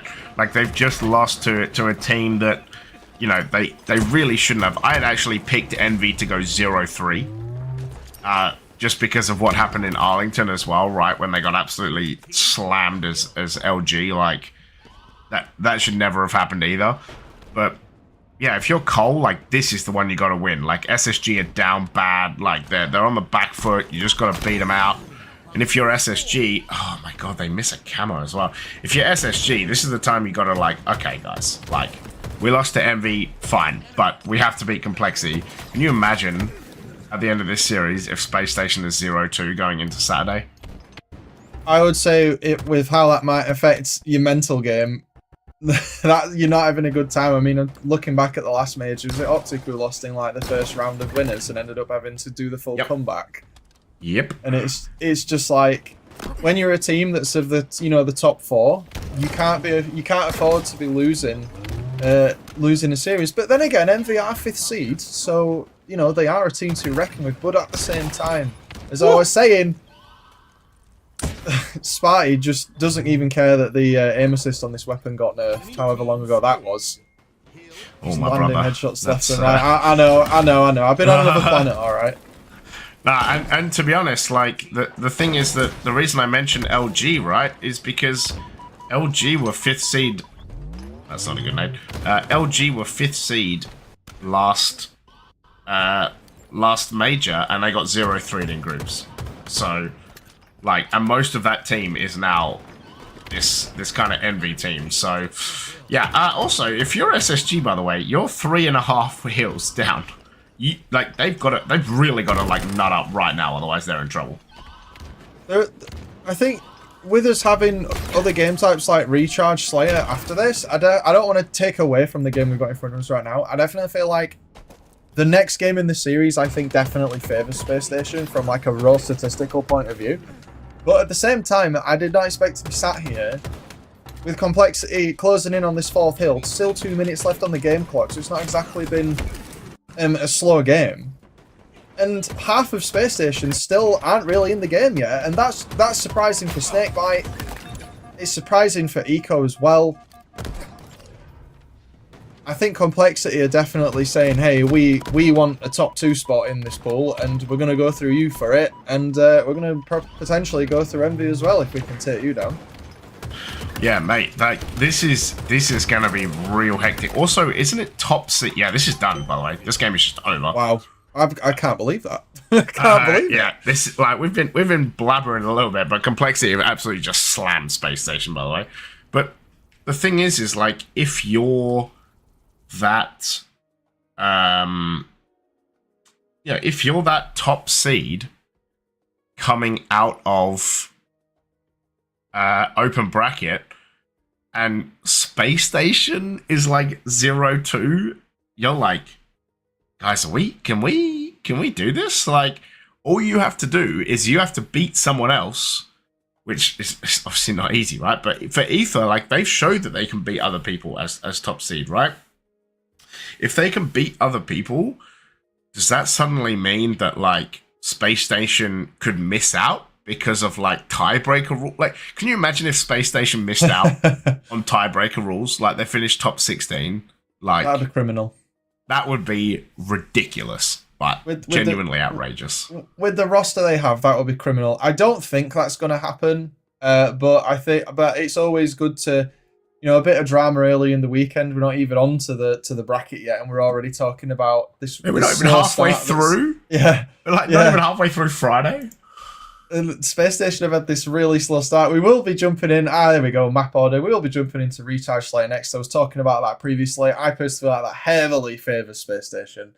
And then into the Fortress Neutral Bomb. Whether you like it or not, it's here at the moment.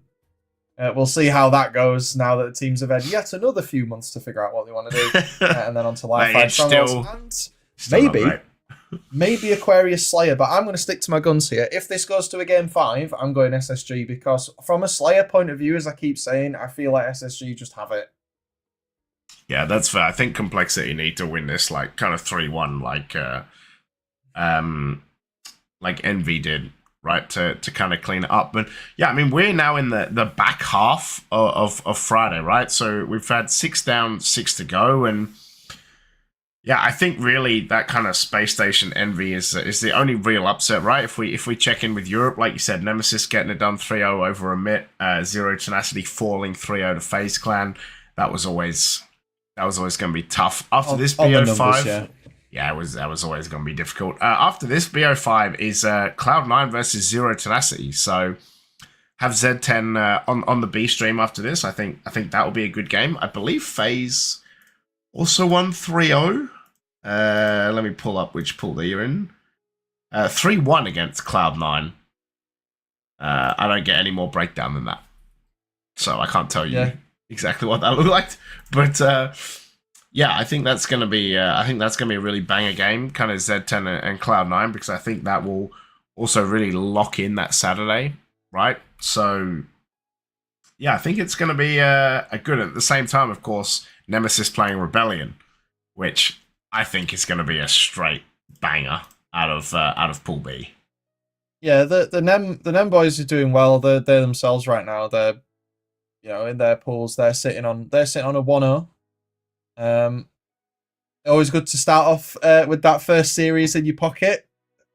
Space Station finding that they're missing that right now, but yeah, I think the group pocket's that got a Nemesis hole is in it. Yeah, I think Nemesis's group is. I think they've got a very good shot at making sure they finish in that top half of that pool. I think they're having a good time. I think Zero Tenacity, they obviously the wild card that's going to come up, they should beat them, and then against Cloud9, if the boys can pull it, they'll be able to get themselves up into that top half as well if they can stay optimistic and stay in. So Game 2. Yeah, here we go, Game 2. I was going to say, in my pick'ems, I don't know if you did your pick'ems earlier, by the way, but in my pick'ems, I had... Oh, that doesn't look... Oh, no. Oh, dear. That doesn't look like it's supposed to be... That doesn't look like it's right. In my pick'ems, I had like Nemesis versus Optic as a winner's bracket round 1, and then the loser would play Zero Tenacity. So there is a very real possibility that it could be like EU versus EU for top 8, or Optic going down if they lose to Nemesis, and then Z10's like, great. Dude, I'm still scarred. I'm still scarred from, what was it, Worlds 23, where it was like for top 8 or something, and it was Navi versus Quadrant, and they had to knock them out or something. Was that Worlds 2023? I think so. There was a time where they played against each other, and it was like the furthest that an EU team had ever been, and they were both there or something, and one of them had to knock the other one out. Please, can we not have like an EU showdown until it's at least the last 4? That'd be great. Yeah, top 6, top 4. Yeah. We'll all be happy if that happens. Yeah, we would be much happier. Let me check in on Open Bracket, by the way. Doesn't look like they're playing that much. BH3 this whole time haven't started, so I don't know what's going on with them. I don't know why their station isn't... oh, because they're waiting, actually. So BH3 have got to wait for Kraken and Lumion to finish in the lower bracket. So the joys of being assigned a station that goes to a 3 mapper in a BO3. But yeah, I think for most of the teams from kind of the outside places, they're still in it. You know, winners quarterfinal still has Alpha versus Lumion, Alpha times Lumion, Mind Freak, BH3, Ether. Yeah, so those guys are all kind of all those kind of travel coverage teams are still in there. So you would expect Mind Freak to definitely be making their way through that, and like BH3 as well. You'd expect them to be making their through that. Now Sunrise is actually here, by the way. Now that Sunrise is actually playing in this major, unlike last major. Yeah, I don't know. I'm not really clued in on sort of the open bracket American side. Like I know from the Australian side, like Scoopmaster, etc. And Yeah, obviously so BH3 being mainstays in our games. the Americans are like the Dark Inside Forsaken team. So like that Dark Inside is like Sylvanic, Morgan, Kid Nasty, and Forsaken is like Mashlan, Furiously, Kruvu, like those guys. I think they're the open bracket. They're the I recognize some of those names. Yeah, they're the like travel coverage team. One of them is I think Dark Inside is the travel coverage team. Did Kruvu used to play on like a top am I thinking of like 2023, 22? I think I've heard Kruvu before quite a few times. Yeah, he's kind of an open bracket merchant. He's an OB merchant. And then Ether, they've got tapping buttons, obviously. Yeah. So Ether is Drift, Acid, Leo, and tapping buttons. Yeah. And Alpha times Lumion is like the Noble or Noblic, Strikey, Magico, Merazord. They're like the second best MX team. So they're against Mind Freak right now. It's always good being in there. I am jealous of like open bracket coverage, like when you're in there and you're actually at the event and you get to watch all the teams swapping on the stations. There's nothing quite like that. As much as I do love that we're covering pool play, there's just something so kind of organic about open bracket. Mate, if we could cover open bracket, we might do, but that's we leave that to LVT. They deal with that. But no, a couple of things, right? Tomorrow, hopefully we can sort out the B, C, and D streams, so we should be able to bring you back to back to back, wall to wall to wall to wall to ceiling to floor EU coverage, kind of as we go through the start of bracket play. That's the plan, hopefully. Like I said, we only got notified less than 24 hours ago that we were allowed to do this, so we've scrambled our way here with the help of HCS and Esports engines. So yeah, I'm super excited to be covering. Like, I never thought, even yesterday, that we would be able to cast SSG. I never thought we'd see SSG getting kind of slammed, actually, which is also interesting. But yeah, I'm super excited, and also we're sorting things out in the background. We're signing contracts, we're doing things. It's very exciting. Yeah, it's interesting actually, because we've been casting this stuff for quite a while, and I've been around with you guys for a while, and I don't think I've ever cast SSG before, or FaZe, or anyone like that, because it just never happens, right? Because they don't play in our opens or anything like that, and we've Atlas and European Halo League, we don't usually get to cover things like this. No, so it's very exciting. Yeah, I'm very much excited that we get to do this. Like, yeah, I can't understate how receptive HCS were as well.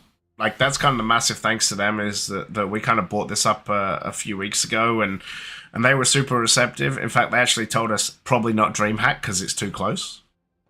So it would probably be after DreamHack, and yeah, we got the call yesterday, so we've scrambled a bit to get here, and yeah, it's been slightly scuffy, and we apologize for that, but yeah, we're gonna work on making it better. I think probably not this weekend. We're gonna have to deal with kind of what we get. But yeah, I think for next event in SLC, we're gonna have it look and feel better, which is the plan.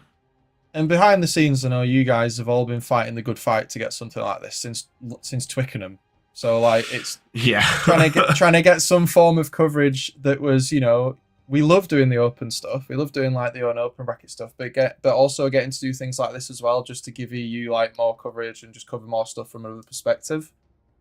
So yeah, it did get cobbled together. I mean, you had to drag me in, right? So, but we're managing to do it. And if you just joined the stream or if you're just hanging around, we are on a technical break at the moment. We're just waiting for game 2 of SSG versus Complexity to kick off. Is going to be a recharge Slayer. It looked like they crashed out, so we're just waiting on that. Yeah, and of course we don't hear anything. Like we don't have a link to Dallas at the moment. Like kind of Esports Engine just send us a feed and we kind of sort out. I think actually for B stream we're kind of just taking it off the YouTube as well, which is kind of where it's at. But yeah, we don't have any kind of info from them yet. So that's also part of the plan to work out, right? Like how we better communicate with them for next time. And yeah, it's a good learning process. I'm excited that we've got in the door, and now it's time to paint the room, add some furniture, and make it look nice for next time. So I'm pretty excited to get it going. I'm also wanting to see where we're at on mainstream, if I can pull that up. It is Optic who are 1-0 up. And 36 to 28 in a recharge Slayer. So yeah, I think they're about to go 2-0 up against Gen G, which is Ryan Noob in the squad. It's really strange for me this year in HCS because the first esport I did follow was Halo for Halo 2, but the second thing that I got into most was League of Legends. Yeah. So seeing TSM and Gen G I'm like, what? Like I had to double take at that. I was so surprised. Like how have they? I'm all for it. The more orgs that are partnering up and getting themselves into Halo, the better. Like go for it. But I would have never expected TSM and never expected Gen G to be joining Halo. There were other orgs I thought would have come before that.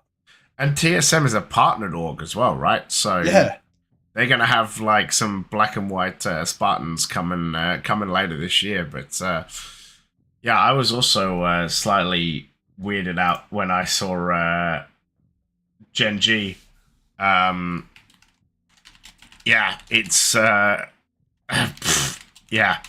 I also was very surprised. I mean, we had Fnatic and G2 right for a while, so they're like my mainstay kind of league teams that I knew. But yeah, rocking out the like NA and LCK teams is a bit wild for me. And the more the merrier, though, right? Yeah, come sure. on, come all, get yourselves partnered up. But yeah, get everyone in here. The TSM stuff, the black and white stuff, that's going to sell real good. Think of all the games where people were loving the black and white stuff. But it doesn't matter because we're hopping in with the game. It is up. My favourite for this is Space Station. Killing power on their team, in my opinion, is superior. But let's see if Complexities can continue with this upset and get themselves a 2-0 going into Fortress Neutral Bomb after this game. Yeah, so Fondling Lemons, great name. SSG is down 1. Complexity 1, the King of the Hill on Solitude 4-1. And yeah, 50 to 38 was the recharge Slayer for Optic, by the way. So Optic 2-0 against Gen G. I have to say, not very surprised in that, Adam. No, I mean, if we're talking about powerhouse teams in Slayer, I firmly believe that from that standpoint, Optic is the strongest team in the league by a mile. Yeah. In terms of what I've seen this season and what players they've got, but you never know. Room for an upset, and they didn't quite make it last major, so there's plenty of opportunities for the teams to do it this one. But this Slayer game is staying pretty close, 5-7, still only just starting out, right? But Snakebite getting himself onto the scoreboard early, unlike the last game. This time finding himself at 2-2, but so good. And then Eco as well, he's got himself on the board. Lucid this time on 0-3. Yeah, it's yeah, that's a That's a rough one for Snakebite. But yeah, he has got 2 kills, which, yeah, like you said, about 6 or 8 minutes earlier than getting to 2 kills in the last game. Idolism, thank you for the prime. Really appreciate it. Yeah, Cherished, yet to die. Camo coming up again. Complexity 3 kills up. I don't know how the mental is going to be. Oh, so yeah. Good night. Easy kills coming around the corner. I don't know what the mental is going to be like for SSG if they lose this game, mate. Like, I'm worried. Frustration? I mean, the run-in from Stella there, I think he thought he had some support from his teammate, and then as he isolated it, Cherish just took him out with the camo, and taking the camo itself wasn't even that hard. And again, they're just taking another player down. So the 2-kill gap now turned into a 4-kill gap.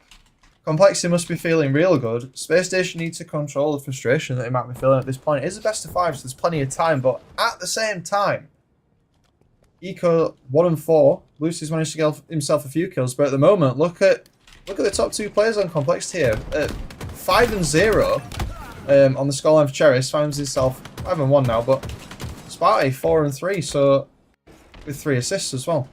So definitely keeping himself in a lot of the kills there, but they're just finding it hard to secure the kills without trades coming in, and the lead's still there with a few trades coming in. So other spawns coming in at the other side. 2 players down for Complexity. Let's see what happens this other engagement. 1-kill gap now. Yeah, what can Complexity do? Oh, I'm gonna find a kill. Oh my god, Mental just put Stella in the bin. Left, right, good night. Oh man, Eco is gonna find a kill. Is it Avoci? I don't actually know how to say his name. I'm not sure. I've been trying to avoid saying it, to be honest. Yeah, We'll have to, like, I was waiting for you to throw one out. I think it's we'll go with that. Yeah. I don't know. Yeah, like, I don't ever hear him on mainstream getting talked about. Yeah, send us an angry email if we're saying your name wrong. If anyone knows him, go ask him or tell him to send us an angry email. But looking at how this game's going, tell him to send us a voice note with how to pronounce his name, mate. Voice note. What is this, like Xbox Live 2010? Mate, I'm old. All right. Hey, Seb. Send a WhatsApp voice note. You know how it goes. What's that? God. Anyway, 27-26, still in favor of Complexity, but this is. You talked about how good SSG were. This is pretty close. Yeah. I'm eating my words here. I've been keeping an eye on the movement of the players through this game while I've been talking. SSG playing the real slow game here. It's not working out for them. They were playing super aggressive at the start of the match. We've seen plenty of time during this game that they've been sort of hanging around corners. We saw them in long haul a moment ago, holding like the top of the battle edge area kind of there. But look how Cherish is just able to run around because our Space Station is kind of holding specific areas of the map and not really overextending. I think they're quite nervous here, James. I think they really want to slow this game down and try and get some control because up until this point, they've not really been able to do that. And we're at a 4-kill deficit again. Yeah, it's Complexity taking control. It is going to be Space Station bringing it back. I'm seeing from chat, Avasi or Avuci. So, I'm none the wiser. But Space Station... Avuci? Yeah, that's what I'm going to go with. I'm just noticing that Space Station have taken the lead, and Sparty is going to go down as well. So, Complexity keeping it to within 1. Having said that, Space Station going to pop a camo, and Snakebite going to get away with it. He's literally on 1 HP as well. But is this the kind of flick of the switch that SSG need? 20 seconds of camo in his hand. Snakebite got a good opportunity for a flank here. If he can time it right with his team, they could extend this lead slightly more. But nice rotation coming in from Complexity. But the collapse is coming in. Shock Rifle comes in. Double kill. I think this might be the turning of the tide in this match. They were biding their time, waiting for the perfect moment. I was criticising them, but it's turned out to have worked. 5-kill advantage for Space Station now. 9 kills left to secure this and take it to 1-1. Yeah, they found some ice in the clutch, that's for sure. Yeah, it ticks over midnight in Central Europe. There's a lot of Halo left today, so get the coffees, get the toothpicks to keep the eyelids open. Because SSG trying to bring this to be one apiece, but Avucci is going to find his way to double digits. Snakebite finds himself in between a rock and a hard place there. Manages to get himself out, but gets cleaned up on the way out of bottom control as Complexity start pushing around to the elevator area.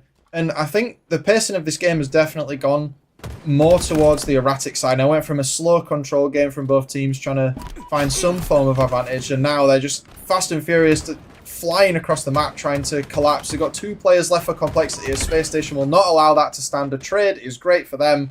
4 kills now to win the game. 3 versus 2 on the map. Respawn's coming up. And they're on him straight away, James. Not giving him a chance at all to get any form of coordination. It doesn't quite go as Stellar expected. And look at the scorelines for Complexity versus Space Station. Complexity so tight on the scorelines. Slightly lower assists, though. Yeah, needs a little bit more of the teamwork and the dream work, but Space Station 3 kills away from confirming at least that we would get to a map number 4. So, yeah, we'll see plenty of time left, and I think that's going to be an issue. They've started to play really, really slow, though, and you can see no one from Complexity wants to be caught out. But Sparty, spotted in the long haul. Might be a push. I don't know how he's going to get away with this one, though. The pings onto elevator. They can see one there. Avucci. Stella trying to push. He's going to get pinged. Avucci's there as well. It's a 1-for-1 trade. Snakebite finds the kill, though, and that's going to be it. The nade comes through. And Space Station, it looked a little touch and go, but they are going to get the victory. They are going to tie it up 1 apiece. It's the domino effect, right? When you're playing these teams at this level, they're aware of all the shields of all the players on the other team, and when they've got an advantage like that, and they know they've got a slight advantage with damage in that engagement, they're just going to go for the collapse, and it doesn't even matter if they trade out because they just win the game. Snakebite coming in for his team there, +6 overall KD, much better than the first game, made up for it.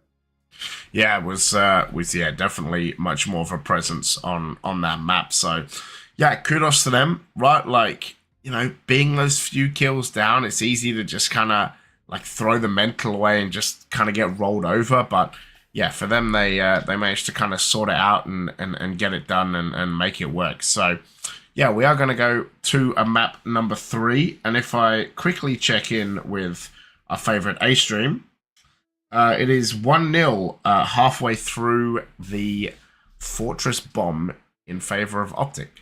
So they've almost closed that series out.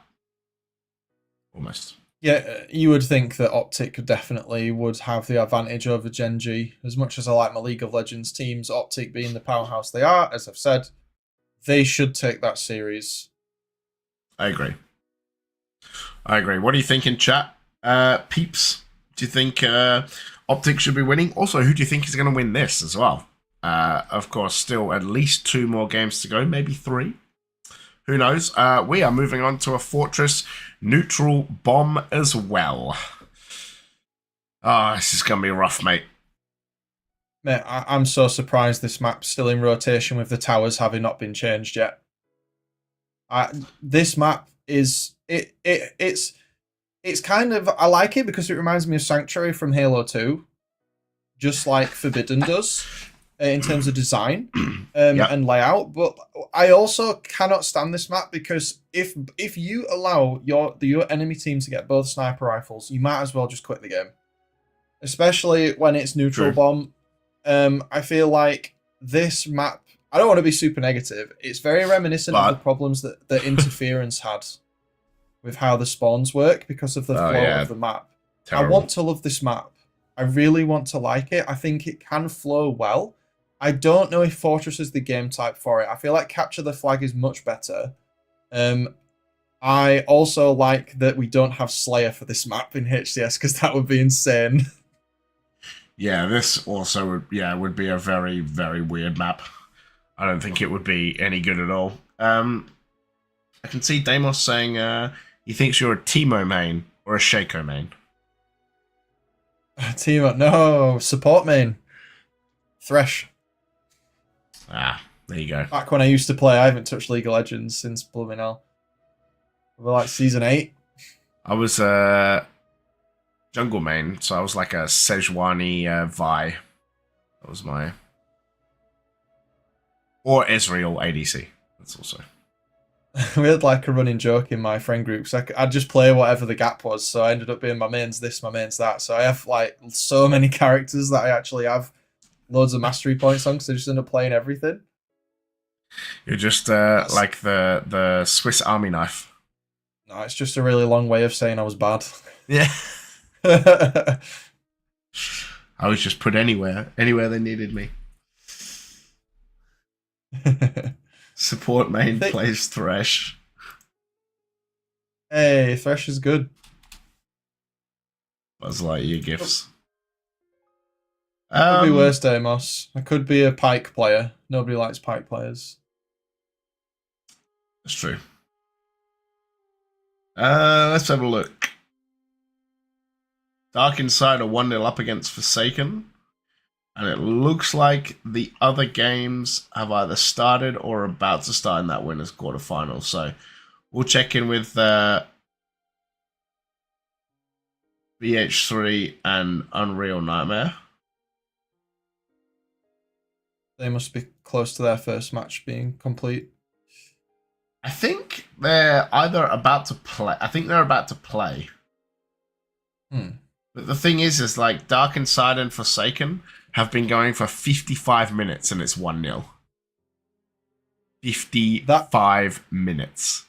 Is that a lot of technical? Is that a lot of technical issues, or is that they've just played the longest oddball of their lives?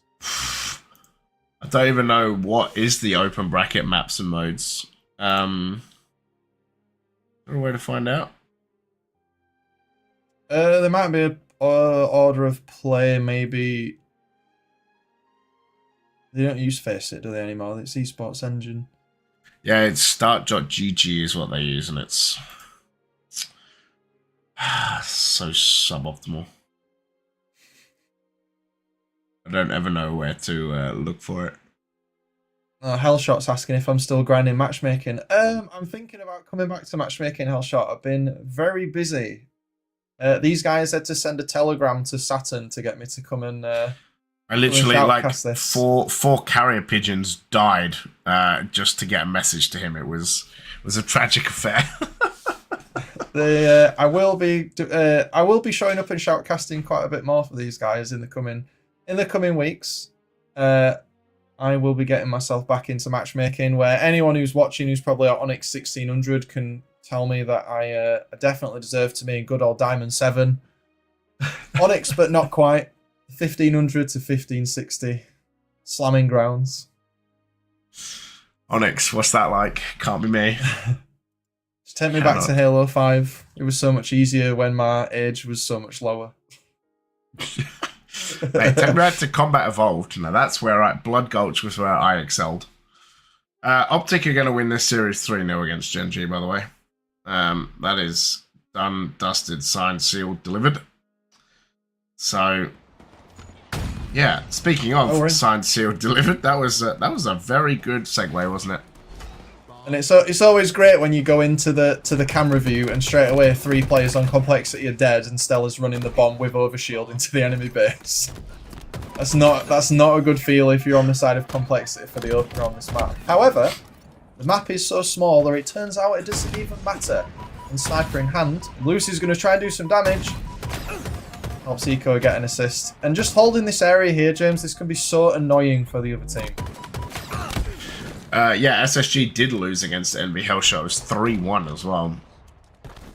Yeah, I saw, like, just as he was jumping into this hill, the ball got thrown back out from complexity. So, some last-minute defense there. About to go down as well. So, yeah, plenty of defense. I think bomb might have got reset as well. So, yeah, nothing doing. Just a little bit of give and take at the start of this game. I find that Assault is the pacing of Assault varies quite a lot because it's like reverse capture the flag, right? So you find that the gameplay will be really slow until a team gets a pick, and it's almost reminiscent of sort of Slayer. And then once you get into the base, it feels again more like capture the flag with spawn trapping before your flag gets pulled. So it's kind of strange, and you see that teams sort of play it like that. Like Lucid, we saw Mental with the sniper before holding back. Lucid losing his sniper there. There's 2 players from Complexity go down.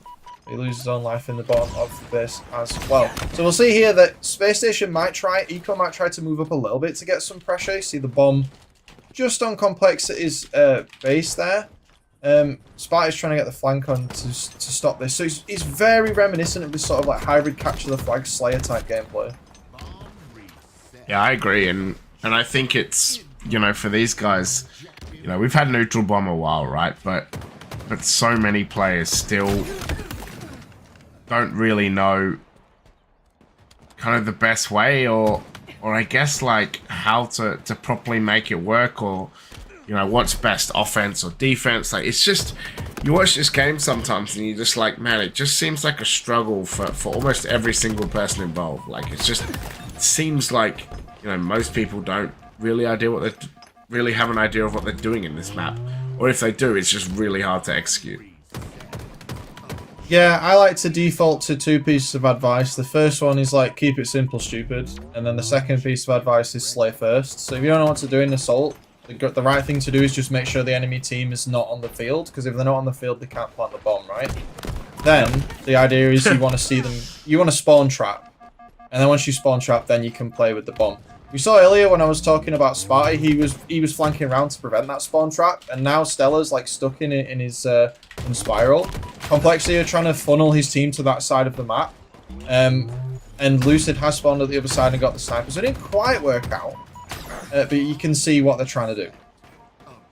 Yeah, exactly, and I think, like, you know, especially if you're Complexity, like we said before, like, you do not want to let this go to a game 5. Like, Space Station will beat you if it goes to a Slayer, right? So you've got to work out a way in these next 2 maps to get this done by basically any means necessary. Because if you allow SSG to get in that like clutch game 5, you know, Slayer, just awkward situation, it's just, oh, it's gonna be hard. And that was a hell of a snipe. Oh, have some my days.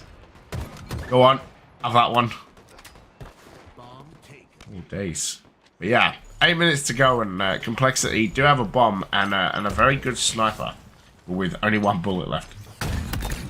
Stella making it very hard for Complexity to get much of their Spartans over to the other side of the map, sitting on 12 and 8 right now, highest fragging player in the game. Some other standout players in the match as well. Lucid 8 and 7. Complexity, they're kind of struggling to keep a positive scoreline at the moment. Cherish not having a great time bringing in the assists. Spy's trying to bring up the team, but not being able to. He's only managing to last it. And 4 players down for Complexity. Let's see if Space Station push up with the players that they have. You can see here Lucid trying to block this side of the map so they spawn over, but he's not quite got there in time. Very brave using the commando. I can't stand that weapon since they changed it, but I know some people live by it. But they don't like they have the time to get the setup, so we're back to sort of a neutral game at the moment. Yeah, almost 7 minutes to go. 3 members of SSG dead though. Vucci is going to grab this bomb and go forward. 1 more set of slays. And you think they'd be able to do something, but it's going to go down. Cherish goes down as well. And yeah, I'm thinking for Complexity... Oh my god, I almost thought he fell off the map there. I'm thinking for Complexity, you just gotta like prod and probe and poke and just work out where there's any kind of weakness. Yeah, with this, the map's so small and the movement available in Halo Infinite is so quick between the G slides and all the other things that you can do with the repulsor and all the vantage points on this map. You ain't planting the bomb unless you get like a clean 2 versus 4, and then you rotate them and then you get them out. And again, the overshield's going to help you to do that. 2 versus 3 on the map right now. Overshield in hand for Ecos. He's going to probably try and push in, and this is the sort of scenario that I was literally just talking about. He's going to be able to push in, block one side of the base, get them spawning where his team wants them, and potentially rotate them through to get the bomb planted. You can see them fetching it to Archway now, to Archers even, and that means that the Spiral rather. Bloody hell. My brain, James, my brain. This map's too fast. All the callouts, all the time, all wrong. All the callouts, all the time, all wrong. It's like, oh, there's a Snakebite killing Sparty though with a beautiful headshot, but that bomb is still there. And that is a fantastic nade, and Snakebite just gets absolutely yeeted. Yeah, just it's just tough right now, right? And it's one of those that you think, well, it's probably going to go all the way to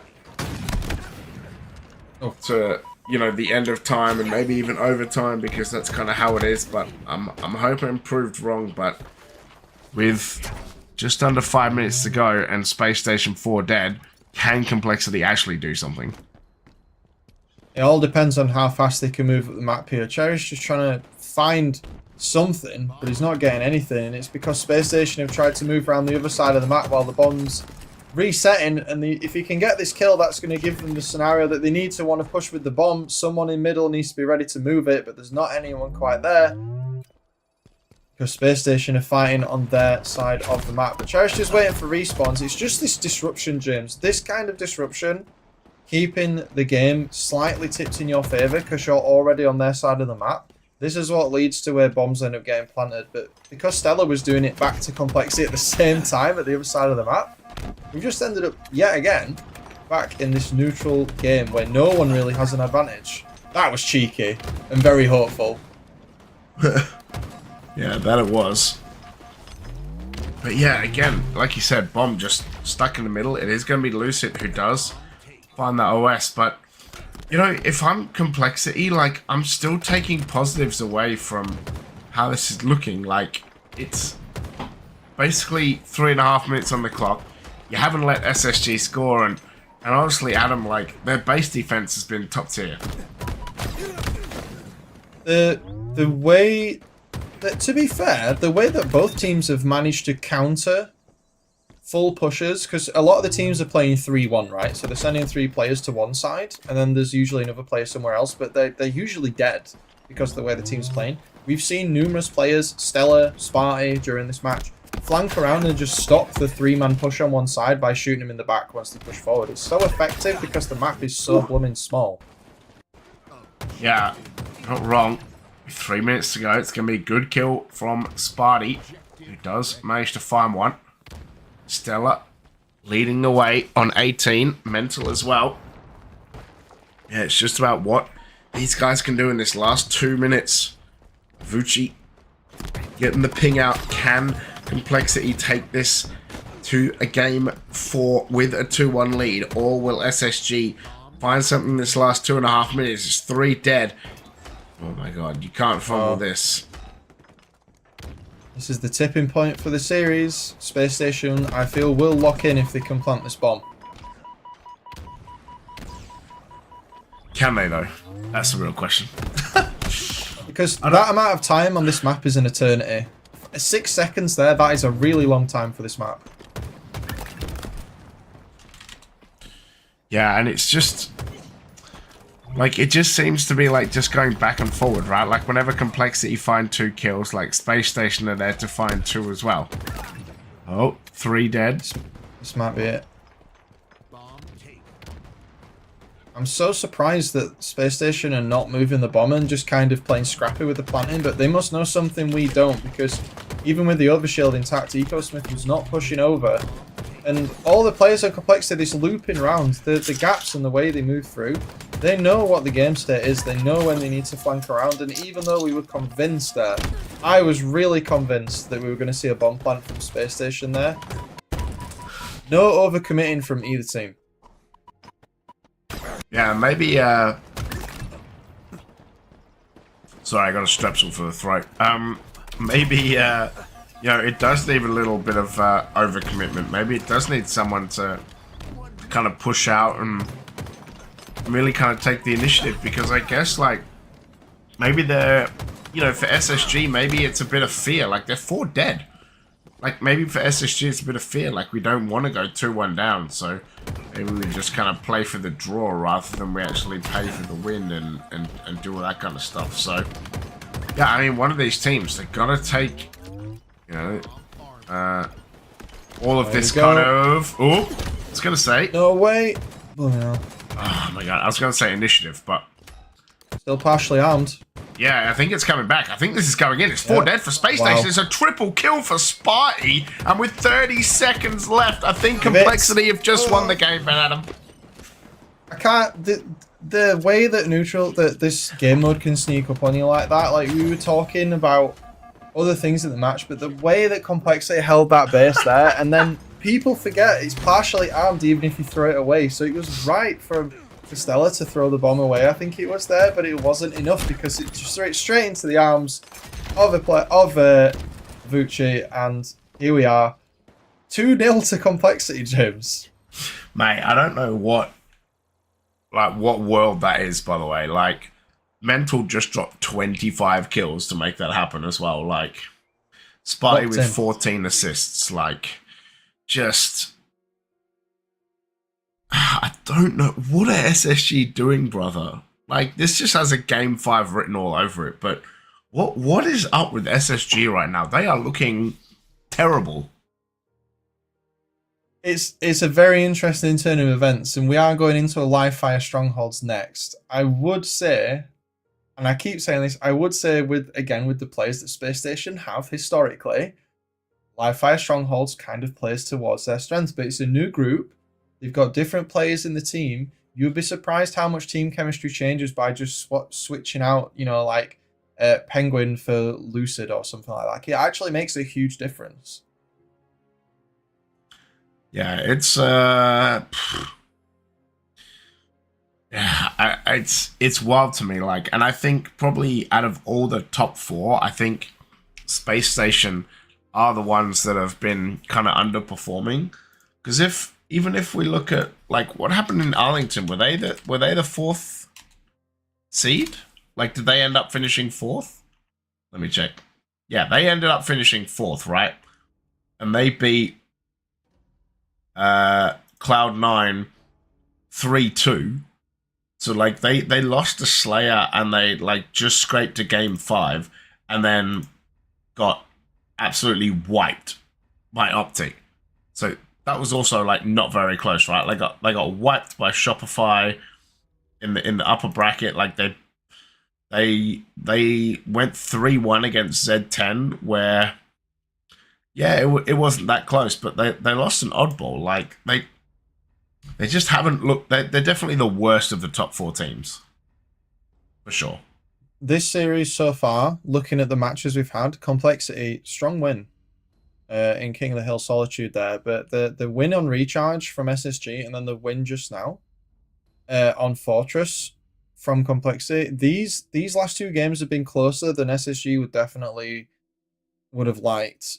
Well, definitely the one they lost, but even the one they won, it wasn't super convincing. They did come from a 4-kill deficit, so they did change the KD by a factor of +8 there, but even still, this is not going the way that they planned. I don't think it should not be this close between a 4th seed and a 12th seed. Yes, these teams are all really good compared to your average team and open bracket teams, but still, this is, I'm not going to say unprecedented, but it's unexpected. Yeah, I also think this is very kind of unprecedented. Like, this is the other thing is, like, after Arlington, right, we saw a lot of roster mania. If SSG go like 1-2 or 0-3 in groups, like, there's no way this group sticks together.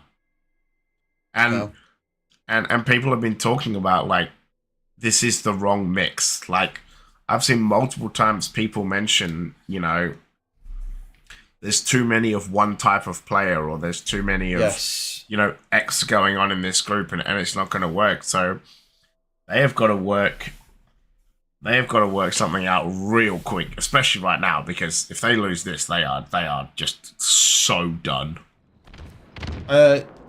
Last thing I will say before getting to this live fight, I strongly believe that with the roster thing you were talking about, they don't have a glue that sits in the middle. Lucy's not with Trippy anymore. Penguin's not here. Eco is having to take a lot of the objective pressure because that's historically what he's good at. Because he is the IGL, right? Yeah. So that's putting a lot of pressure on SSG. With that said, objective-based game mode, EcoSmith leading them here. Let's see if they can close out this second game and take us to a game 5 of Wi-Fi Strongholds. This is... Come on. Cherish now is just salting the wound, right? Like, just have some of this, have some of that. It's objective, not Slayer. So you can have as many nice little no-scopes as you want, but ultimately you need those zones. 2 zones in the control of Space Station right now. Let's see where this goes. Oh, was that a team kill? Or Potentially, that's Spike. Yeah. It looked like it was a team kill in the feed, actually, but I don't know. But, yeah, it is Space Station 1 with the early points, as Lucid just gets literally sat on his ass. As Avucci is coming towards this C, although it is Complexity grabbing the green gun, and yeah, they are going to finally get some points on the board, Adam. Almost, maybe a bit overzealous there, going for the triple cap or not. I think Respawn's coming in here. Stella definitely had something to say about it. Manages to tap C. They're going for a... It feels very sporadic right now. I think the sort of rotational gameplay has left here, and we're into a very scrappy game of Strongholds where they're just trying to cover all the bases all of the time, and we're going to enter this weird area where one team's going to end up holding for a while, just like this, because either the map flips or they just get killed before they can take the spot. So let's see if they've got 2 players on B here, so it's going to move pretty fast.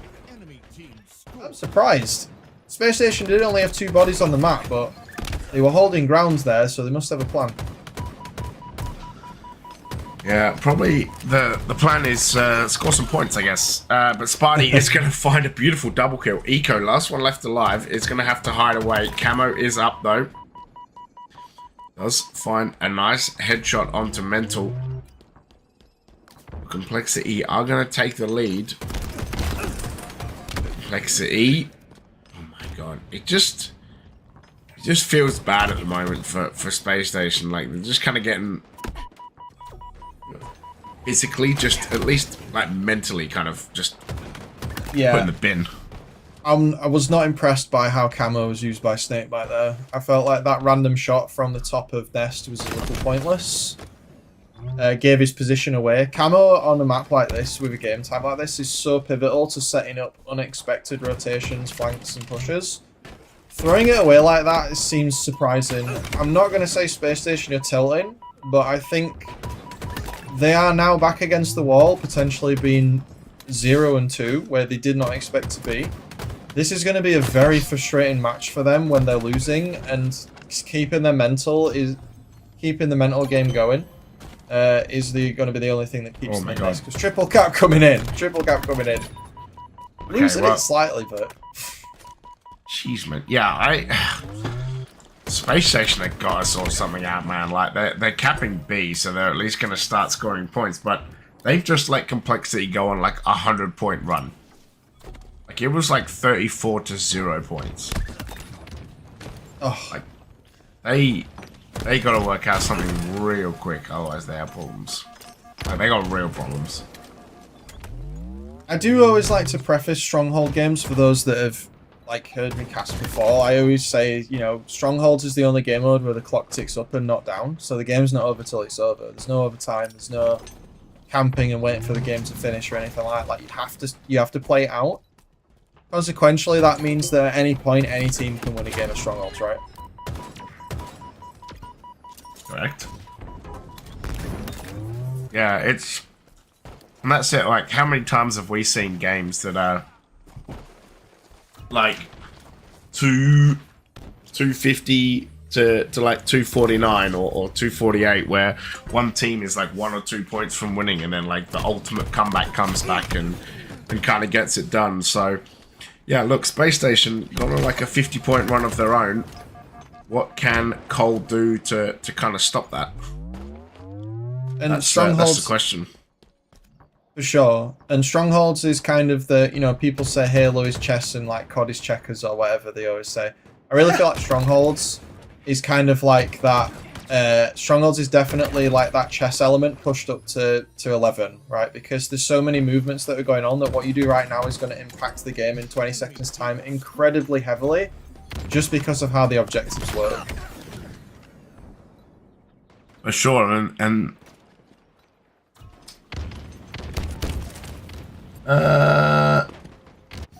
it's not just me that says Nemesis and Omit up the top, right?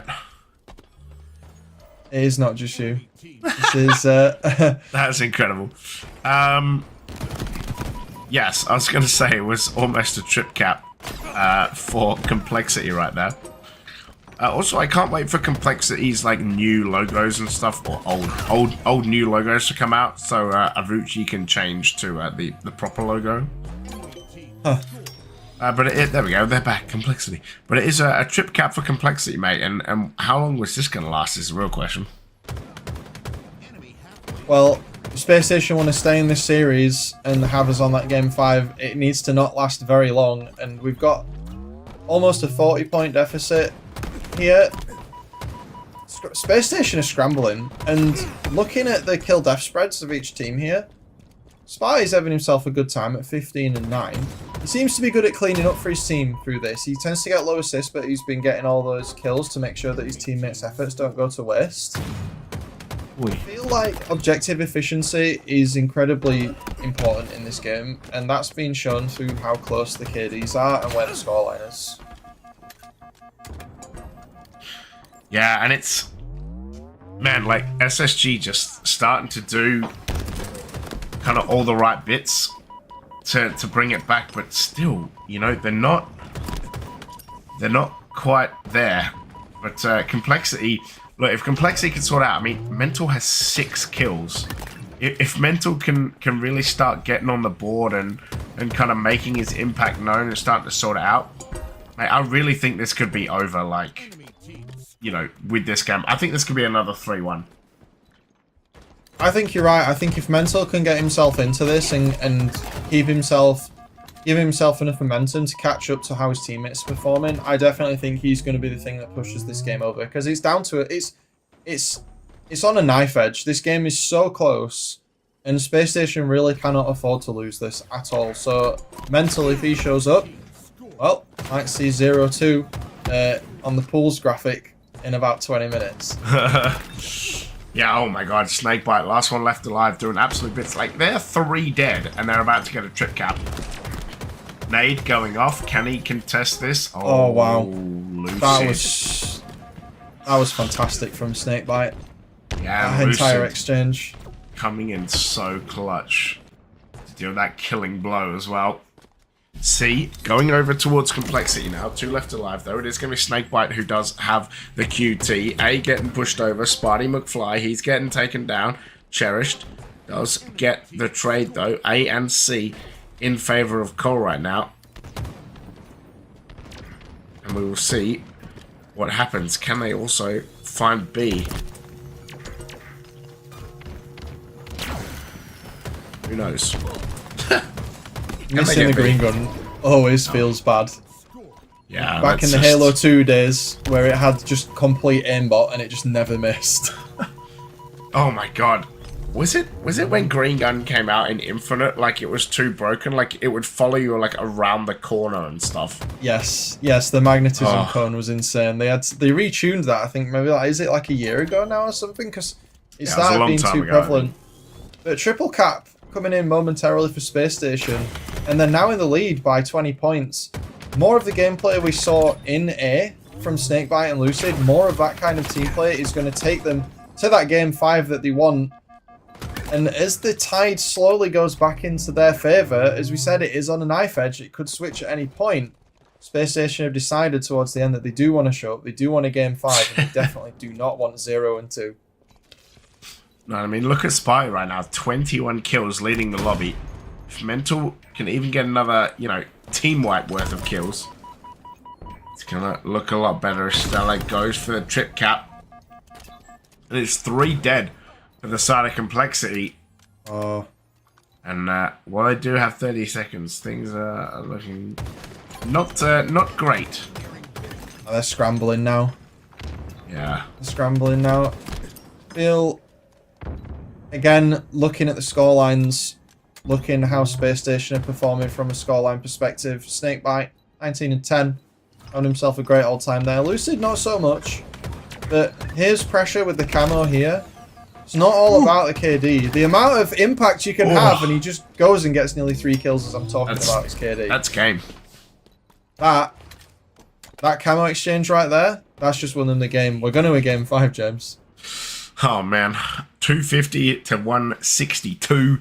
SSG deciding to turn up when it really matters and really kind of sort Complexity out. I was, like I said, I was very worried right there for SSG. Like they you know, they gave up that 100 points and it was like 35 to 106 or something, and they look pretty terrible. But hey, it's time for game 5. I am going to be a massive buzzkill, and I am going to stay with my prediction from the start. Because it's gone to game 5 and it's Aquarius Slayer, I'm going to say SSG are going to win. I also believe they're going to win, but only like I think they're also going to win, but only because I think that the mental is a bit stronger. Like if I'm looking at someone like Sparty, like he is popping off right now. But yeah, I think the SSG mental, like they just have to win. Like they can't not win. Yeah, it's I never inconceivable. I never count the dog out, right? Like Sparty has had so many bounce backs. He always brings his A game. The man plays so many matches between collegiate Halo and all of the matchmaking grinding that he does and stuff. Yeah, Sparty won the like collegiate LAN as well. He beat Last Shot's college. It's kind of funny. So I don't ever want to count him out. He can always bring it out of the bag. And the rest of the players on his team have had great moments as well. We were talking about mental not really having the impact he would have wanted in that live fire game. But let's not forget, the man, did he drop 25 kills in the previous match? So you can't always have the limelight on you, and when you show up does matter. But at the same time, like this Complexity roster has proven that they have the guns to stand up to SSG on different maps. The Slayer last time flipped from 4 up to 4 down, so there was a delta of 8. Yep. Complexity cannot let that happen this time. No, cannot let that happen.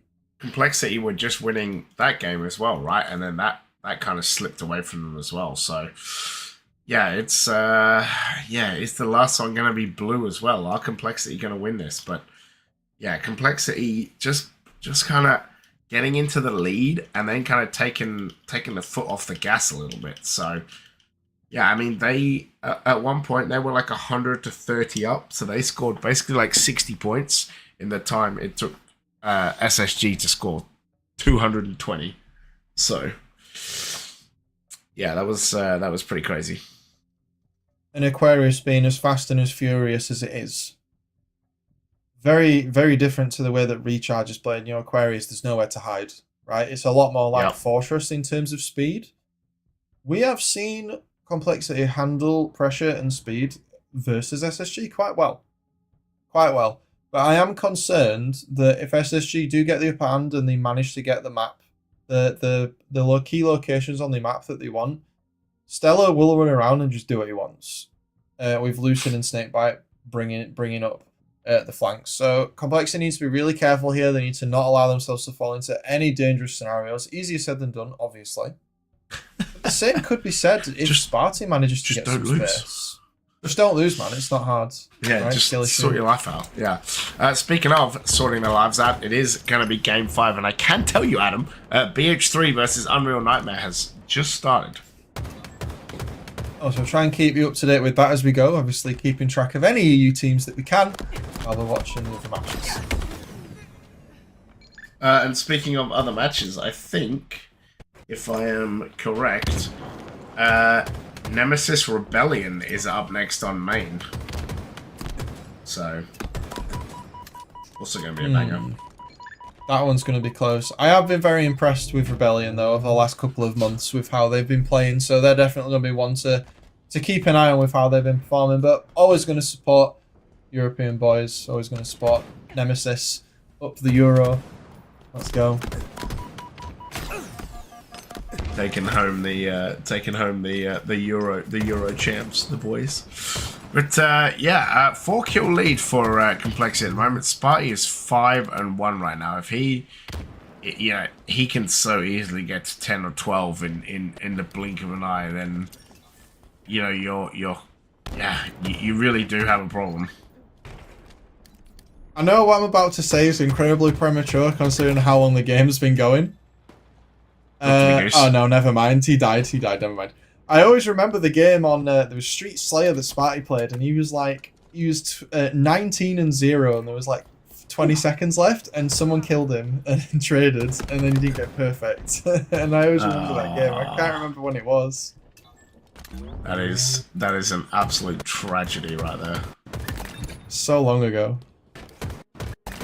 This is a tight game, but 3 players have gone down, so there's going to be some rotation. You can see Eco being very organised with the way that he's blocking the spawns here. This is not looking good. If Space Station are ready to receive these spawners, this is going to be a bad time for Complexity. No map control for them whatsoever, but they are going to try and fight on top of P2 there. Manages to trade him out. That's a good outcome for them.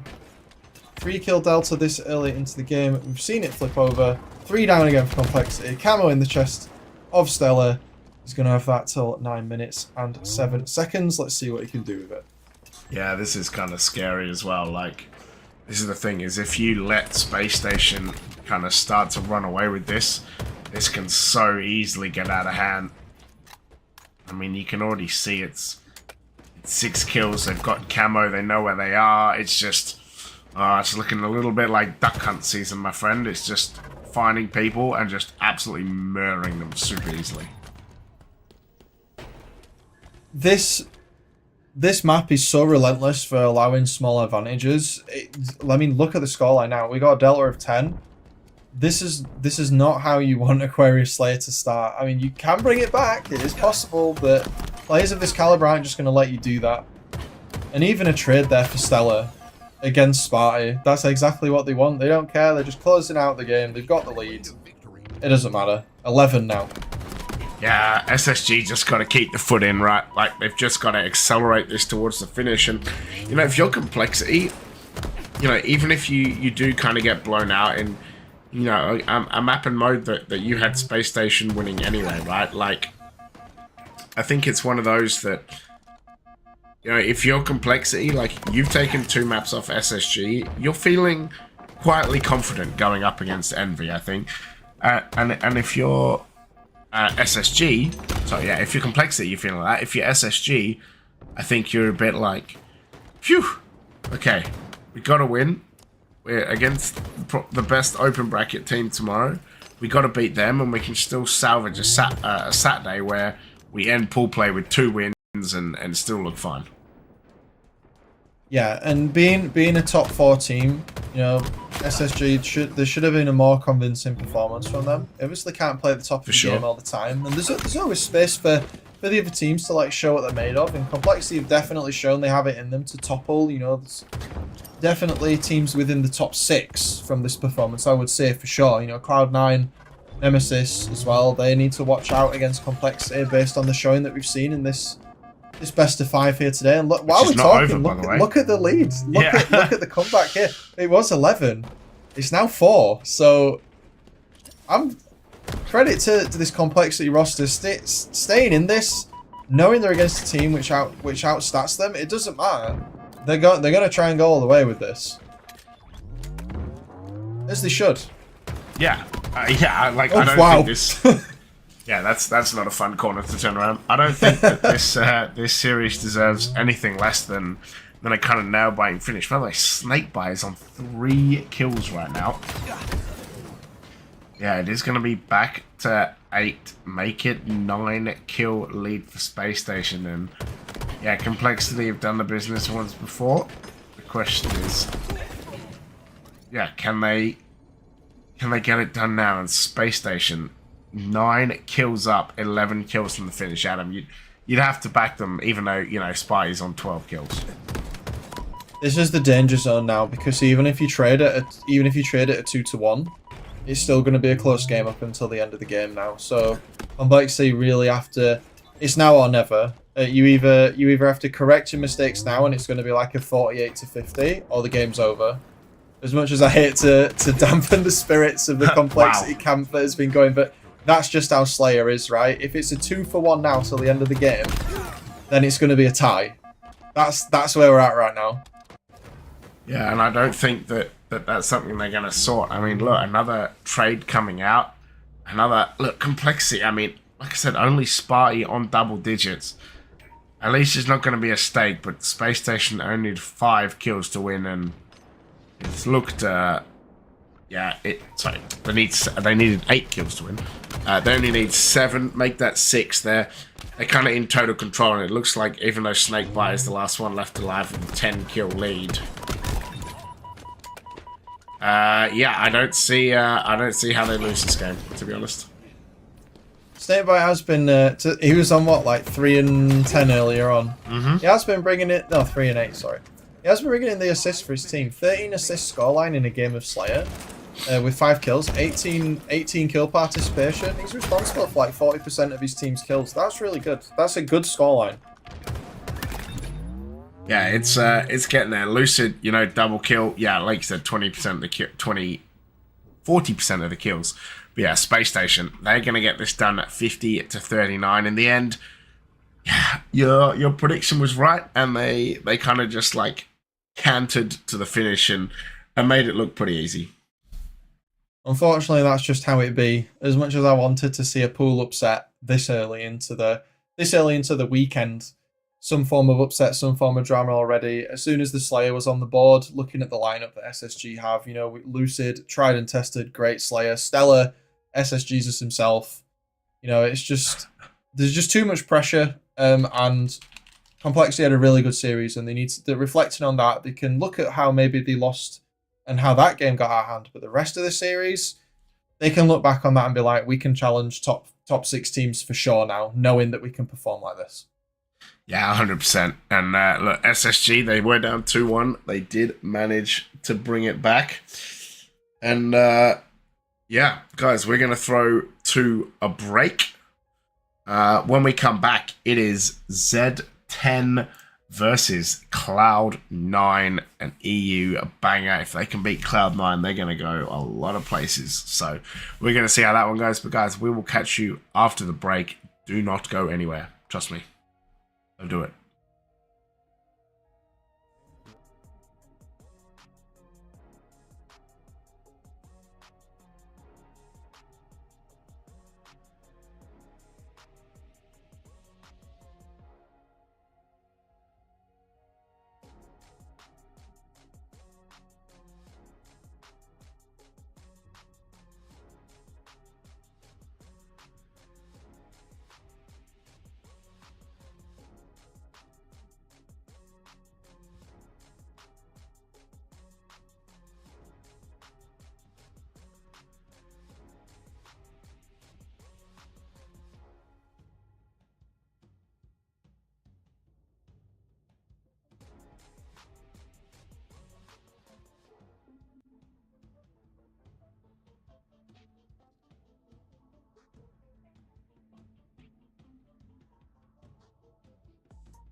Welcome back to the coverage of the DreamHack Open. We are here with Bullplay. My name is Vanadam, and I am joined by Mr. James Force.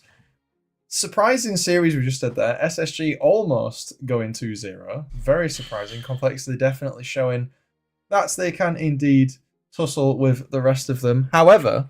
You mean 0-2, right? Yes. That is what I meant. Yeah. It's. I'd say it's late, but it's even later for you. Mate, I'm so tired, but I'm here for it. But we have indeed got an interesting series next. I believe we are going to be looking at Zero Tenacity and Cloud9. Yes, I'm very excited for this. We're going to start on the Streets Oddball as well, which is that's going to be an interesting game. You know, especially first up Streets Ball. Just to see these two teams kind of like mix it up against each other to see how it goes. I then believe, if I'm correct, it's a Solitude Slayer, an Origin CTF, here we go, a Recharge King of the Hill, and a Live Fire Slayer. I'm excited for this map, Paul. I really feel like with this one and the teams that we've got here, you know, Lethal and Boo Boo Dooba as well being kind of their own little duo, I believe. If my brain does not deceive me there.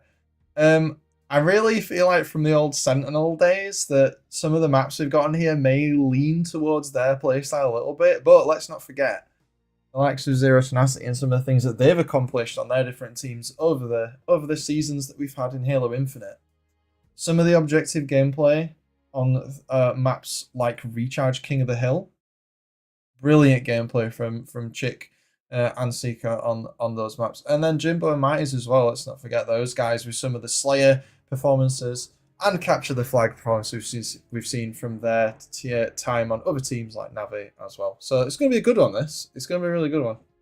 Oh, you know what else is really good, mate? Nemesis just pulled off the Slayer against Shopify Rebellion. Let's go. So it is 1 apiece right now. That's very exciting. I did a little fist bump there. But, Hopefully we can bring some EU victory to this stream as well as the A stream. So let's see. Not biased in any way, obviously. Never biased. No. Let's see what we can get. Biased caster. With how this goes, then this other pool that we've got here, FaZe Clan, Cloud9, Zero Tenacity. How do you think it's looking for the boys at 11th seed at the moment?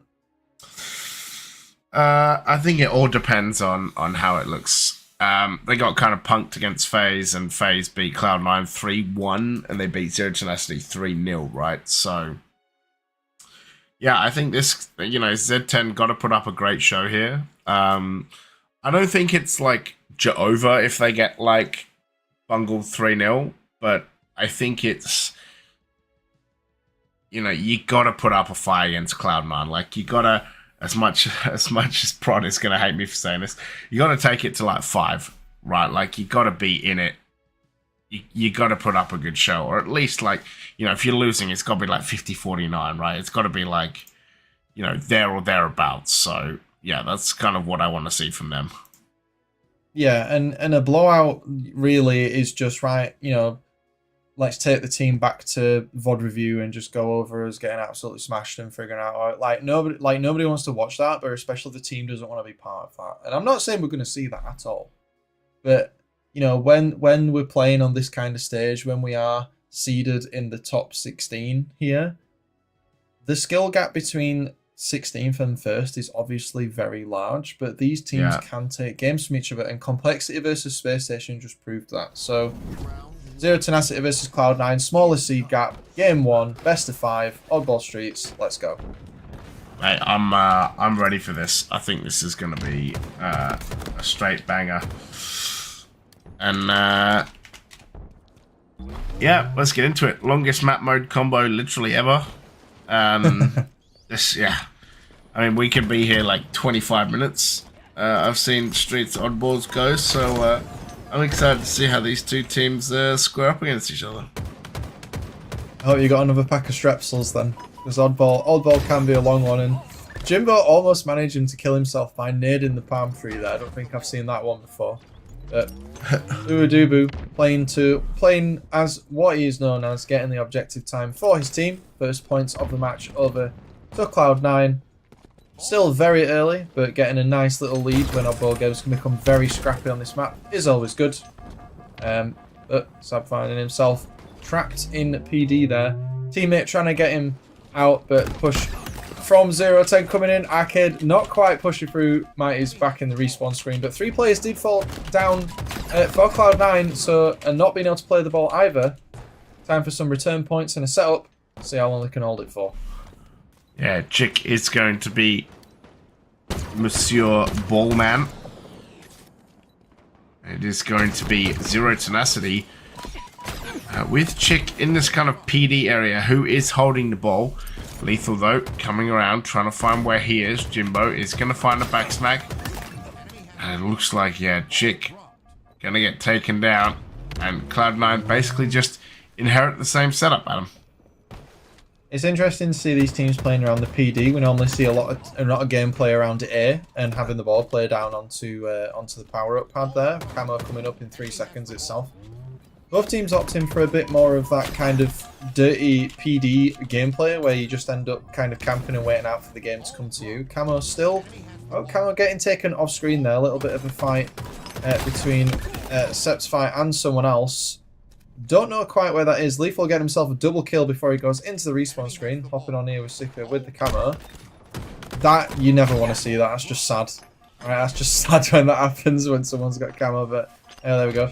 Nice ball rotation coming across from Cloud9. Trying to take it somewhere else. Not quite working out. Jake finds himself with the ball again. And unaware of some of the rotations going down the back.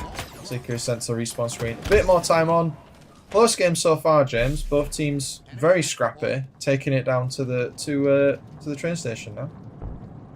Yeah, Mighty's sitting back here. Actually, amazing that he hid for so long. He's gonna get put down though by the boobs, the boo doo boos. Yeah, 50 points for Cloud9, and again, 3 dead for Zero Tenacity. And as we said, as we're watching it, you know, Z10 do have 30 points, right? And it is going to be a takedown. As you can see. Oh, beautiful work by Boo Boo. But yeah, like it looks a little too easy for Cloud9 right now. I think now that the game has stabilized a little, both teams are kind of scrapping to figure each other out. Cloud9 definitely resting more into that sort of setup. Let 0-10 run into that, Z10 rather. Run into that sort of trap, as it were, you know, unforced errors, that kind of thing. Clock's tipping up in this first round. You know, it's best of 5, James, but, you know, first round of oddball, you don't want a gap like this coming up. There is still 3 minutes left, and Lethal does find himself back in the respawn screen. We might see some form of collapse from Z10 here. Sick going down before he can get there. Losing the duel versus Boo Boo there. Getting perfected, so he had time to drop the ball and 5-shot him. That can't feel good. Yeah, that is absolutely rough, but 4 dead briefly for the side of Zero Tenacity, and this game is, at least this round, should be absolutely over. Yeah, I don't know what else to say, man. Like, you know, Cloud9 just, if this is kind of how this is going to look for the rest of this series, you know, Z10 got to wake up, man, because Cloud9 are just rolling them. Yeah, I think, you know, the first round oddball, you can sort of discount it and be like, okay, that didn't work out. We put ourselves in a bit of a situation there with letting them get so far ahead. Let's reset, let's regroup, let's get round 2 going. But Boo already is like, nope, it's just going to be repeated the last one, boys. That's mine. I'm out. Straight to A or PD this time. Probably PD. So I'm coming around with the red gun. That's just mean. Oh no, he just gave him the red gun. What a team player. Mate, the fact that he's like giving him the red gun and swapped the oddball as well, like that's how little pressure they feel right now. Boo Boo's like, I've got enough time, you give me the weapon and you hold the ball. Just calling shots on his team. Jeez. Yeah, and look, Cloud9 just off the rip 20-0 before Zero Tenacity are kind of even remotely on the board, so Yeah, I'm not going to call it clinical because it has been very back and forth in some of the ways that the fights have been unfolding. However, it's undoubtable at this point that Cloud9 are playing a lot more cohesively. They're allowing Z10 to fall into some traps. But Mighty's has got the ball. He's going to put some time on the board for his team. And Jimbo's going to try and stop the push from coming round, but there's 3 players waiting there for him and a few grenades. And at this point, the collapse may come in. Septify trying to... Oh, they've just literally nicked the ball. Yeah, they've just nicked it.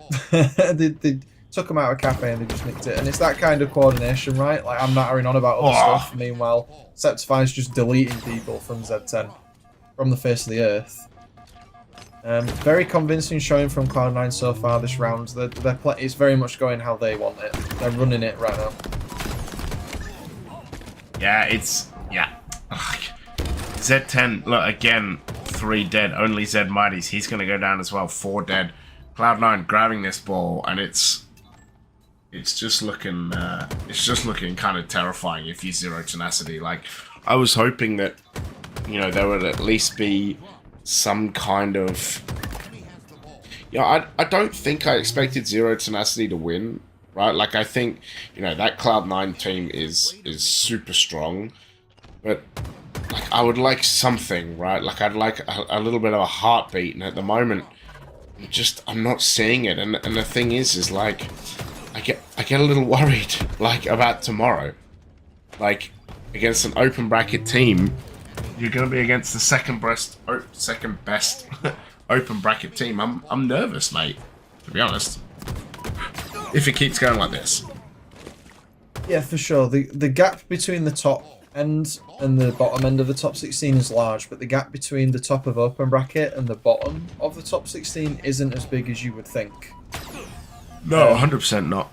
And you have to be playing convincingly against the likes of Cloud9, you know, top 6 team, good team. You have to be showing up. And if oddball's not your jam, that's fine, but it's not going to get you far in terms of the bracket. It's going to be your weak spot. So when we move on potentially to this next game soon, I'm going to call it too early, but it's looking that way. Solitude Slayer is potentially going to be the make or break for 0-10. Yep.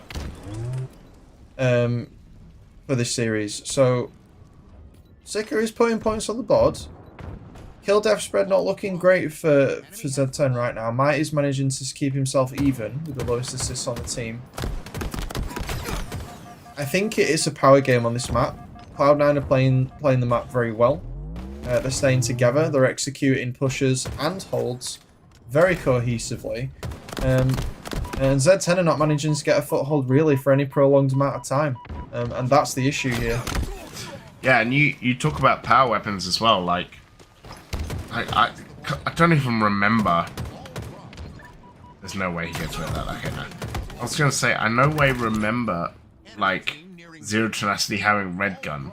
Maybe that's just me, but, like, it just looks like Cloud9 have kind of dominated that in kind of every aspect. They've got camo. Oop. He's just, like, literally naded, run into his own nade, and allowed himself and his teammate to get 2 kills. And they're gonna grab this, and yeah, mate, this is... They've got less than 10 seconds, like, it's just... This might even be it, like, it might just be over right now. 98, 99, yeah, it's just done, mate, like, they've just been slammed. Like, 30 points in round 1, 25 points in round 2, like, it's just... It just wasn't close, mate. Let's be honest. While we're here and we're waiting, that match was a bit faster than we would have liked. However, update on the upper bracket. BH3 did unfortunately lose their match against Unreal Nightmare, sending them to the lower bracket. They're waiting at the moment for the winner between Passion United and Legion Gaming. Passion United obviously being the team of the Clutch Academy coach Clutch himself. So we'll see how that goes. Keep you updated as we push through. The H3 in losers round 5 right now. Mind Freak, the Australian team, they're also in losers round 5 playing against Luminant Gaming. Yeah, they got 3-0'd, man. That's just sad. It's just sad. So, yeah, the open bracket's making a lot of progress, but yeah, BH3 falling down to losers bracket round 5. If they win against the winner of Clutch Academy's coach team, Passion United and Legion, they will be against Ascending Baseline. So we'll let you know as that unfolds while this series is going. So that's game 1 over. That's 1-0 to Cloud9, taking that very, very strong showing from them in that match. Z10, not going to say they looked a little bit lost, but Cloud9 played them very well. Boobadooboo and Lethal, obviously, calling the shots there, and Sab as well with some of the gameplay we saw from him, plus other teammate as well. So, good first game for Cloud9. Moving into Septify, yes. Very rude of me to forget. It is late. I'm so sorry. No, that's fine. I mean, me and Jay shared an Uber at London, so he's unforgettable to me, at least. Like, it's carry me with your knowledge, mate. Carry me. But yeah, I think it's like I said, that like I gotta see more out of Z10, man. Like, this is not an easy team to play, right? And objectively, I think they've got the hardest bracket. Like, you think about like Optic, and you think about Shopify, and you think like those guys should be sweeping this bracket, and even like Pool D is always gonna be rough because you got that like top of the open bracket and SSG just like choking on the biscuit, like just really playing poorly. But I think on paper, like before this, if you looked at it, like Pool C was like the group of death. Like FaZe, Cloud9, Z10, second best open bracket. Like that is a tough group, especially if you're that last seed like Z10. Like beating FaZe just doesn't feel like it's going to happen. And beating Cloud9 also feels like an incredibly impossible task.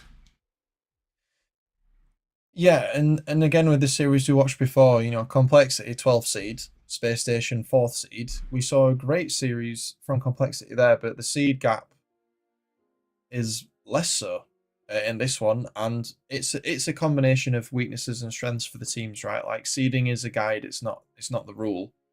Yeah. But you know, Z10 not having a good time in the oddball. So the second match will be Solitude Slayer. Thoughts going into this one? Yeah, I think going into this one, I think for Z10, it's like you just got to have a much better start, and you just got to not let them run away with it, right? Like for Cloud9, it's all about, look how good our momentum is. We got to like keep it going and keep smashing it. I'm also seeing Shopify, by the way, beat Nemesis 250 to 123 in their recharge strongholds. So Shopify 2-1 up against Nem. Speaking of, Cloud9 can be the first ones on the board. Ooh, that camo getting popped. So that's... Oh no, not quite. Graphical. Doobadoo with the camo and the shock rifle. That is a great start for him. Not so great if you're on Z10. Probably going to see the game slow down a little bit here. Maybe a bit of camping in tram while they wait for camos to run out at about 11:07 or something like that. Maybe slightly sooner than that. Oh, we managed to catch him though. Clearly sat in a really good gaming chair, being able to shoot across like, that's some eyesight, that is. Mate, look, I don't have that eyesight. I can tell you that much off the rip. Look, I don't know what HCS is using for their gaming chairs, but it's working. I will say, as a user as a fine purveyor of Cloud9 weapon skins, I always think they look incredibly baller, I must say. I am the same. My Spartan has had the Season 2 Cloud9, or the playoff Cloud9 stuff on since it came out in like 2022 or whenever it was, 23. So I just can't find a skin that's better. I just love black, blue, and gold. Sucker for anything those colours, but looks like Boohoo is a sucker for the shock rifle because he's 4-0 right now in this game of Slayer, just making Z10's lives very unpleasant. And now they've got the lead by 6 points, they can just kind of play it how they want, right? Yeah, exactly. And this is what worries me for Z10 is like you're under the pump. You got two guys on gooses. You got like Boo Boo heating up with a shock rifle. Jeez, it just doesn't feel good. Like if you're Z10, like I would be nervous. Yeah, I don't know how else to pronounce it. Like you're 10 down, you've lost another camo. You're just getting piss slammed all over this map, mate. The way that this is unfolding right now, I must say, because once you like get rock and roll, it's so hard. Z10 are having a hard time, right? For those that are listening on Twitch, our comms have gone down, so if I'm talking over James, I'm incredibly sorry, as I cannot hear him. We'll try and get that sorted as fast as we can. So as far as I'm aware, we're solo casting right now. I'm sure Prod will do some magic to mute one of us. Oh, so we're not talking over each other. But this game's been. Looks like the series has not been how Z10. Adam's internet is down. What I wanted at least. It's not gone well for them. But credit to Boobadooboo and his team. Definitely putting in a great showing. With the efforts here, and as I've said, Boobadooboo and Lethal themselves, they've been playing together for a while. They're a nice little duo, but Sam and Septify definitely putting in the work for their team here. But Mighty's is trying to pull his team back.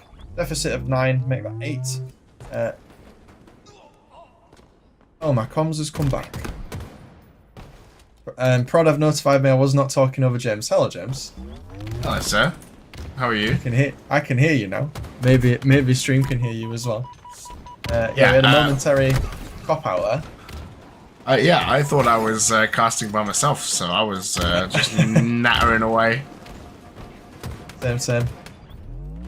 I was saying in my solo ventures that Cloud9 are just showing it. They're just very convincingly dismantling any attempt at a push here. The coordination from... if this was a matchmaking team, Z10 would obviously be smashing them, but the point is with Cloud9, like, the formation is so tight, the execution is so purposeful, that even a good team can be made to struggle, right? Yeah, I put it a bit more succinctly. I said Z10 were getting piss slammed, and I hate this map because once you get trapped in the spawn cycle, it's so hard to get out of. Yeah, Tram versus Blue, just game rotated constantly. Just awful. Yeah, I feel like getting this map size on Infinite is difficult because you've got Forbidden, which is like an entire continent, and it feels too big. And then you've got Solitude and Interference and Fortress, where sometimes they feel too small. Yeah. Oh look, it's Cloud9 getting another camo. Jeez, man, that's like the third one as well. You would hope that this is going to put Cloud9... Gaming chair, brother. Yeah. Maybe they're just spam pinging. Like you do the spam ping trick when someone's got camo. Oh, yeah. What were you going to say, sorry? I was going to say that we were obviously ragging on the European team here, but facts being facts and how this is going right now, Cloud9, this is going to put them mentally in a good spot. It's going to allow them to be like, yes, we are like in the top 8 teams, or what, I can't remember the seeding exactly right now from the top of my head. Top 6. The top 6. Yep. So they're going to feel good that they can assert the position, right? Yeah, I agree. And I think, for Z10, don't think you can get too disheartened. Yeah. I mean, I don't think it's that bad. Yeah, you're not doing great here against this Cloud9 team, and it's kind of getting a bit away from you. But at the end of the day, this is a good team. This is a really good team, and you played a FaZe who are also really good. So, you know what? At the end of the day, I don't think it's that bad. If there's a problem tomorrow against the open bracket team, I'm way more nervous than I am against kind of where we are now. Yeah, and you were saying that Pool C is a tough group. If you're not in the top 2, it's tough. Yeah. The gap between the top 2 teams is smaller. Pool D, very similar. Yep. And if you're in the bottom third of the top 16, it's a tough time. But they are putting points on the board, right? It's 29 to 43, right? But it's not. It could always be worse. And the boys have shown in previous tournaments and times that they do have it in them. But Cloud9 really showed up in this map. Yeah, that they did. It's going to be a star in the kill feed. Seeker on 10 kills, but yeah, 5 minutes remaining, only 6 kills left for Cloud9. But hey, at least there's one good thing, Adam. I can put the barbecue away. There's no stakes here. At 1:30 in the morning. Oh, you're making me hungry now.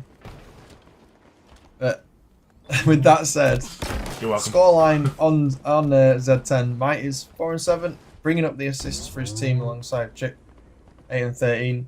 I would say Cloud9, everyone on the team really pulling their weight. Deaths, assists, and kills across the board, pretty uniform. So all of them playing consistently to the same level. Closing out this second game now. It might be a stake. No. Trust the process, brother. We'll never know because they scored 36. Yeah, I know a stake when I see one. It's 30. So when they get to 31, it's no longer a stake. So. But with that said, look, that's question game me 2. all you want, but I'm this series is we're flying through, right? We're flying through. It is quite late. It's late for you. Is it like 2:30 now? 1:30. It's I mean, the main stage has Nemesis on. I know Woo Mum is not watching us, but it's 2:30 in Finland, so that's hectic, mate. That's too much for me. Yeah, definitely. And the way we're going with this series, we've got Origin capture the flag next. Do you think we're going to see a game 4 or a game 5? Not in the way this is going, my brother. This is no. I don't expect to see this a full 10, 12 minutes either. Like, yeah. Also, whoever put Cloud9 on blue in their prod as well, quite genius, actually. But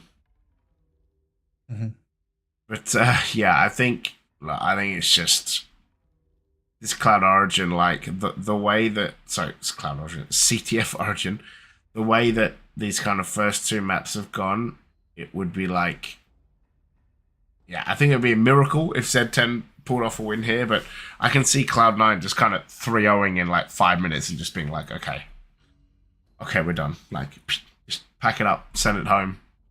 We're done for the day. Just, yeah. Yeah. I really think the way that Cloud9 have been pushing their momentum in this series, this might be a little bit of a showcase of some of the things they can do, but I'm never going to count the Tenacity team out. I never like to count a team out during a series. We've seen reverse sweeps happen. They do happen. We've seen nearly some upsets today. So, we'll see what happens. But I'm going to have to brush the cobwebs off with my call-outs for this map because I'm about to get lots of them wrong. So if you're in the chat, feel free to flame the hell out of me. We'll see. We'll see. This is like my reintroduction so I can get my brain back to matchmaking speed because you've not played for a while. Call-outs just become so hard. You look at it, you know what it is, but you can't say it fast enough. Yeah, and this is the one that's also like the newest one, right? So for them, it's still people trying to work out this map, I think, and it definitely favors those players who have played before. I'm just staring at Lethal right now, like this is gonna help him, for example. But yeah, I think Cloud9 have just got the edge here. So yeah, we're gonna see. Hopefully, we can get into it soon. And I do also believe that because of how late it is, and this is the last EU game, we're gonna wrap up after this as well. Like as much as MV Complexity is going to be an absolute banger, we are all exhausted, and we have a long day tomorrow. B, C, D streams hopefully to cover all the EU games. So yeah, after this we'll be packing it up. But I can tell you, for those of you who are gonna still be awake, MV Complexity, I'm gonna look forward to rewatching that tomorrow morning. It can be something while you're having your breakfast or whatever in preparation for the rest of the day. We're still waiting for BH3's matches to start. No updates on anything from them yet. They're at the station though. They are against Passion United, so Coach Clutch's team, Passion United, did indeed win theirs. So we'll see where BH3 go with this. I would say from the knowledge I have, I would probably go with BH3 maybe winning that like a 2-1. Well, I'd hope so. Passion, the problem is Passion United is just like the anti-EU team. Like, they always knock us out. It's tragic. So I'm hoping that that's not the case, but yeah, like, we always get a bit slammed by them. So I'm hoping that isn't it. But oh my lord, Nemesis got to 91 points in the second round of Oddball, and Shopify with a triple kill from last shot managed to bring it over the line. So that's one apiece in that Oddball. So they're moving into round 3. It could be a game 5. Sorry. Imagine Shopify promising. Nemesis game 5. Ooh. Good when you can, Shopify are a really strong roster, right? They've been having a good time for a little bit, and being able to take even an oddball round is a good start. If you're wanting to climb those ranks, being able to take rounds off them in games like that and play the long haul, the journey that is an oddball game it goes well. We're early into the weekend. We don't want to get overzealous, but it's good. Mate, we can get as overzealous as we want. That's a great part. I get really carried away if I get super into like, yeah, they're gonna win. Yeah, look at this. Then I'll start flying away with it, and then everyone's like, where is this guy? He's like 3 series and 2 games ahead. That's fair. That's fair. Look, tomorrow's got a lot of bangers. Nokache Lisan Al Gaib. Yeah. It's a Dune t-shirt. We're repping it. Look, not to be that guy, but come on, guys. Can we get this game underway? Like, some of us have a bed that is calling, and we want to see some good Halo. So, I'm ready. I feel bad for Prod because at least we get to talk about it. Yeah, we get to natter. Prod's just got to sit there and press some buttons. Thank you, Reed. Yeah, I think we're gonna throw to a break until we get match on, and to save us waffling and my voice from absolutely going in the hole. So we're gonna go to a break, and when we come back, we'll have the game. Don't worry. See you guys soon. See you in a sec.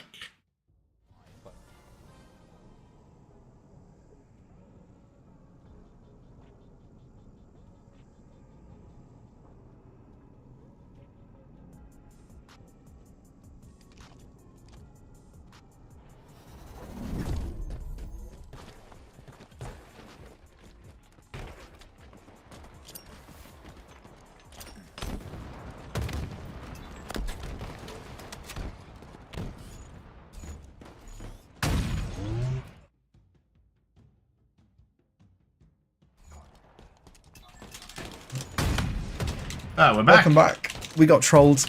We were going to throw to a break. And then they, of course, they start the game. But here we are. Dropping on with Chick with the sniper rifle. We do sense the respawn screen. Let's see if Z10 have it in them to take a game here. Steps fight again, but then 3 down, James. It's this map, it's not exactly super fast, but the crossfires that you can get on this and the way that you can use to control the map can be a real problem for the other team. Chick needs to stay alive with the sniper rifle to stop any meaningful pushes. He's very vulnerable to the rocket side of the map. So let's see what he does with his remaining 3 shots. Yeah, this is also another game mode that, like, you can trap people on one side of the base, and once you get a flagpole, you can kind of protect yourself. And multiple times we've seen in this over the last in the HCS and Arlington, but also in the opens, it's like this chick just goes on the casual killing spree. Is that, like, some people literally die, their teammate grabs the flag, and then they spawn up in base with the flag kind of almost right in front of them, and then they can just grab it and score, and that is a cheese, I think. Right, it's a good way. It's a good way. Like, yeah, you go in forward, you die, then you can pick up the thing and get it done. Yeah, I find with this map, if you get spawned on elbow or on caves, you're gonna have a real bad time. And pushing up and getting rockets and then the top of snipe, that's really how you want to play the setup for this. Both teams trying to get some sort of words escape me. It's getting late. Power positions, but the red flag is making its way across the map in the hands of Sab. But a return pull. Or a counter pull is also happening as well. So both flags off the podiums here. This is at least better than just one, but at the same time, you know, if you Z10, you need stuff to happen, and Sab is definitely not letting it happen. Thruster in hand. Glad they changed that so you can't shoot at the same time. Septify has the flag, and is about to return, and it's 1-0. Yeah, I imagine like the floodgates might open up. I hope not. Like, I hope Z10 can kind of stem this tide. But look, you talked about it earlier. Like, Cloud9 have just had they've had the snipe, they've had the rockets. Like, they're just seeming like Lethal's killing Seeker from like across the map. But Reader said that earlier in the Nemesis game against Omit, there were 3 flags in the first minute. That's insane. That's actually crazy. I don't know if that's a feat from a team of superior skill, or overkill. By the way, overkill, off-screen overkill. Thank you, HCS Obs. Yeah, at least we can't blame our own observer this time. A chick overkill in the feed. 10 and 5, one flag down, but 10 and 5. No more of that. Thank you very much. You can go and respawn, my good sir. I still don't know how I feel about this map all this time in, James. I feel like sometimes it feels great, and I feel like other times it feels awful. And I know there's frame issues on the Xbox, right? Yes. Thankfully, they're not playing on Xbox, but yes, there are issues on frame rate. I hear as well. Sab is about to put this in for 2, and oi. It just looks so easy, Adam. I think it's credit to C9, and for sure. As I've said, they are a good team, and you know both teams will have put in a lot of work. But C9 on paper is the stronger team, both in terms of legacy and in terms of how they performed this season. So even though Z10 are like one of the stronger EU teams, it's still a challenge. And with the efficiency that teams have at this level, any weakness is going to be punished incredibly harshly. And you can bet Sab on a 14 and 6 is definitely going to make you feel it. Yeah. Sorry, that's yeah, that's just a crazy stat line, right? Like double positive, doesn't have a single assist, just finding people and killing them.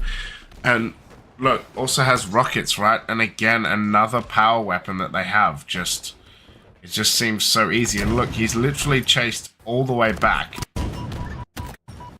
to make sure he gets a kill. Like when he could have checked if anyone was with him, but no, he just goes all the way back. He gets the kill, and I'm sorry to also say that Shopify do a reverse sweep in the oddball and beat Nemesis 3-1. But yeah, Shopify looking a little. There's some chinks in the armor there.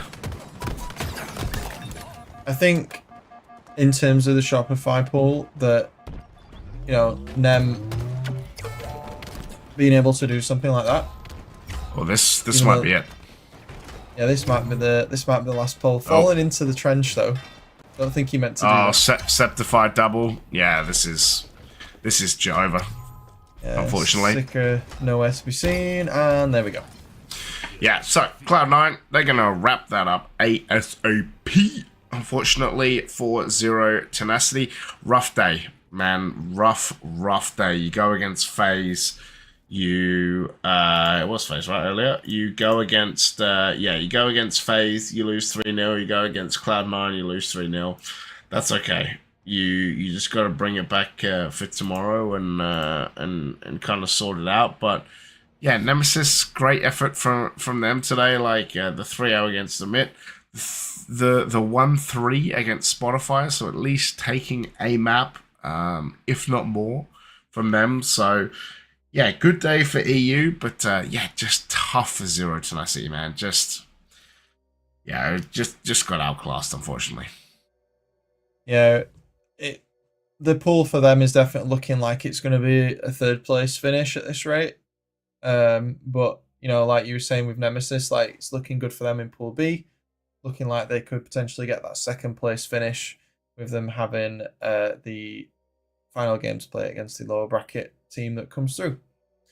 But I believe that is going to be all from us today, is it? Yes, that is going to wrap it up for us today, Pete. Jesus. Yeah, we all need to go to bed. We're going to be back later today, actually, for the hopefully B, C, and D streams to bring you all the EU action. So we will see you tonight. From me, from Van Adam, from Reed in the background, Seal.